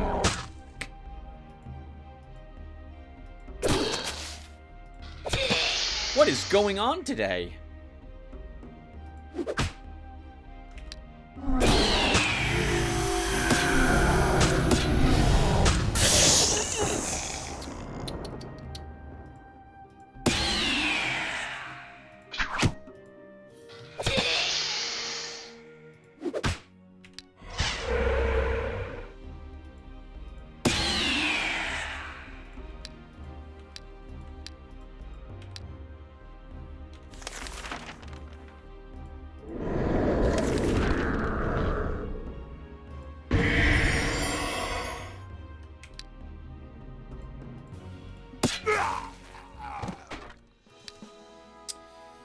+1 command. Combat 1 for him. Hit point, range attack, force march. Raise Skeleton of Doom. That is an amazing spell. And a Shaman's Wand. Oh, there's 4 enemies here. In this ancient crypt. I don't know if you beat 4 enemies, Skirud.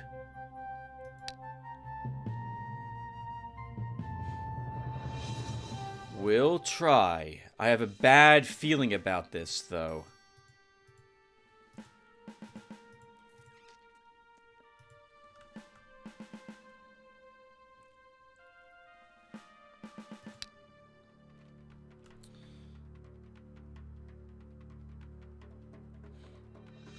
We have to hit the Reaper to start with a shock.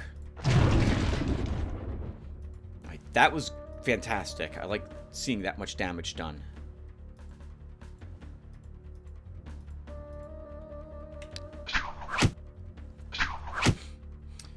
Okay, we can maybe keep shocking. Good. As long as we do roll high on the damage of our shocks, this won't be too much trouble.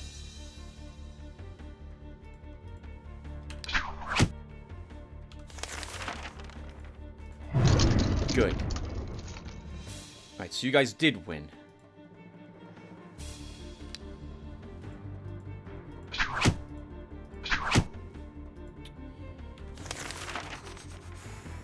Word of Life.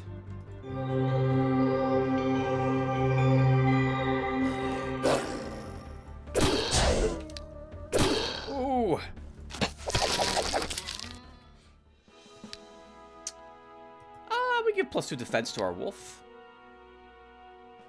Tunic and a leather belt. Baron Darlrock, who has fought with the elves for a long time, finally gains the upper hand and breaks into the sacred groves of the forest people. Many redwood trees that served as houses for the elves are cut down and put up for sale. As a result, the price of redwood decreases by 35%. Good news! Alright, time. That was a fun turn.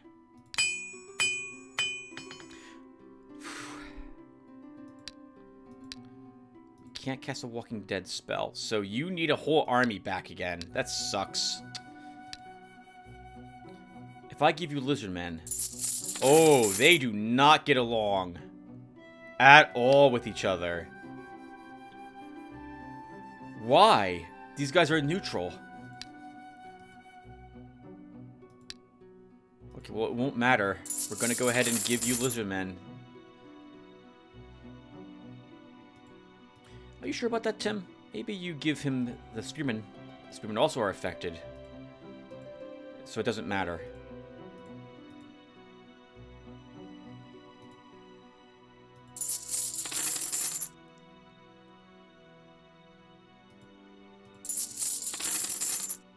Let's do this with you at the moment. To at least give you an army. And Olvar, let's see. So we absolutely need this spell given to our Necromancer.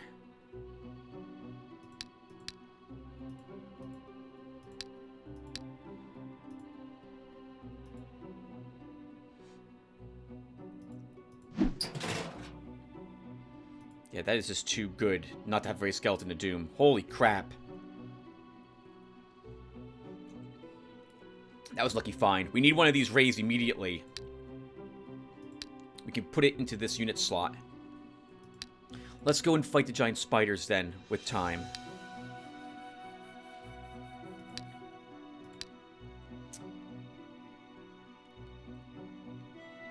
Oh, before we build another building there, let's put some guards here. And also build a pub. Actually, no. We should build a mine.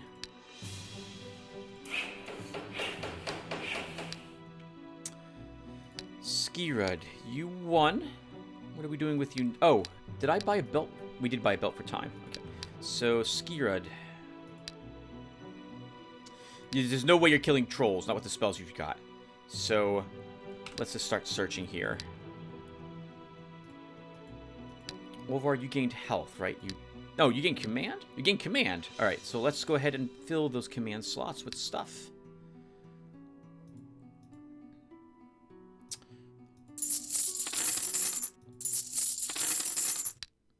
How's our income? 55 per turn. Yeah, keep exploring Ritual. Let's full explore it. And then we end turn. Olvar found some tower ruins. Brigand, Thief, and Renegade. Just 5 of them. I agree with Olvar. He should eradicate them.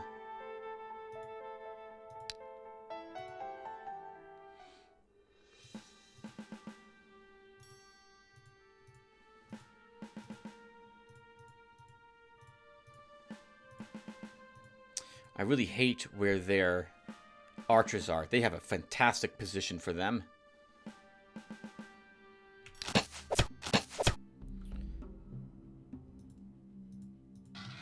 I saw that. You attempted to misclick me all the way over their game. I saw that.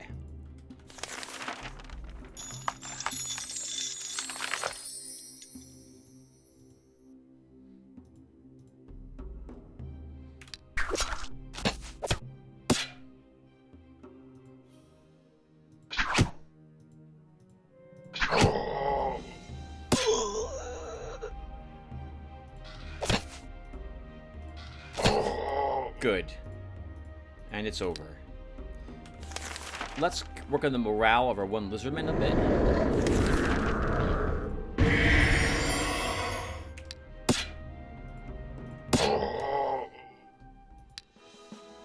A fair wind ritual scroll. I'm not sure I'm going to be building the Sphere of Winds, so that's useful to have. Skirud found some tower ruins. Ikarai and Luminary, so those shocks are useless here. Our web could be useful, though. Let's do it. They're going first. Let's move our... Oh, we're going to lose our wolf here.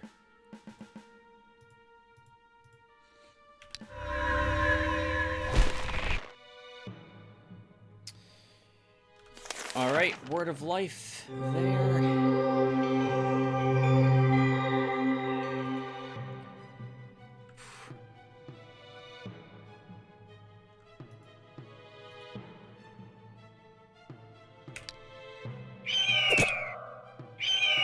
My thoughts were that the lizardmen can take a single hit and only one unit can attack the lizardmen, so I moved them there because of that. Now, can we... We need to... Well, first off, we have agility with that guy, so do that there. I need to kill another Icarai this turn. We have to.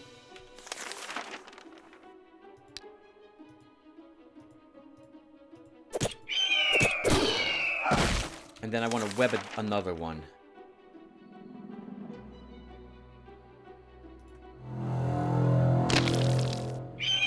Oh, we're going to lose... Okay, he's dying.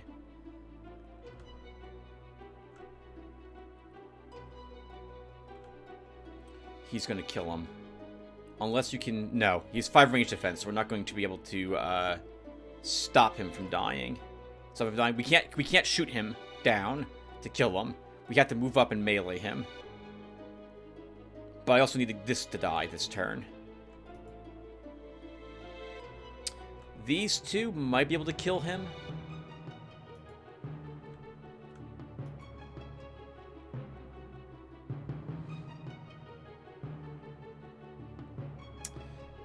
Maybe we can do this in a weird way. Let's see. So, let's put some damage on him. That kills him. You move here. You move here and throw a spear. You move here and shoot. And now, thanks to Word of Life and his normal regeneration, our lizardman is now back in the fight.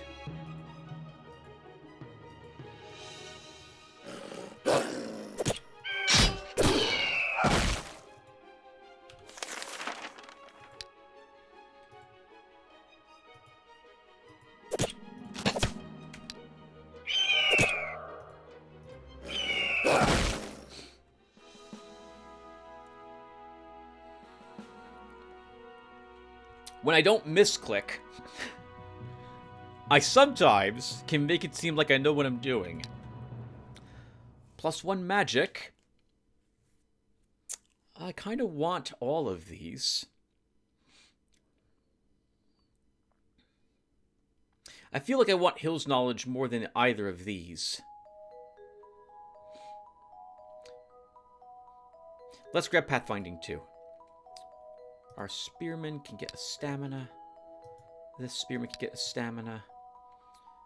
Stamina for our lizardmen. Give you a defense medal, sure. Oh, an Icarai scroll, too. I guess that makes sense for what we fought. Maybe one of them was wounded and we spared his life and he decided to join us.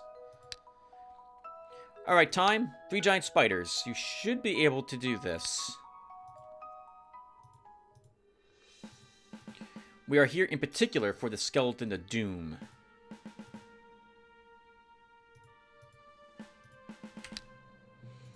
That we're hopefully going to earn.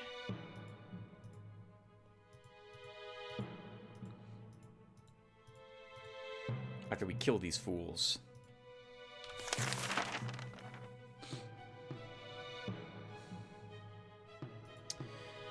Let's see. So, which of these do I dislike the most? The level 6 spider.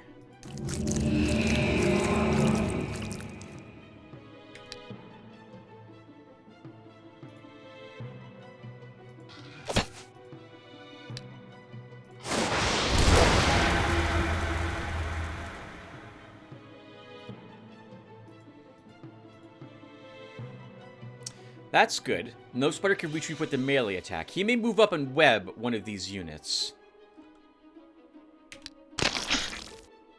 That was an interesting target.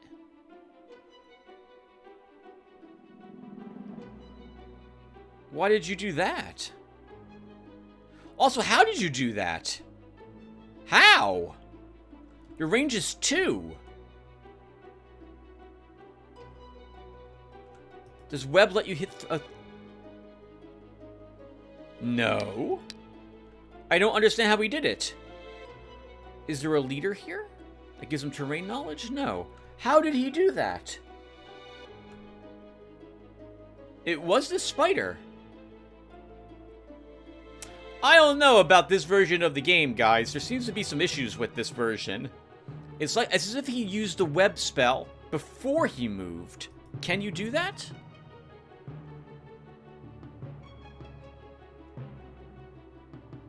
Doesn't say you can. I don't understand how he managed to do that.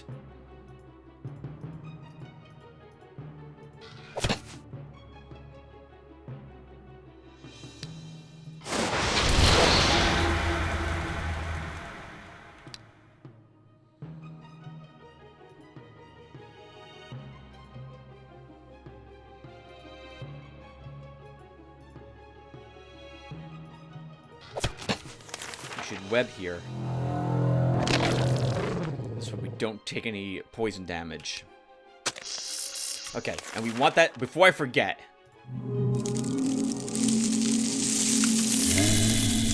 Whoa.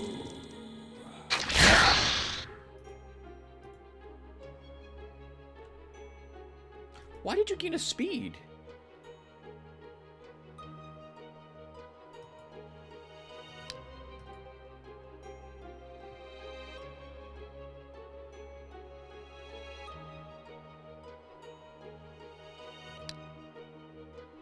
I'm so confused right now as to what on earth is happening. Why does this lizardman gain 1 speed? Why?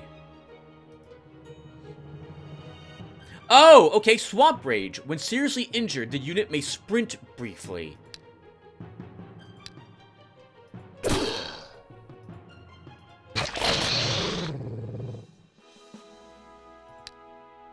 Okay, so we're dropping a unit. Let's get rid of one of the spearmen. And take the Skeleton of Doom. Which helps the Hellhound's morale a little bit. Natural weapon. This can be used on our Hellhound.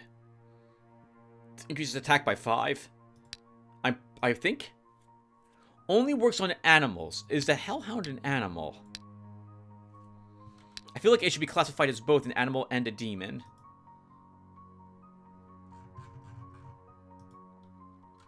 Oh, how on earth can I tell? A demon animal. Good. Okay, infantry. Okay, let's do another fight. Actually, we can't do another fight. Well, we can, but I don't want to fight the trolls, not in the swamps. I'm not going to give you natural weapon at the moment, though. Let's see.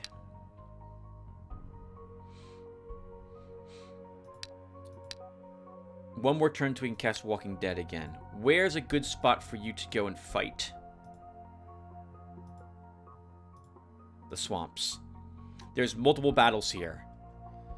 We can probably kill the battle mages. The Witch Circle we can take on, and the Pack of Ratmen we can clear. So let's go ahead and do those things with you. If we're fighting a Witch Circle... Do you want another? I think we'll be fine. I think we'll be fine. How close are you to leveling this time? You might level again. It might be worth trying to get another Skeleton of Doom in the army. There's 6 gems per turn. Wow. Oh, but we're earning 21 per turn, so that's acceptable. Okay. Let's keep building buildings. Build a pub. Turn 43, Tim. You're going to want to take on these provinces soon. 2% explored in Ritual, 4% explored in Carmeline's grounds. I see you haven't gotten any smarter, Lotaeri. You're trying again to disturb my plans. Well, alright. More obstacles in the way, sweeter the victory tastes.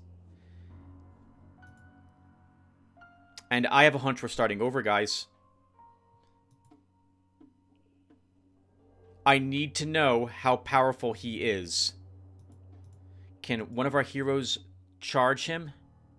So I'm going to put a break here so I can use my Fair Wind Scroll and see if I can charge and target him. Because I want to see what type of hero he's got. Actually, I guess we'll find out soon enough. Because if Belith is like level 30, he'll declare war on us and push in. In which case, we're going to redo the shard. So...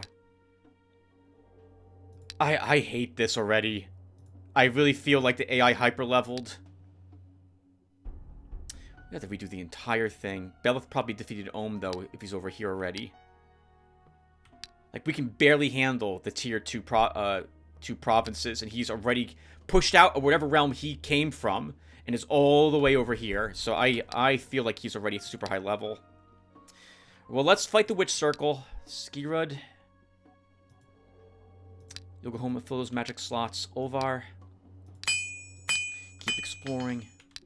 End the turn. These enemies are totally worth the trouble. This kind of stinks if we're going to have to redo this.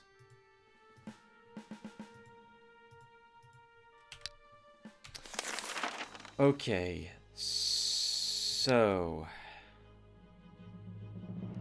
I'd love to kill him first, but I don't think we're able to do that very easily.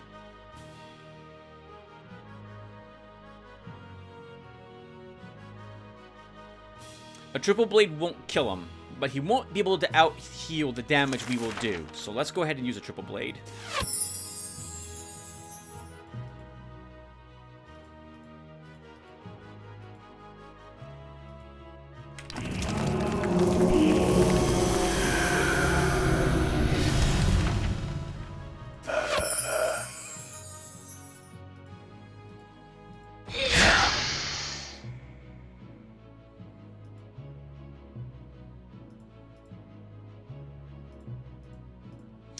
Reposition.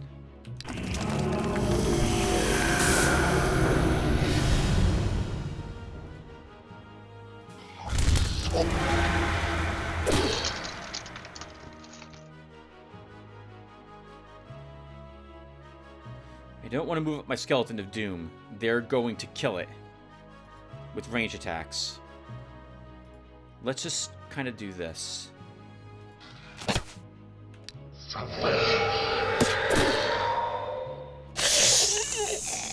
Okay, that's acceptable.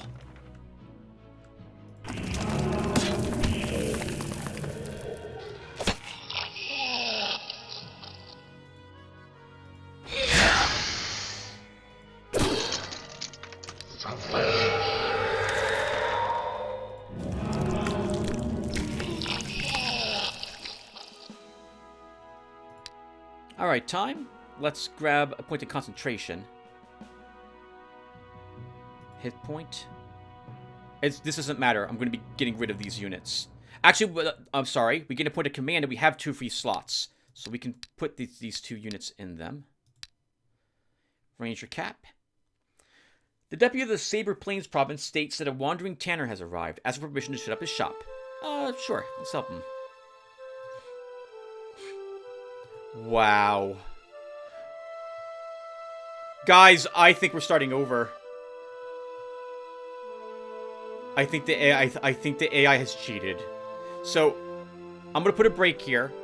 And I'll be back. I'm going to declare war on Belith and just see what happens.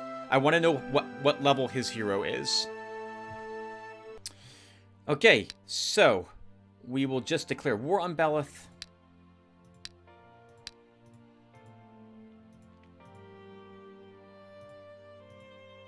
He only has Slinger Guard, so maybe he's not that strong, but I think he is extremely strong with his heroes. Time heads back home. Actually, Time will push the attack.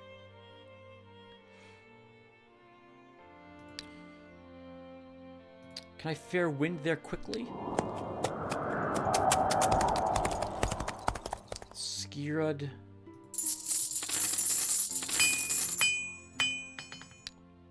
We'll do a little bit of that with you.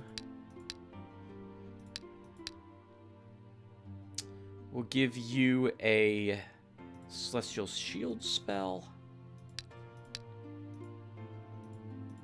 We'll give you a magic weapon, a heal, and a soul trap.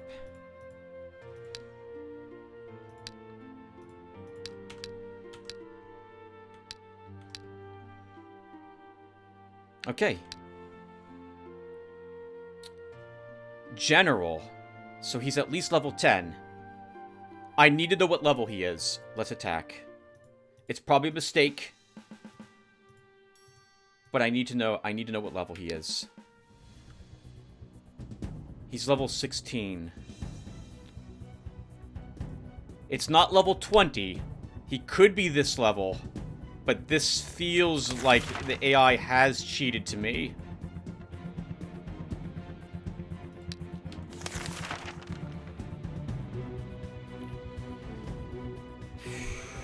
Okay, well, let's start with a burden.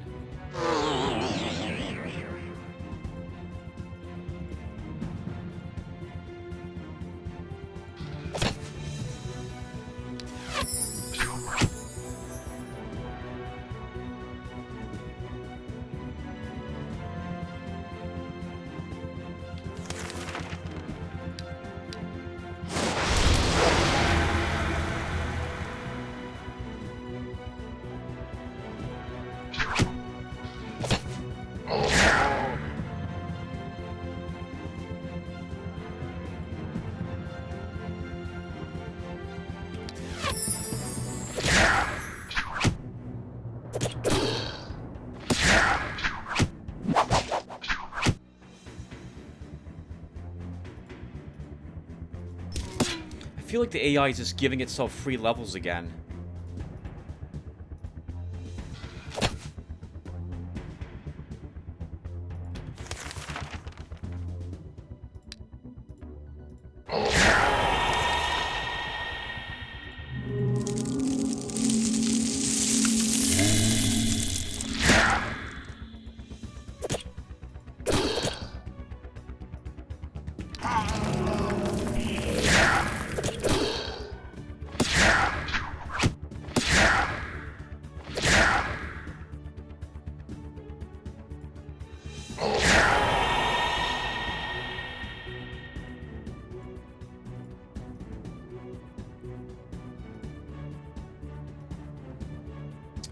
Let's see. So we're going to win this fight, which is phenomenal.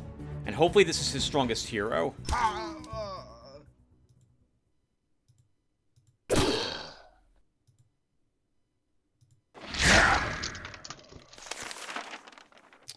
I should be careful. Our wizard's getting low.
Gonna lose, I think, both my skeletons of doom here.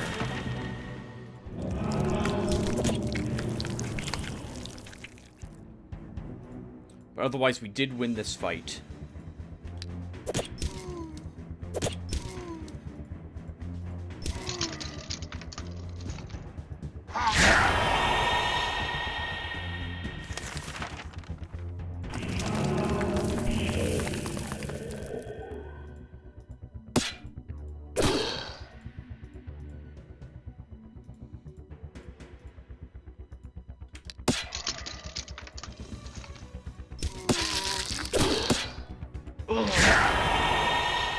Woo! Difficult. He had a long staff and a copper bracelet. He's doing very well. Counterattack. Morale. Hit point. Defense. Absolutely take the Skeleton of Doom with us. Oh, our army's back up to full. Okay, that's good. So I think he was probably using this as a weapon then, if we found this off the actual battle. And the copper bracelet's probably better than the blacksmith bracelet for you. The slingers are leaving. We should fight them, so we gain experience points. So let's engage them. We also kind of need another Skeleton of Doom. Well,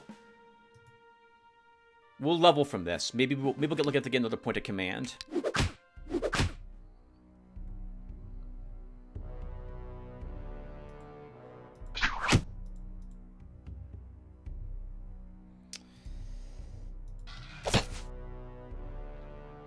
This is actually going to be tricky. Let's...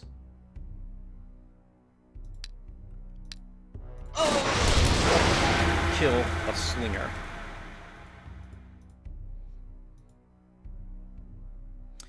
I think the armored slinger here. Yeah, he has armor piercing, so this is going to be a bit rough.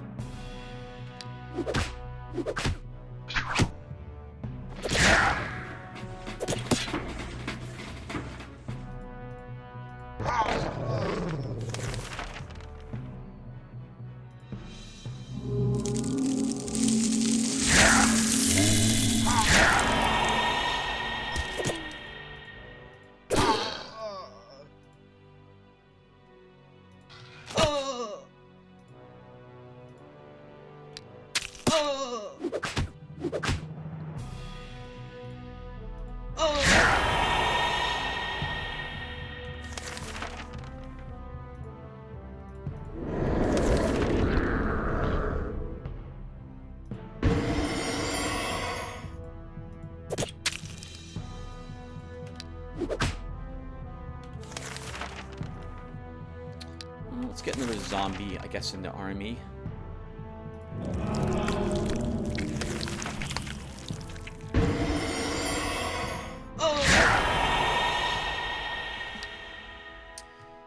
+1 magic. And I guess logistics. We could probably use the siege. Stamina. So we don't want the spearman any longer. We'll take the Skeleton of Doom. We can probably leave the beater out of this as well. And we'll take the zombie. The hero Ovar has entered the province of Harpy Cliffs. These lands belong to the ruler Belith. Your party does not encounter any resistance. Capture the province. Practically the whole province of Harpy Cliffs is now under your domain, but most of the people have taken shelter in to begin a siege. Nothing get out of here.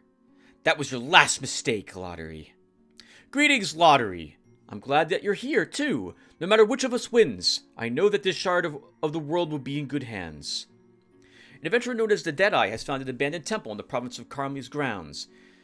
He's asking you to help him with the gear he needs to explore what he has found. He promises to hand over half whatever spoils he finds in your treasury. I don't need these pathetic trophies. Wow. And Oinor is here too?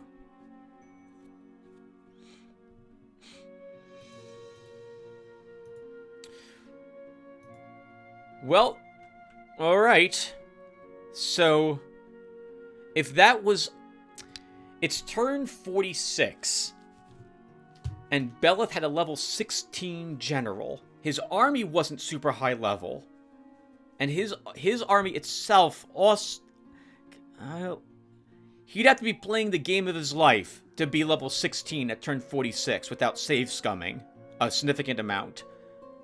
I'm currently going to go with that's acceptable, but I don't like this very much. Where did Belith come from? Like, that's an amazing start on this shard. If he was able to push all the way over here by turn 46 and fight through Ring 3 provinces and so on. I don't like it. So, we'll keep playing this shard, but I'm probably going to fall back to the other patch after this.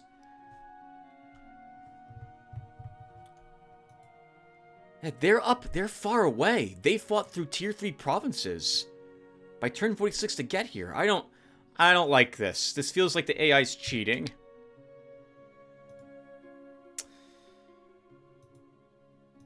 Alright, so let's put down some light infantry. And a mine.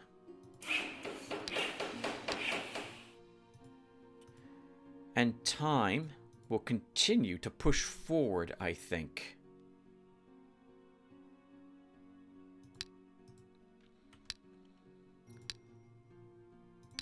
Skirud, you keep exploring. Ovar is sieging. With his 10 siege, it'll take a long time for him to get through this. But he will get through it. Do you have any resources? You have no resources extra. Okay.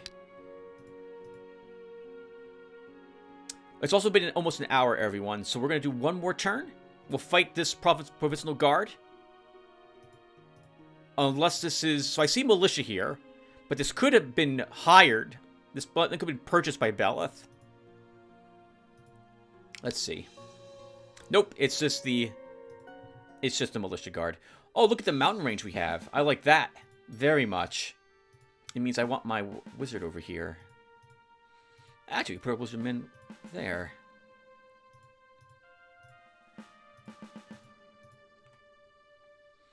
And let's start.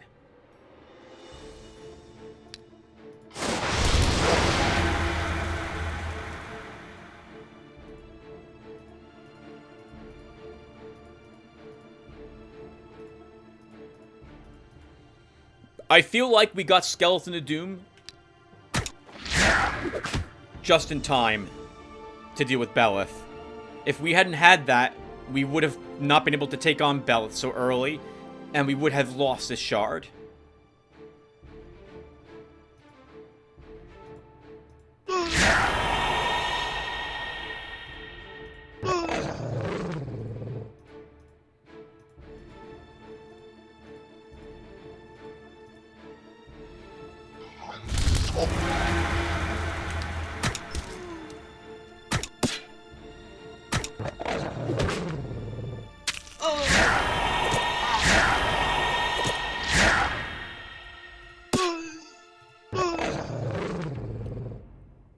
We're not going to level from this, and I don't think we need another undead raised.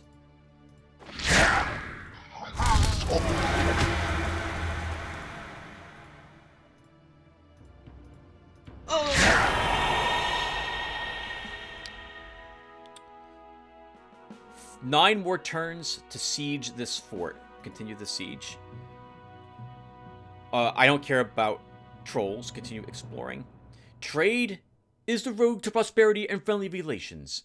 Let us sign a trade agreement, Lotaeri, for the benefit of our lands. I agree to 6 gems for those, sure. At least at the moment, we can probably afford that. Barely, but we can afford it. Now that we can do that, we have wood and iron, so let's build the armory. And we're going to try aiming for the fort, which means that we should... Yeah, we're going to have to build more tier 1 buildings.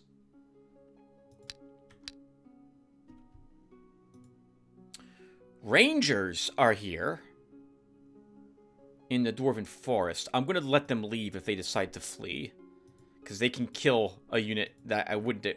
They might be able to... Oh, they probably won't be able to win, but I will let them flee. Let's put a mill here. We need more guards, light infantry. We might as well keep pushing. I want to see what's guarding Beleth's HQ, his castle. Let's have Skirud come over here and assist with the siege so we can quickly take this, and then that will free up my people a bit more.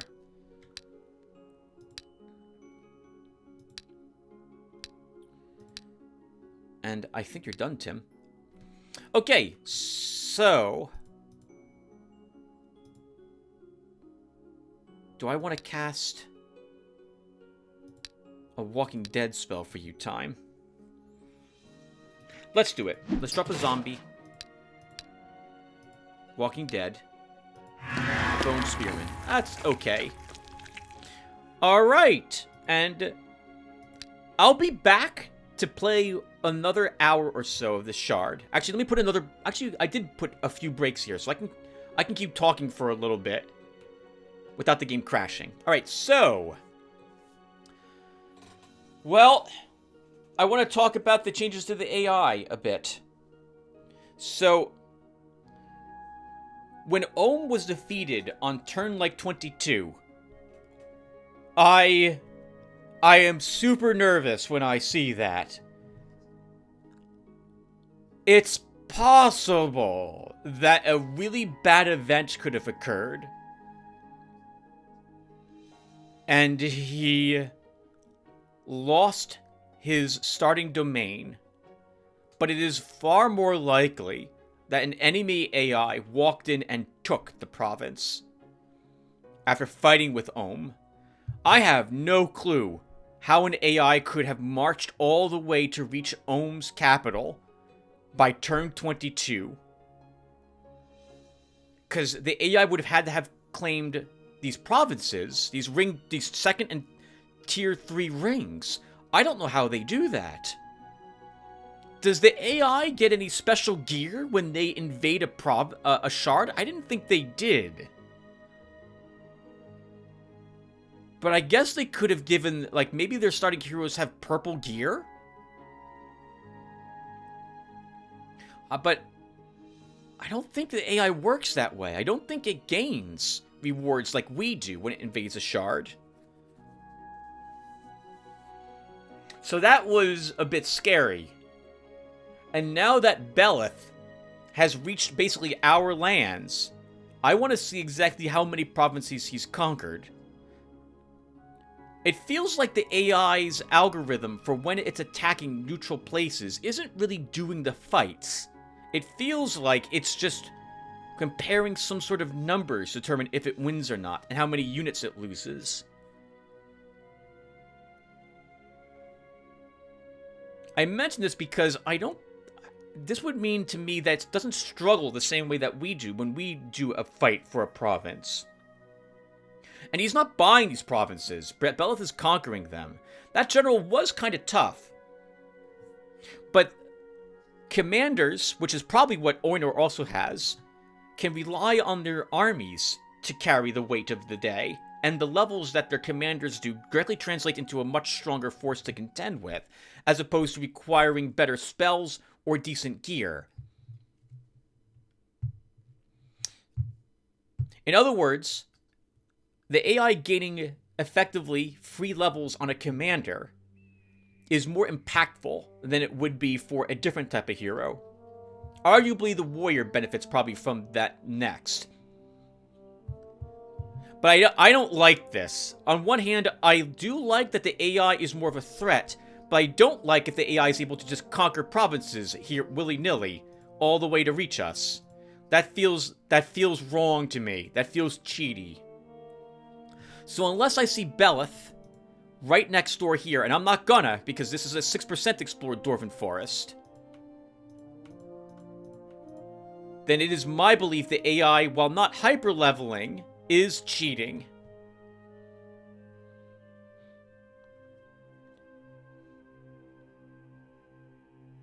I think I'm going to, if I can keep pushing, we're going to go ahead and finish this shard on this version of the game. Unless I see like a second hero of Belith who's much higher level. But I think thanks to our Skeleton of Doom spell and that early Hellhound, I think Time's got what it takes to win. At the very least, he can conquer these easy guards that I see stationed around.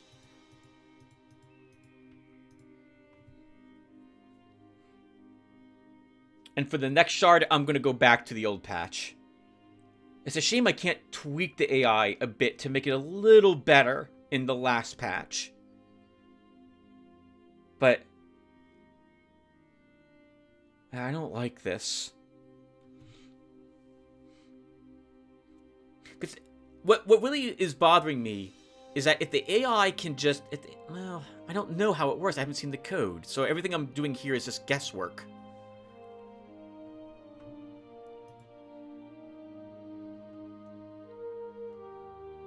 If the AI can take provinces without concern, or without...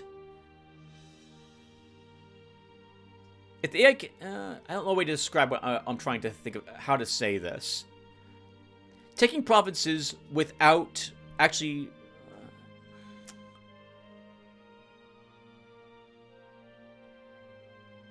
Maybe you're just bad at the game, Tim. Oh, well, no. Stop. Stop. Put a break here. Compose your thoughts. Okay, so my concern is that by being able to take provinces via an algorithm instead of a battle,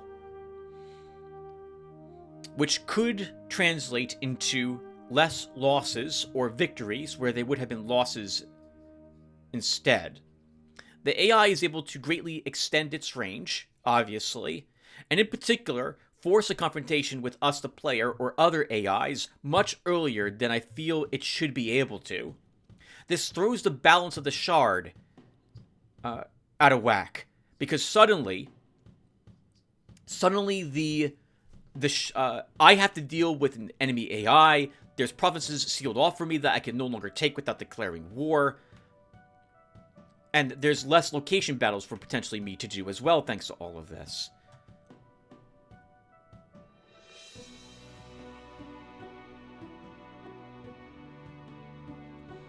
I guess in the end, though, maybe the AI needs to cheat. I mean, even in the normal Eador Genesis game, the AI cheated there too.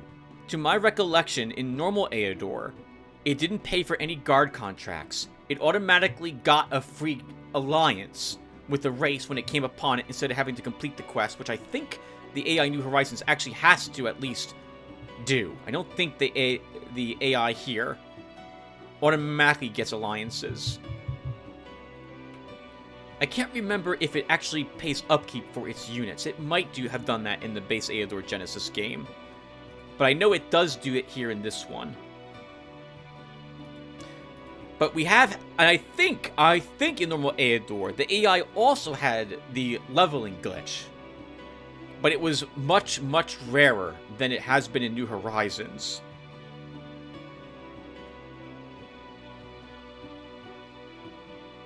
Why am I mentioning this? I'm trying to think, like...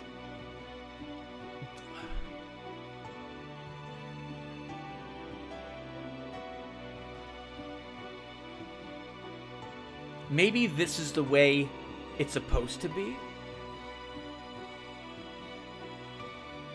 I always felt that in this game, in New Horizons especially, that the AI and I are supposed to be on equal footing, in so much that we have to do the same types of things. The AI probably gets a bonus here or there in regards to, I guess, the algorithm to make up for the fact that it doesn't have any astral items. But I'm not sure if it does or doesn't have astral items that can help. It can bring down to with it to a shard. I'm not sure if it does that or not. But I think the way the AI is supposed to be balanced against the player is that the AI's difficulty continues to... the difficulty it plays on, not the difficulty of the AI making decisions, but this master difficulty, for example, will become Lord very soon. And it has an easier and easier time taking provinces and stuff of that sort, because it plays on a lower and lower difficulty until finally it's playing on very easy. Or beginner. Sorry, I shouldn't call it very easy. On beginner mode. I thought that's how it was offset compared to the player having more astral energy to continue their attacks.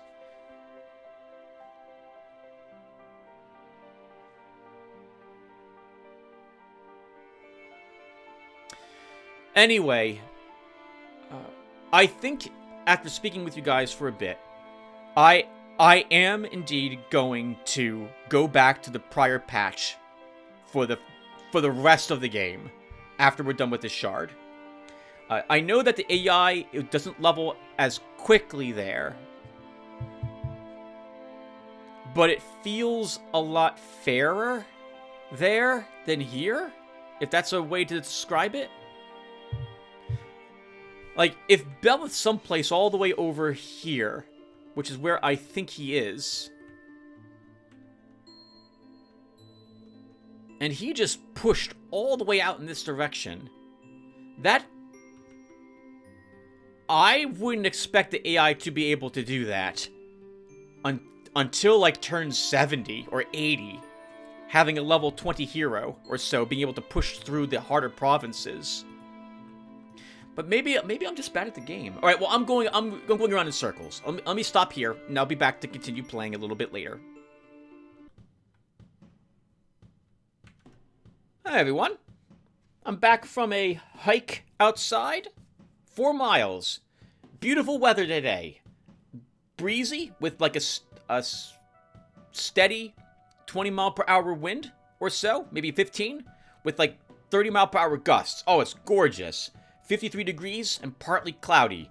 Oh, it's so beautiful out there today. Holy crap. While I was out there, I got a bit of thinking done about Eador Genesis and some of the stuff we've seen on this shard. And I'd love to chat with you guys about it, but if I stop to talk about everything all at once, we'll just be sitting here staring at the screen for like an hour. So I'm going to bring up a topic every turn and talk about it for like 5 minutes, and then we'll do a turn as we continue forward on this shard.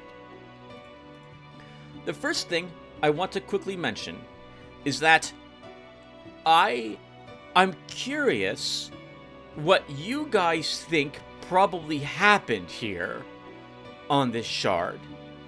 It's in particular with what happened to Ohm. There's 2 things that could have happened to him. It's multiple things that could have happened to him, but 2 things in particular that would have caused him to be defeated so early on in the shard. He could have had an extraordinarily unlucky series of events which occurred. He could have, for example, had the Inquisitors show up at his domain and threaten him that his people needed to be purged of evil. He could have rejected this, and then the Inquisition could have shown up, fought at his capital, defeated his starting hero. He could have had no guards in his provincial building, and lost his domain immediately at that point. He could have been invaded by surrounding lands of barbarians or orcs, and without anything in his starting domain to hold the castle, he would have lost then and there if his starting hero wasn't present, or if his starting hero wasn't powerful enough to avoid the initial evasion. Like, these things can happen. They're not likely to happen. I think the odds that they will happen is extraordinarily low, but they could. So that might have been the reason why Ohm was defeated. But I think it's more likely that he was conquered by other AI. And with that said, let's now continue on with this turn. Time pushes forward in Belith's territory.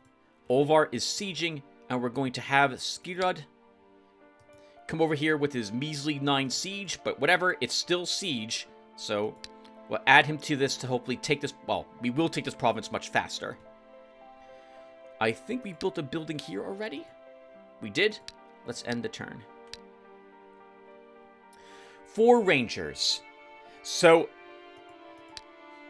we could do this battle, but I am a little nervous that time could be suddenly killed if I'm not paying attention. So I'm just going to let these guys go. 8 more turns to siege the garrison there. Accept this gift as a token of friendship and a symbol of peace, Lotaeri. I will gladly take some resources, Oinor. Thank you. There is a fair at the province of Roman Reaches. Traders from all over the world come here to sell their goods and buy wonderful things. Your income from trade and taxes comes to 240 gold. Nice, that was the province we were just in. Gold is good.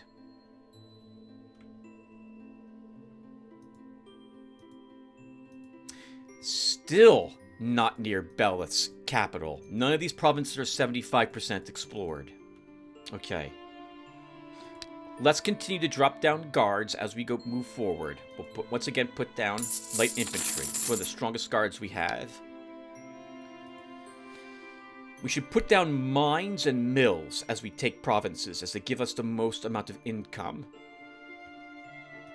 And since actually we have all those types of buildings now built in the provinces we've taken. So let's put a granary here. time continues to push towards where I suspect Belith might be. I think this is the edge of the shard here. So we're gonna keep pushing.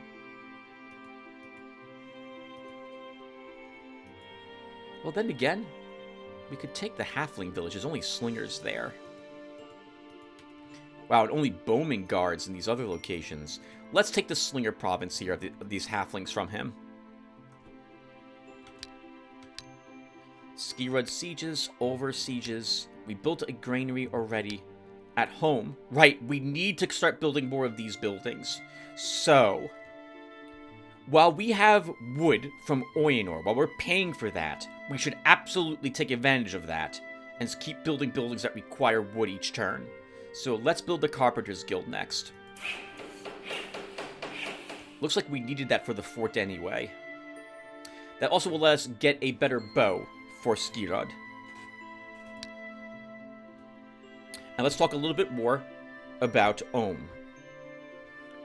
If an enemy AI conquered Ohm, unless somehow the map generation was really wacky and put two of these other Astro Masters very close together, they had to have been strong enough to punch out of at least tier 3 provinces to get to each other.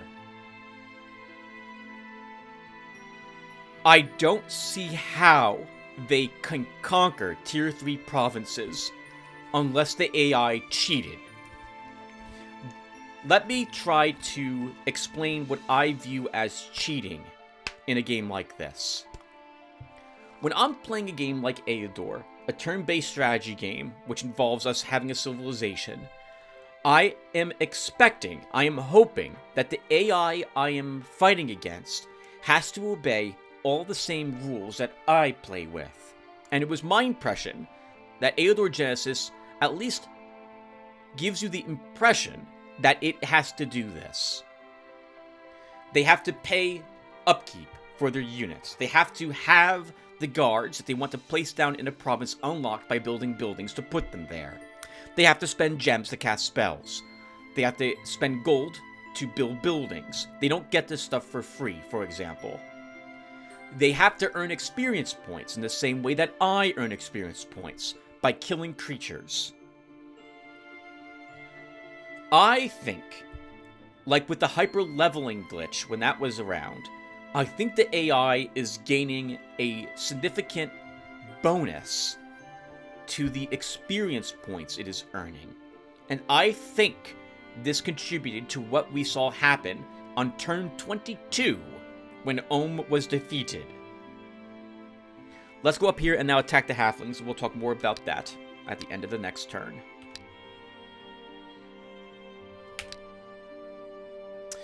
We want to fight these guys, engage them.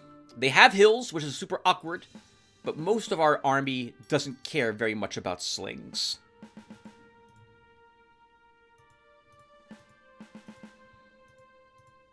Sticks and stones won't hurt our bones, so the only thing they'll be able to, so they can't even hurt me.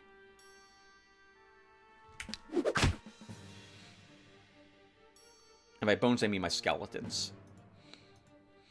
Alright, Skeletons of Doom. Start marching you up. We are still using our Lightning Wand, so we might as well use it here. Put some damage on those dudes, and I think that will be good.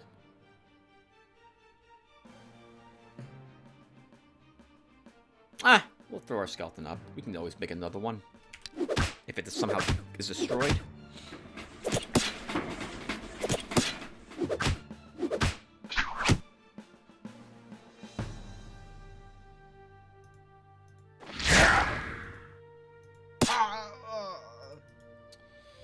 Our hero is not likely to level, so I am not particularly interested in raising another spell. I am interested, but we're not likely to level, which means we're not likely to get a point of command, or we're not probably going to. So I'm not going to cast Raise Skeleton of Doom, but we will raise a skeleton to help us with this silliness here.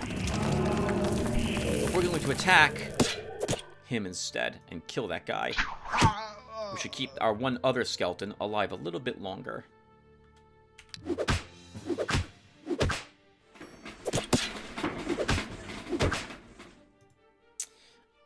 Do we keep this level 12 skeleton, or do we just use the new level 12 skeleton? How much experience points does this one have? I guess I don't really care.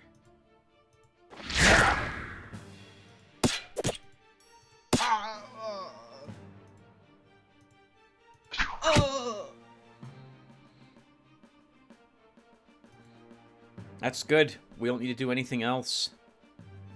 I guess we... Oh, I can't even shoot with... Oh, we can't shoot with our mage. Sure.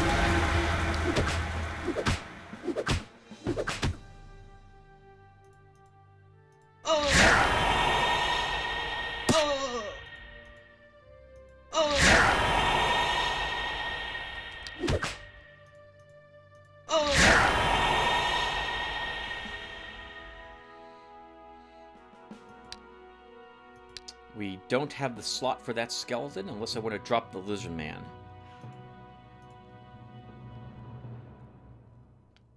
Lizard man is useful because he can intercept for time, but I think we'll be okay with our mage. So I will drop the lizard man now, and we'll take this new skeleton. Assault.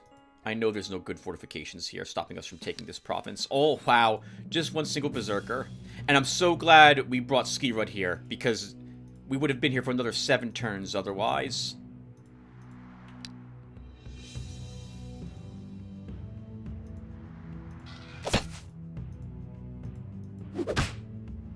Wow, some good defense behind those walls.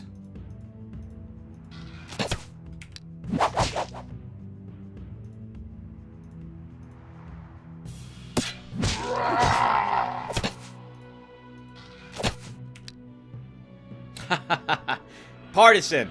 He can't attack him without dying.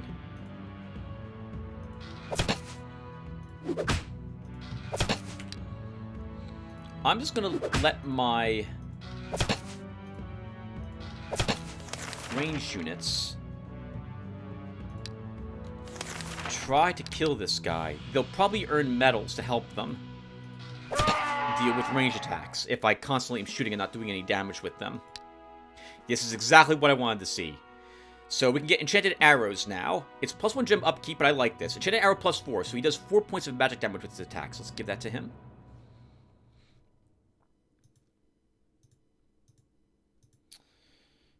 Okay, we'll drop a mine here. We'll put down some light infantry, and we'll continue to march towards Belith. Looks like the halflings were trying to overthrow this guard, these thieves here. I'm a little confused, actually, now that I look at Belith's forces. When we saw his commander, he had a barbarian, brigands, light infantry, and slingers. But I see bowman guards here, thieves here as a guard. How would he get them? Maybe he found or started with a cutthroat guard contract? Let's send you down here, time. In the meantime, let's keep building more of these structures. So, you know, I think we will, in the end, build a Brotherhood of Light.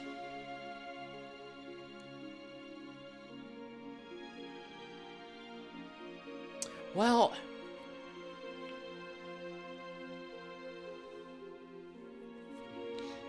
we have Lizardmen. Lizardmen make decent guards, tier 1. So we don't need the swordsmen or the crossbowmen. We don't have any healers, and the armies that aren't our necromancer could probably use them. Let's go ahead and build a Brotherhood of Light.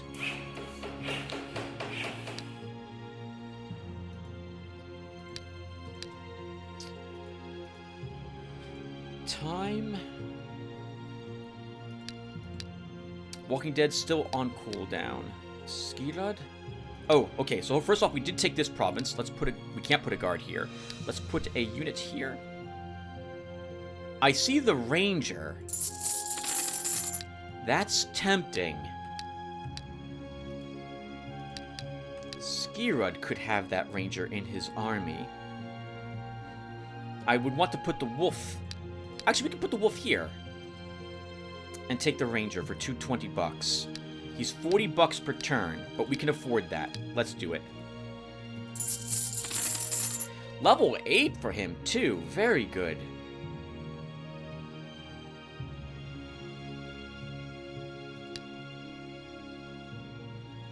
You know what? We're going to do this instead. I kind of like our wolf.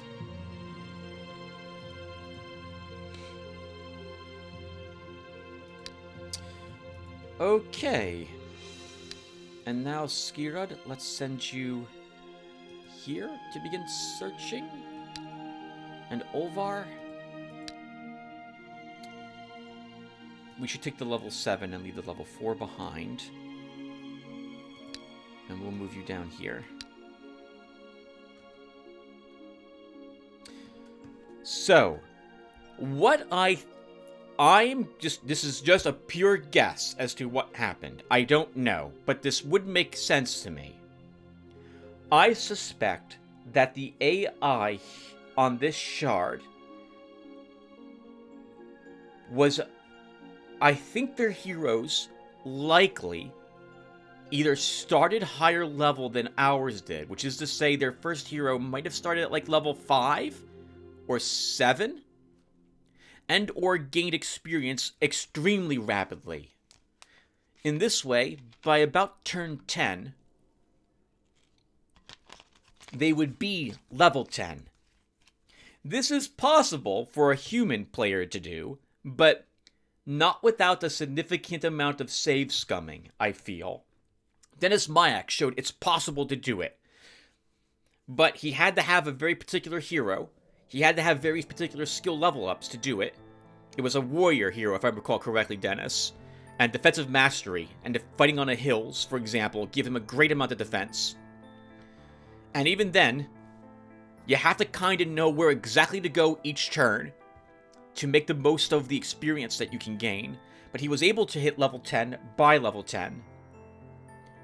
But you've got to have a lot of knowledge about every location that exists for those first 10 turns to be able to do that. In any case, I think that the heroes, once they hit level 10, there's quite a bit of difference between them. A commander hero at level 10 is significantly stronger than, say, a warrior hero at level 10, unless the warrior hero has some good gear. And I don't think the AI has any decent gear by the time it hits level 10 at level 10. What this means is that I think, for example, if Belith's level... By time level... Okay. Next. The heroes can probably take level 2 provinces at level 10. Level 2 provinces at level 10.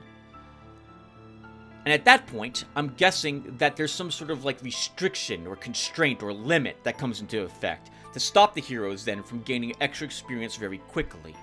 This would explain why we bumped into Belith's hero now at turn 45 or so, and he was only level 16. That's still very difficult to do as a human player.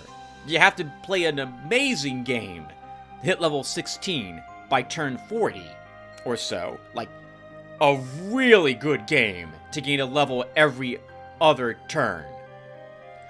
But it is possible. If Ohm and Belith, and apparently Oenor, their heroes were strong enough to begin taking province guards, then maybe they would bump into each other and declare war on each other. If Belith had a commander at level 12, and Ohm had, say, a scout at level 12, by turn, like, 14 or 16, the commander would most likely, in like 95% of the times they wouldn't fight would probably win. The enemy hero would run out of stamina trying to fight that.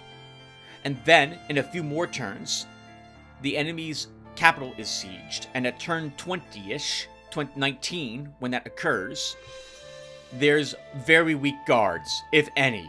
Maybe the heroes? And a commander at level 12, he can defeat the heroes without too much trouble. Then the capital is sieged. And another 2 turns, around level 20, turn 22, it's over. So I suspect something like that is what occurred. Let's end the turn. Bowmen and Rangers.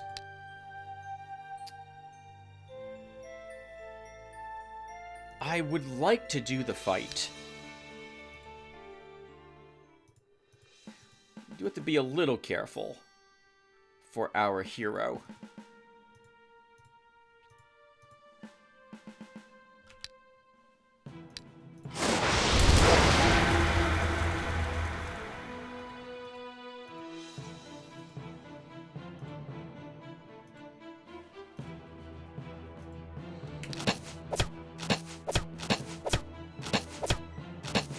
This new patch is interesting because the AI moves really quickly.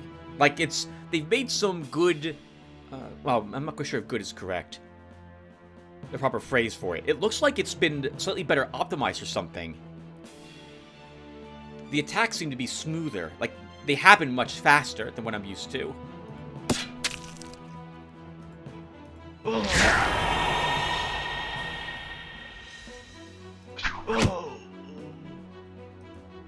We will not level from this battle. And we don't need to do anything else with our hero. Actually, our hero can shoot.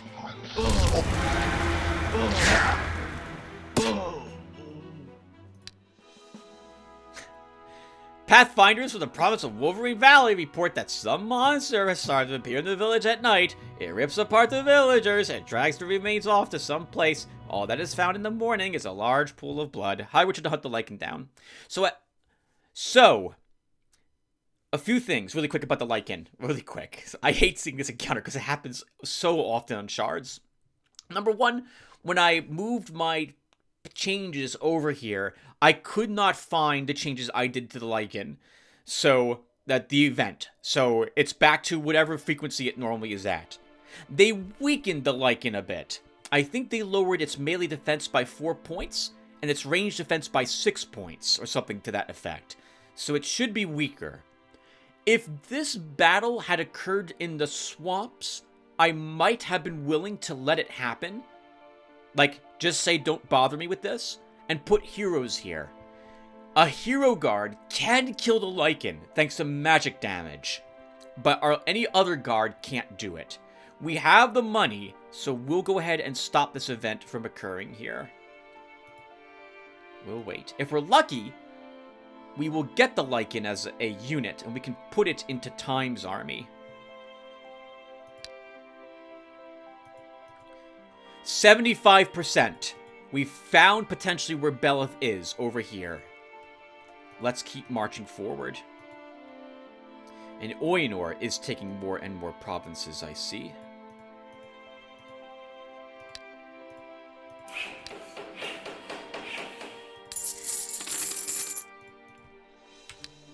Skirud. Let's explore with you. Olvar. Can you kill the gargoyles with your army?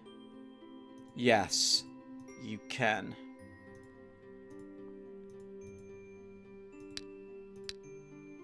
If there's 2 of them. 3 of them you can probably still win, but we might lose units at that point, but we'll still give it a try.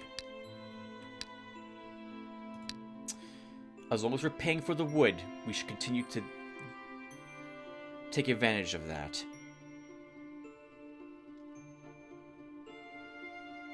Let's take the brewery for more gem income.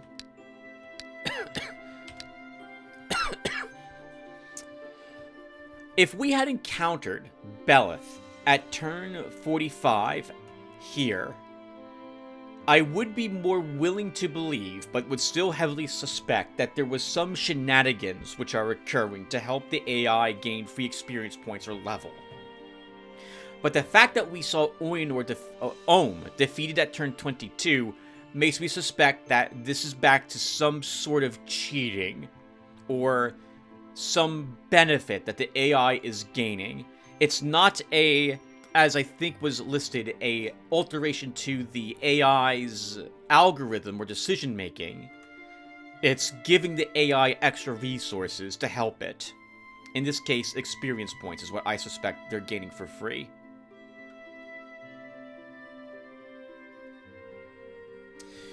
We can cast a ritual, but I don't have a need to do that at the moment. Let's end the turn. The hero Time entered the province of Kor Plains. These lands belong to the ruler Belith. The local guards attempt to retreat out of the fight. This is the Brigand group. Gang leader Brigand Renegade. 11 enemies. We should fight them. It's good experience points. It occurs to me that I should probably not use the wand to start now. We're casting spells more often, so we should be equipping the staff we picked up to start. But this will be fine. So let's start with a burden. To begin draining them of their experience points. Oh! This group has done a battle before successfully. Which means that this province guard was attacked by something. This guy's got a medal. The marksmanship medal. And some of these units are hurt. Not very much, but they're hurt. But they are still hurt.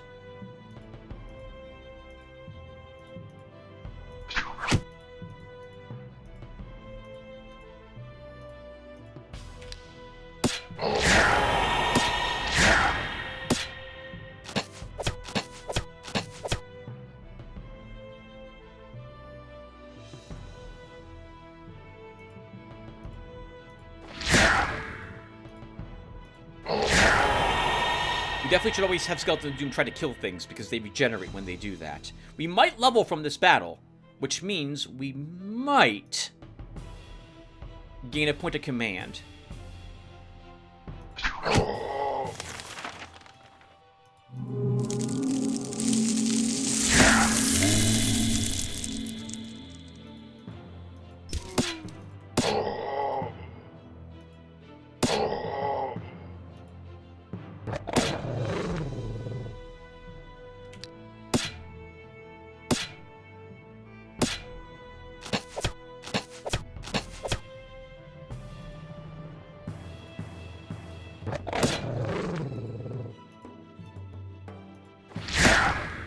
I feel like Skeletons of Doom shouldn't be affected by Cripple. Oh. All out of stamina, huh?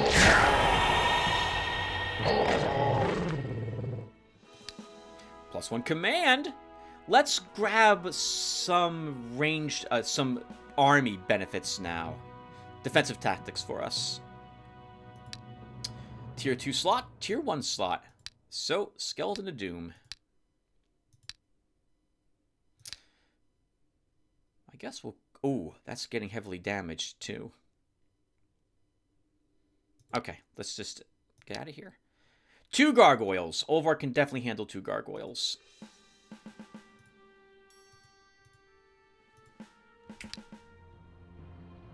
You jerks. You fly in such a way that I can't quite reach you. You jerks. 1, 2, 3. Okay, so let's put a magic armor on you.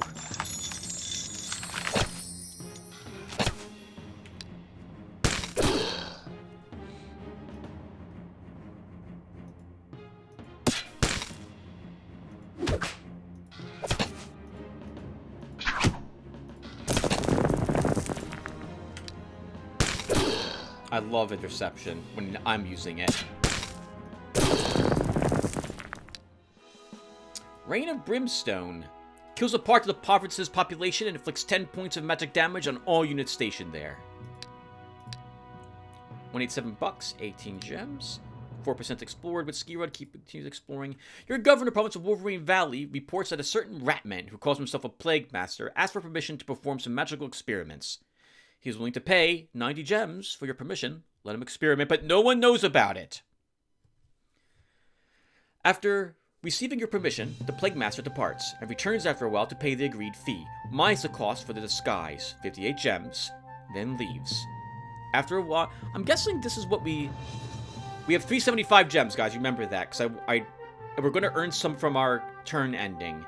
But I want to see if we've earned 58 gems, or if this was the cost that is taken away from 90. So this would be, we'd have, what, 32 gems instead of 58? Anyway, the gold income is increased from this province by 3. I'll reward the Plague Master. Plus 7. And we went up to 440. So 75 plus 7 would be 82. 58. Okay, so the gems what's listed there is the gems we get, not what was subtracted from the gems he initially wanted to pay us. Okay, Olvar. Let's see. Let's have you continue to explore. It's just heroes. Belith.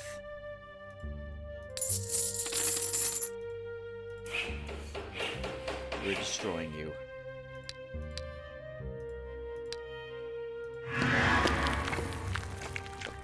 We gained a level 9 zombie. That's not so good, but whatever. So, Belith took... What did he take? I can't really tell what these other lands were. 1, 2, 3, 4, 5, 6, 7, 8.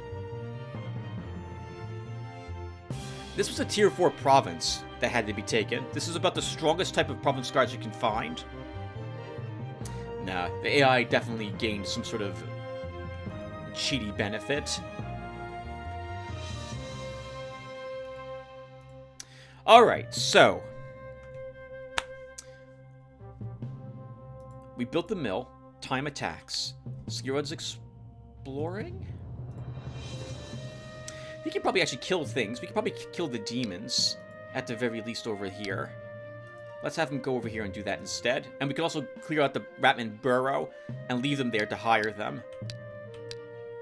Olvar, you keep exploring.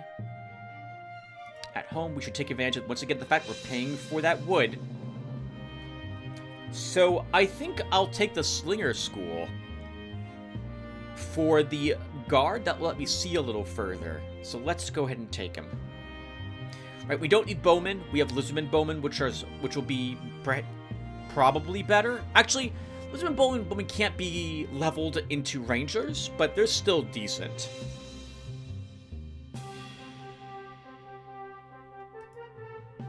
I guess this is a hunter's camp.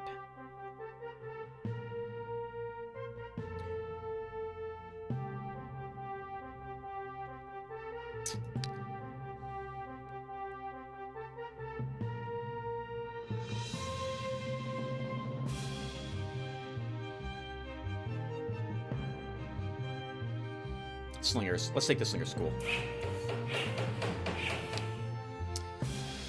Okay. Rituals? We already cast a ritual. We cast a Walking Dead ritual. Okay. So,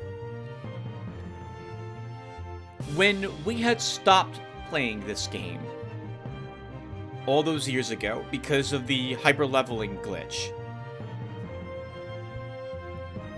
I had mentioned that I was getting tired of encountering this bug on every shard with every Astral Master. And I originally was going to only cheat.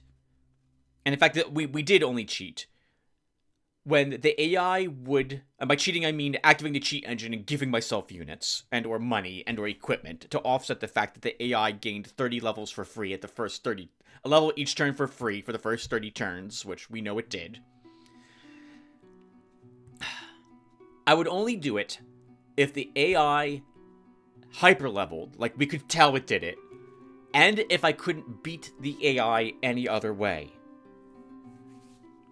If I could defeat it, especially the first army it arrived with fully leveled, like, level 25 units and a level 25 hero at turn 28. And if I managed to win somehow with my, like, level 7 hero, then I knew I could probably still win. But I began getting tired of it because of how, once again, out of whack it throws the entire shard. I'm dealing with situations that ruin the balance of a shard. Eanor's all the way over here, for example, and he probably is somewhere up here to start. And he's taken all of these provinces because he was probably gifted experience points, is my guess. I don't like this at all. This is not the type of game that I really want to play if the AI gets these types of advantages. So we can likely still win this shard, thanks in part to the Skeleton of Doom spell, which has made time a force to be reckoned with. But even though I like the increased difficulty of the AI, I do not like how this shard is thrown out of whack. And that's my way of trying to describe the fact that the AI's taken a ton of provinces, which I don't feel like it would have been able to take if it was playing the game the same way that I have to play the game. This also is showing me that the AI heavily prefers to attack provinces than do location battles, which is another thing that we've seen. The AI is strong because of free levels, but not because of equipment. It doesn't spend time searching locations, I feel like, unless that's the only thing it can do. If it can take provinces, it prefers to do that, and I think this is probably why the AI also bribes me on occasion. Because it thinks I work the same way, and time is strong enough to slaughter the guards that Eador has up here now. These light infantry guards. He can defeat them without too much trouble, given his army. So the AI is likely thinking, once again, I work the same way. I wish the AI would instead work a little differently, and prefer doing location battles occasionally over taking provinces, so it has a chance to get some equipment.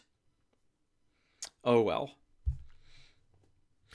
My plan, at the end of this shard, assuming we win, is to go back to the prior version of the game, version 21, and I'm not going to play 22. Once again, I like the increased threat of the AI, but I don't feel this was done in a way that I don't like it. Let's just say that and leave it there.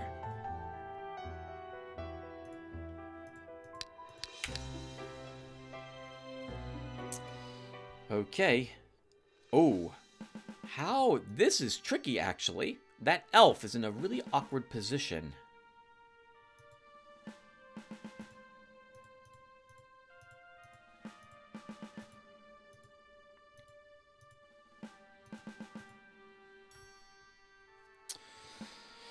And let's start. It's a wind elf.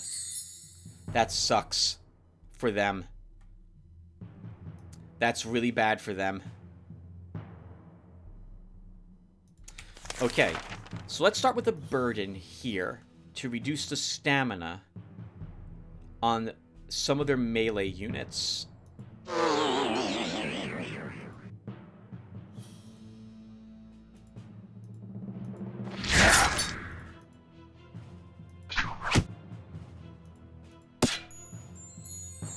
Wow!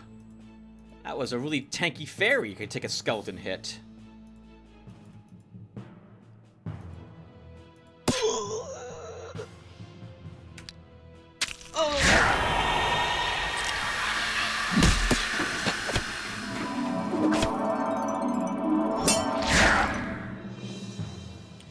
I do like when the AI focuses on a very easy-to-kill skeleton.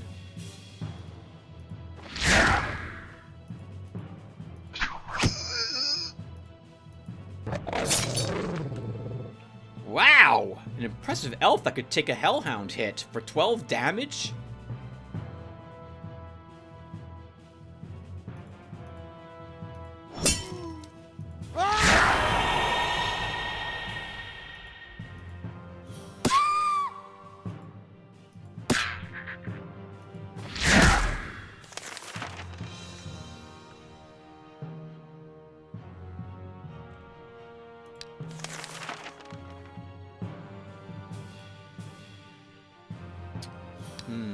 Let's kill the elf. Actually, no, we'll kill the orc. Actually, you won't kill the orc, but you'll reduce his morale to nothing.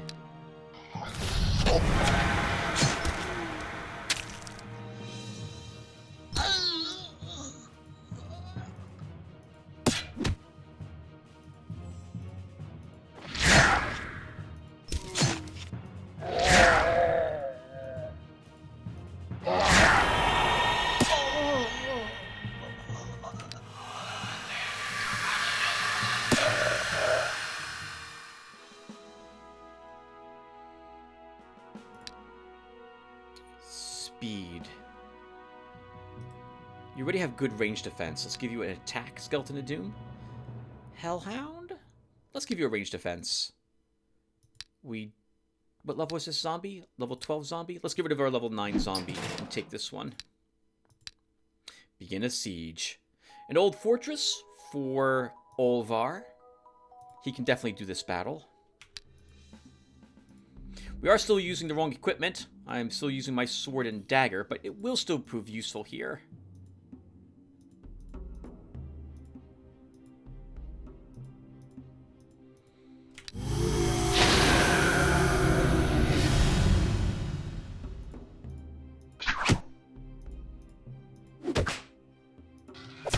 Good God, so tanky.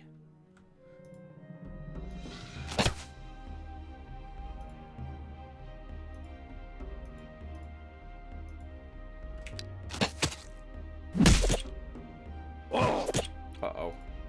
I'll try to save you.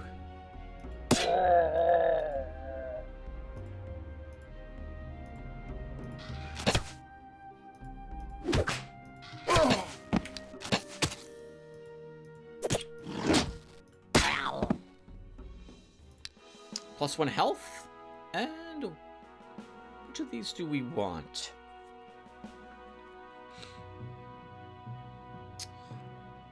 Let's give you a willpower point, Olvar, for some more resistance. We'll give you some morale. Triple blade, that's garbage. 140 bucks, 10 gems. And we are now sieging Garnodath, so you are about to lose. Why does he have militia guards? He must have purchased this land?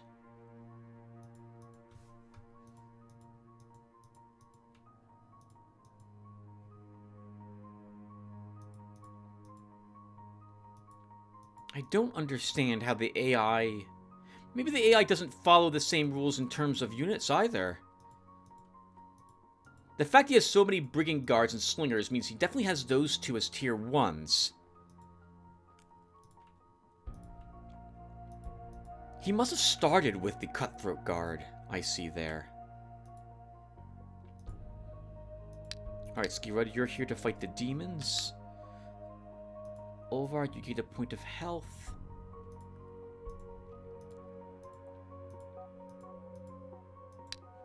Are there any other battles you can do?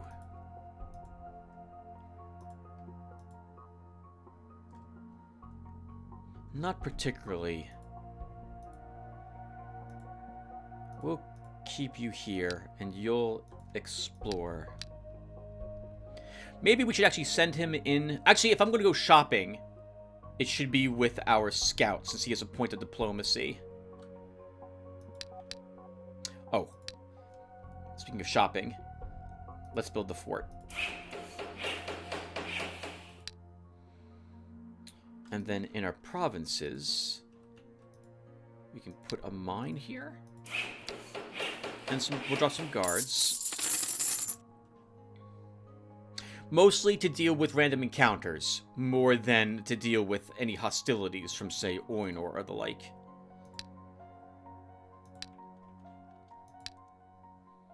Wonder who the other Astral Master is. Okay. I'm thinking, if we do go back, and that's my intention is to go back to the prior version of the game, that I will have a new house rule as well. I will only accept offers of peace from Astral Masters twice. One of the reasons why I think the last shard was as easy as it was is because Vianata, Oinor, and Urdu fed me the entire time. Every 10 turns, I earned about 1,000 gold and about 300 gems. And I think that does come from their coffers. And I think it would be better if I want them to be a challenge that they keep that money. And I have no intention generally of attacking them anyway. So only twice will I take a bribe from an Astral Master. Otherwise, I won't. And I think that will make it more difficult for us when we go back to the prior version.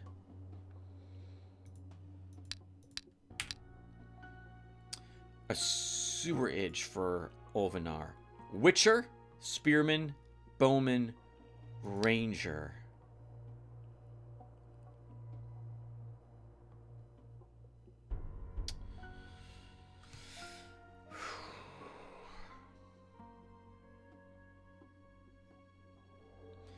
The Witcher's is probably going to just burn my... Well, yeah, he'll burn to death. Actually, I don't care about the Slinger. He has 14 counterattack and first strike.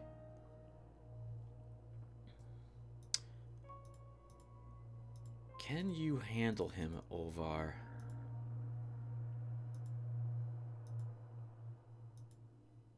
You have the same attack and counterattack with these two, but you gain more parry, another point of precise strike.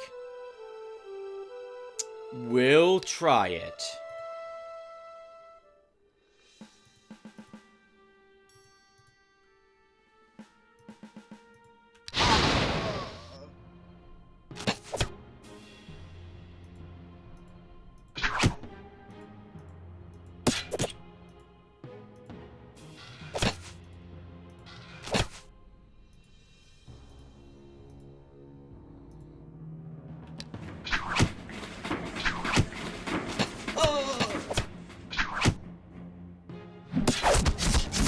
Wow.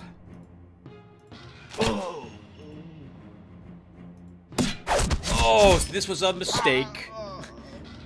We've just lost.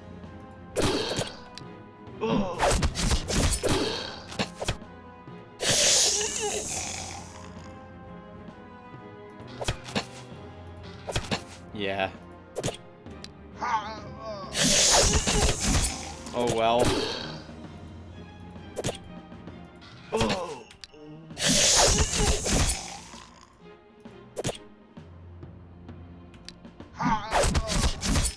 Well, that's awkward.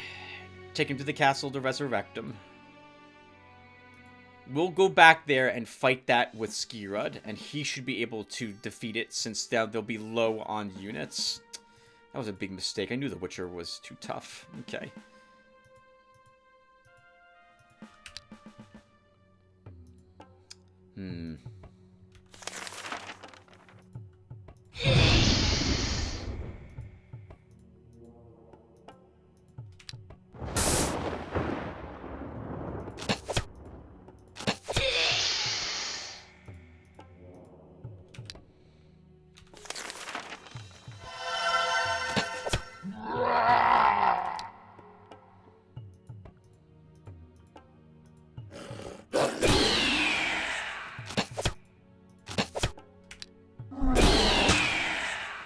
Good job, Skirud.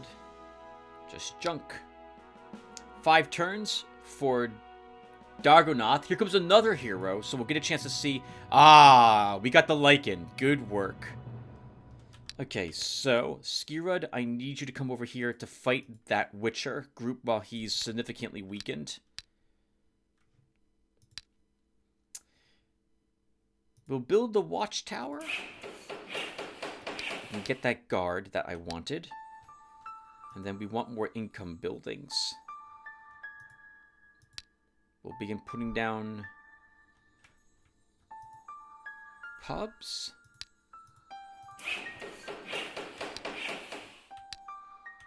Okay, and that should be good. Dark Knight, Barbarian Spearman. So he has a level 10 hero here. At least level 10. I guess this will give me a chance to see what level this hero is. If I see he's level 16 or level 13. Okay, so the AI is absolutely cheating. He has 2 high-level heroes. This guy's level 18. Okay.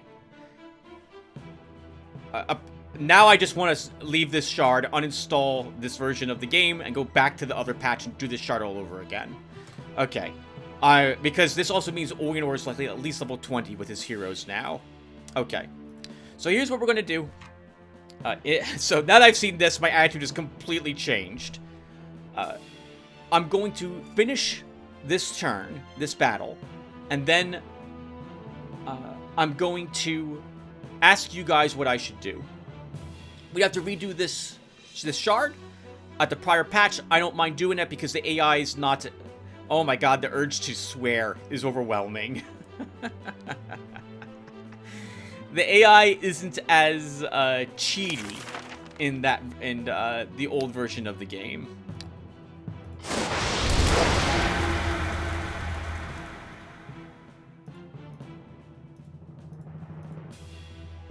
So this was his highest level hero then.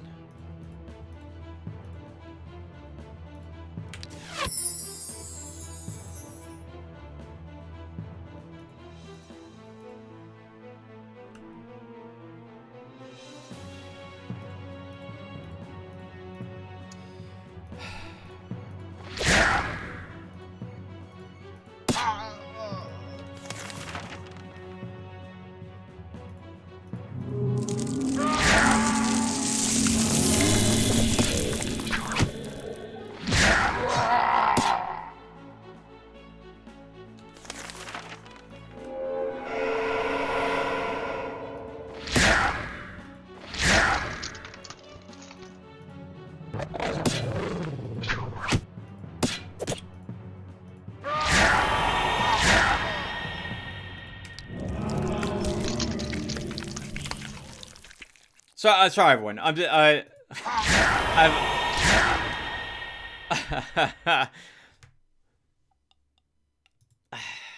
I'm disappointed. I'm very disappointed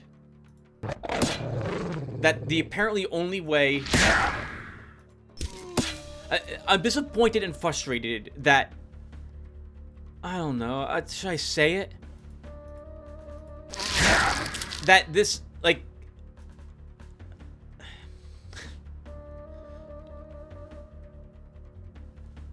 No, I'm not gonna say what I was about to say. I don't like this.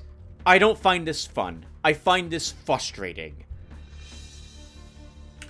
Let's just leave it at that.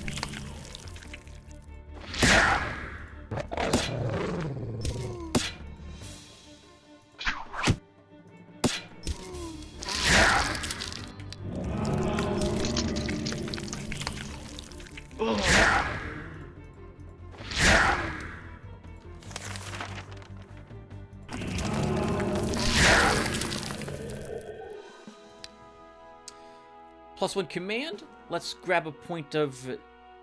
Oh, all of these are good. Concentration 2. Hex. Another point of command gives us, obviously, another command slot, so we'll take that Skeleton of Doom. Assault. Let's... Oh, there's a battle tower here! What the heck? How much money did Beleth have, then, that he already has a battle tower in his army? Why does he have swordsmen here? Okay. I don't get this at all.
We need the morale restored, which is why we did that.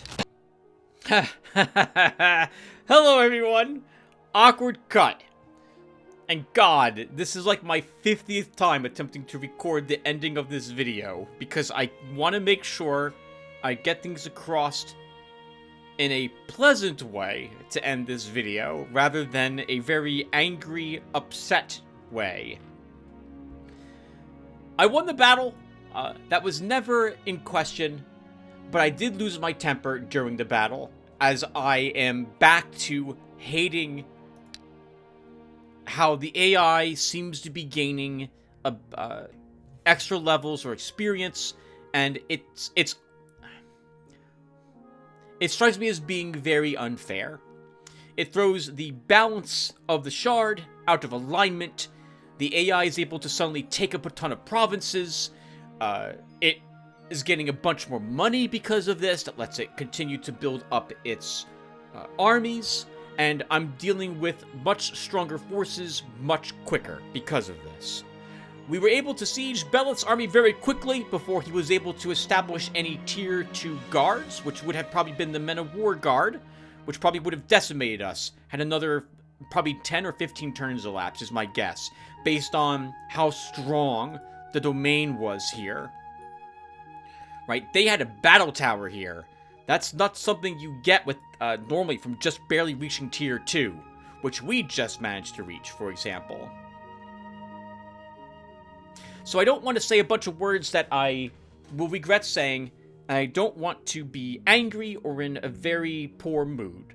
So, thus, this awkward cut. Next. Just as when we put the game down back in version 20, I am back to that same dilemma now. But not really. I don't want to play this version of the game. While I could probably still win this shard, I don't want to struggle for it like this. I'm going to complain endlessly about how the AI is cheating. I now have to deal with a shard that's not in the state I feel it should be in if the AI wasn't cheating. And this is not the game for me if this is the intended way that the AI was going to be designed for New Horizons. I don't like it at all. It's not fun for me. And you guys won't like watching me play a game that I don't find fun. The few times I've done that, no one's watched the final few videos or the video or two where I realize I'm not enjoying the game anymore.